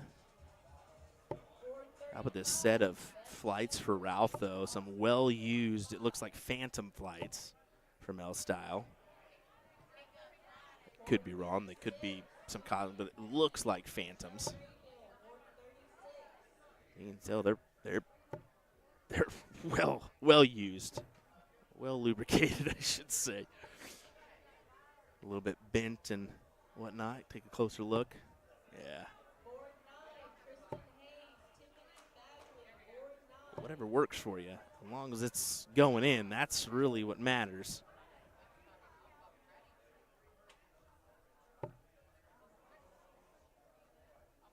Great first start for Travis. Allows him to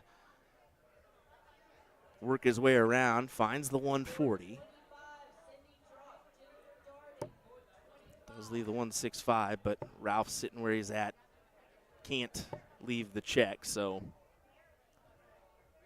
pull yourself down. Could go 95 here, but yeah, going up top.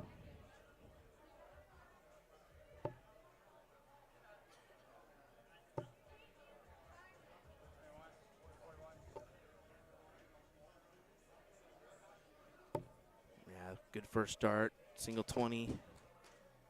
Would have left the 25 look, but yeah, that second dart being in the triple, just lay it in for a 140 or even a 180 to set yourself up. Yeah,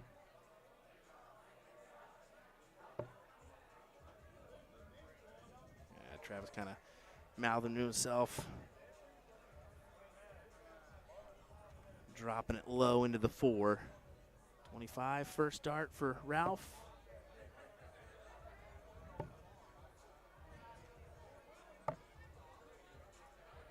Yeah, you can see him brush that one off. Only a score of 41.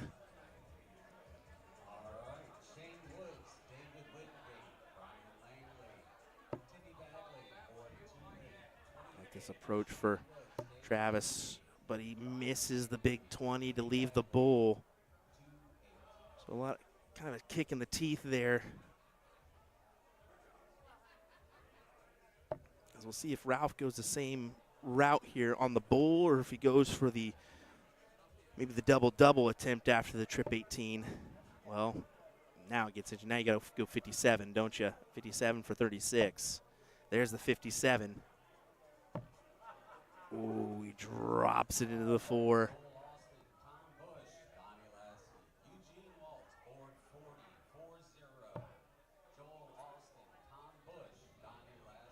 For 1-1.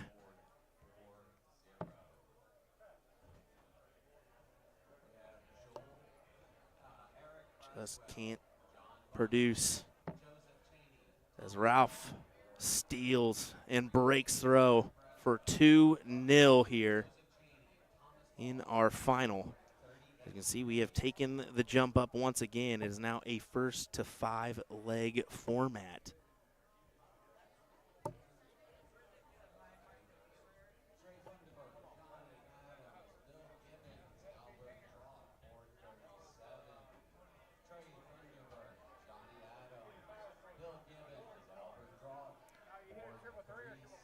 Alrighty, I think they're just double checking score, maybe a missed number there. You know, sometimes you just pull without even thinking about it, and then all of a sudden your chalker's like, wait, what was that? And you're like, oh, shoot. What was that number? Been in that situation a few times where you're like, oh, crud. Get myself in a bind here.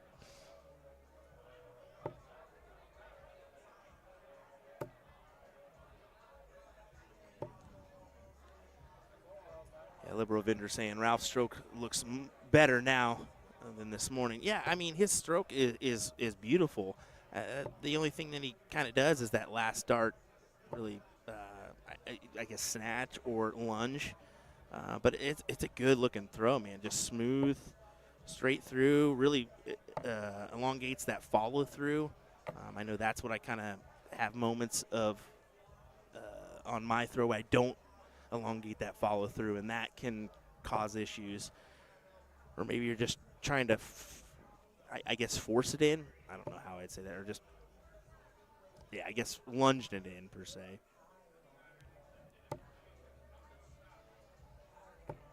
I really like it.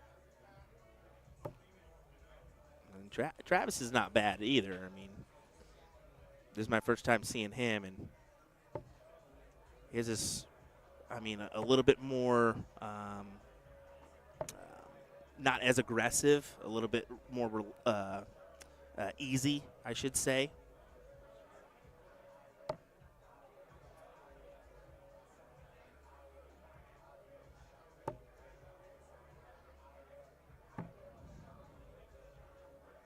He does kind of give it the old semi-double pump. You can see there.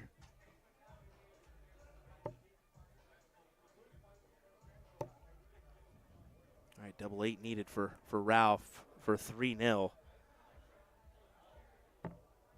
And he gets it. First dart, a 16-dart leg for Ralph there.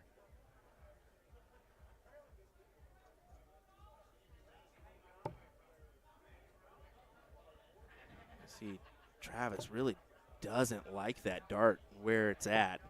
You can see him kind of step over there. You would think he could use it as a marker, but in his eyes, maybe that's a hinder as Ralph goes down with that dart below the treble 20.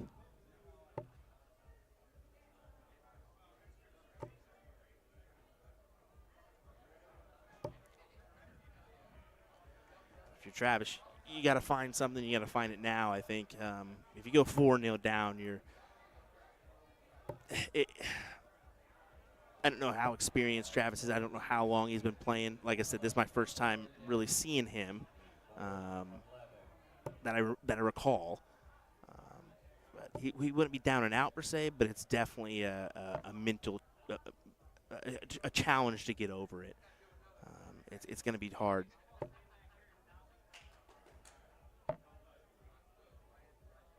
Back up. No, he stayed down.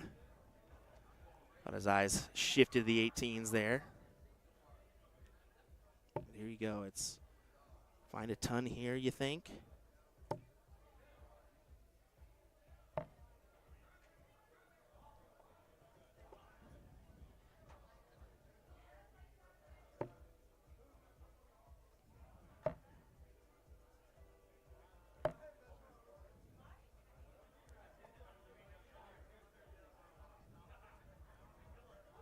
This has got to be your leg, Travis. Oh, my goodness. And you can see where that dart was at in the triple 20. And I mean, good on him for throwing that last one directly in the same spot. But it's just not the score it could have been.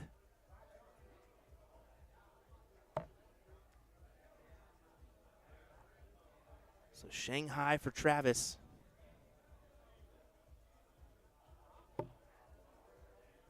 Single 20 for tops. It goes in. What a finish. And that is a confidence building finish. That will help you. Help you settle in and say, okay, I remember how to play this game. This is why I'm here in the final.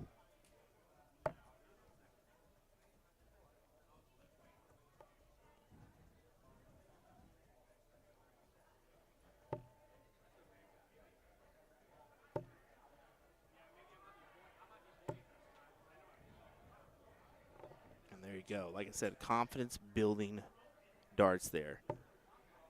Follows in the 120 with a 140.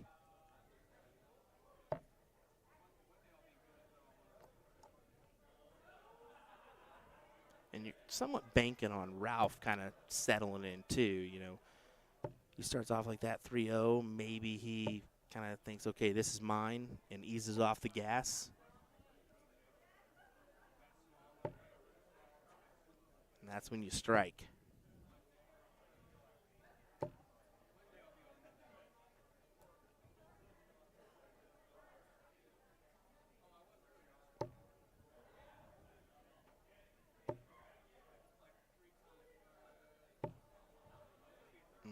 That's a difficult turn.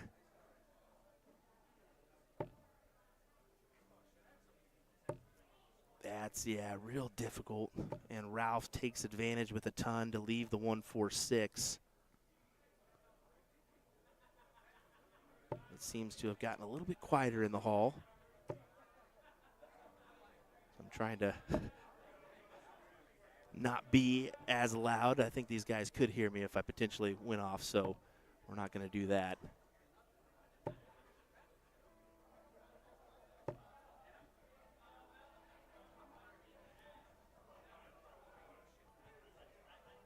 Of course, Travis needs the 419s here to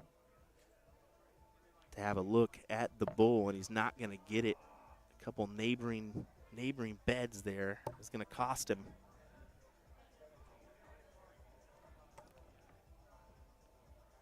What do you say, Ralph? 86 needed. It's going to be trip 14 or bowl.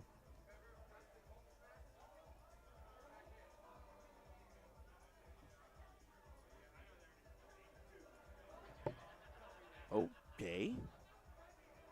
Okay. I don't mind it, I guess, because he's been peppering that triple all day long. I don't mind it. I don't mind it. 52 remaining for Travis.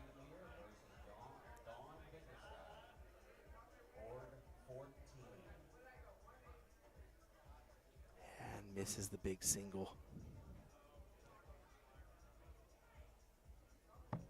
That really hurts.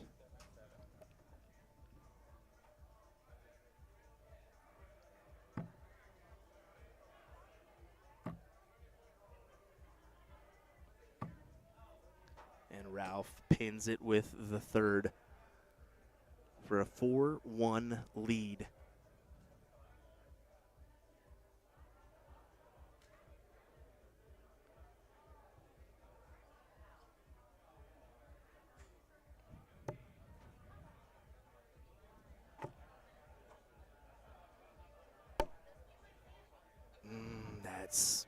That's tough. 23. And Ralph trying to really hammer home that, hey, this is my final. As he follows it in with a nice score of his own. I guess I should just say nice score.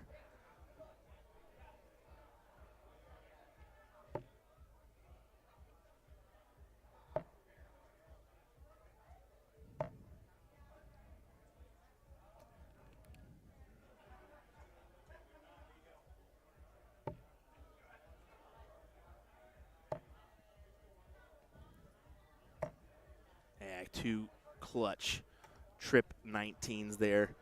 At least keep yourself in the mix, put you out in front by a little bit.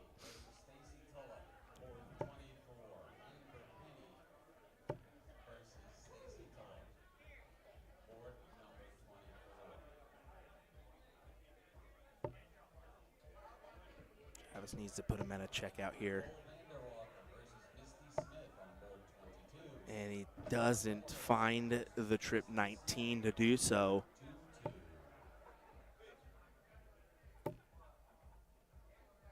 Ralph will not set it up either. If he would have capitalized on two triples himself, that would have been a look. But only 97 leaves 180, so tight knit affair here in leg number 6.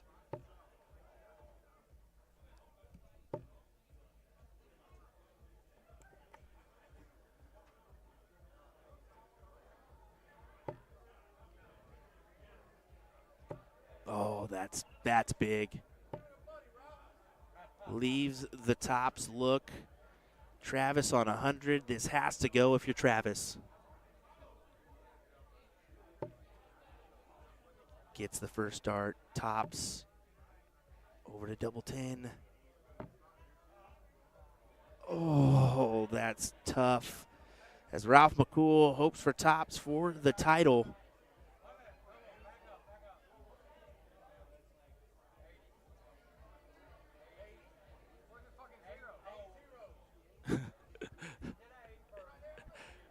A little confusion here. So Ralph's just making sure everything's good on the scoreboard before he steps up. We don't know if it matters or not, but it could throw him off here. We'll see. Tops for the title.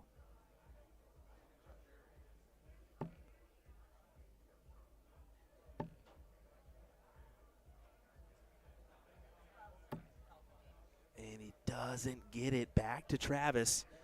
Will this get interesting? Do we have another leg? We do. 4-2 match here as we continue on.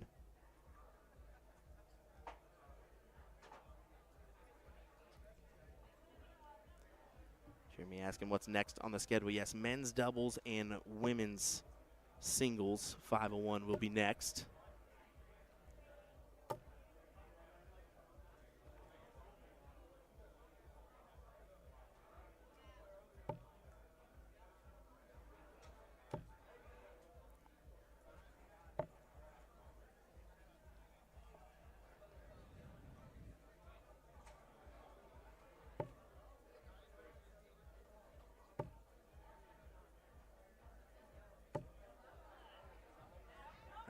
Shakes off that one.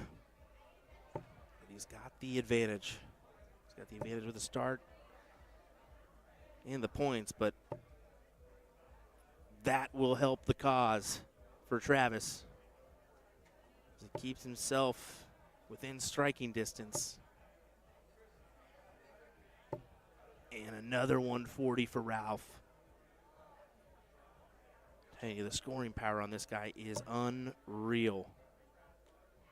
And that is a smart round at the board for Travis, because that leaves a 170. And that will help your cause for sure, at least leaving the check out and starting on the right number at 302. Cannot stress that enough. 301 to 309. You really need to know those to leave yourself a checkout opportunity.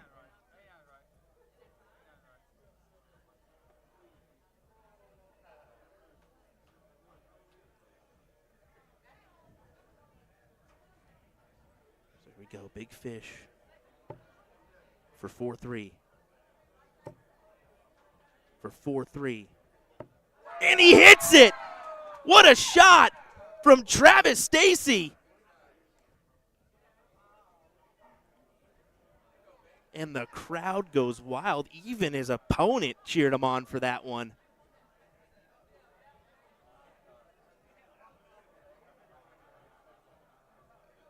Yeah, take a drink. Simmer down here.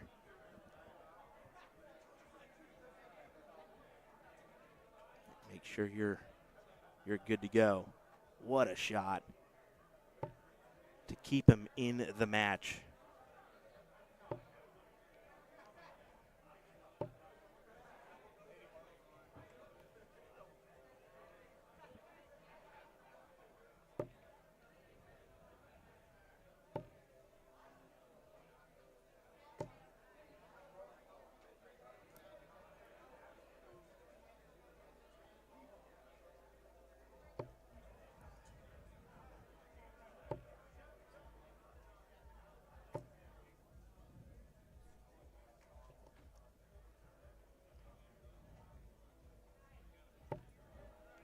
Travis just double checking that score line, making sure. Ralph hammers in another ton.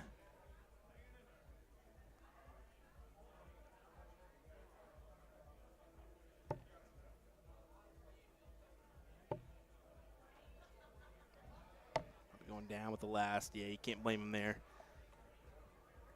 Especially with where he is at with the other two darts.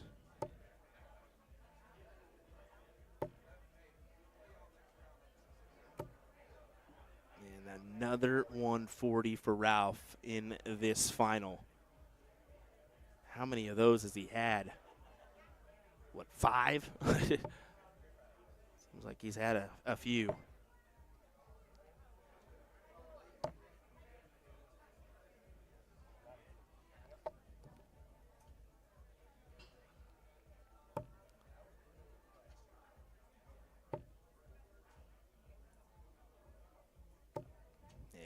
Lays it in for tops when he returns.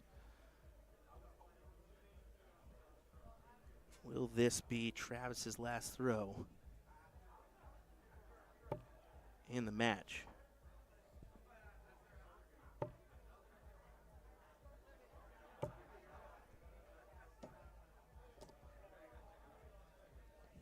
Tops for the title.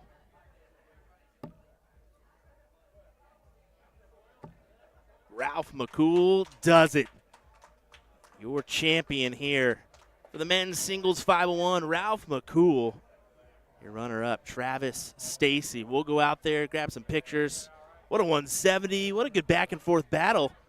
Entertaining one at that. What do you say, folks? We'll be right back.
All righty, everybody. Here's what we're going to do. We're going to go ahead and refresh our feeds. We're going to shut down for right now, and then we're going to come back with some men's doubles and ladies singles action here in probably about, I'd say, maybe 20 minutes. Yeah, we'll go 20 minutes because we're still top 32 on the men's side. So, yeah, we'll refresh about 20 minutes or so. So look for the feed both on Facebook and YouTube, and that's how we'll attack this one. Yeah, what a way to conclude that one. Big 170, Ralph McCool taking the title here on our men's singles 501 front. So, all right, folks, look for the feed here on YouTube and Facebook here momentarily. We'll be right back with more from the 35th Annual Shoot for the Moon Dart Tournament when we return.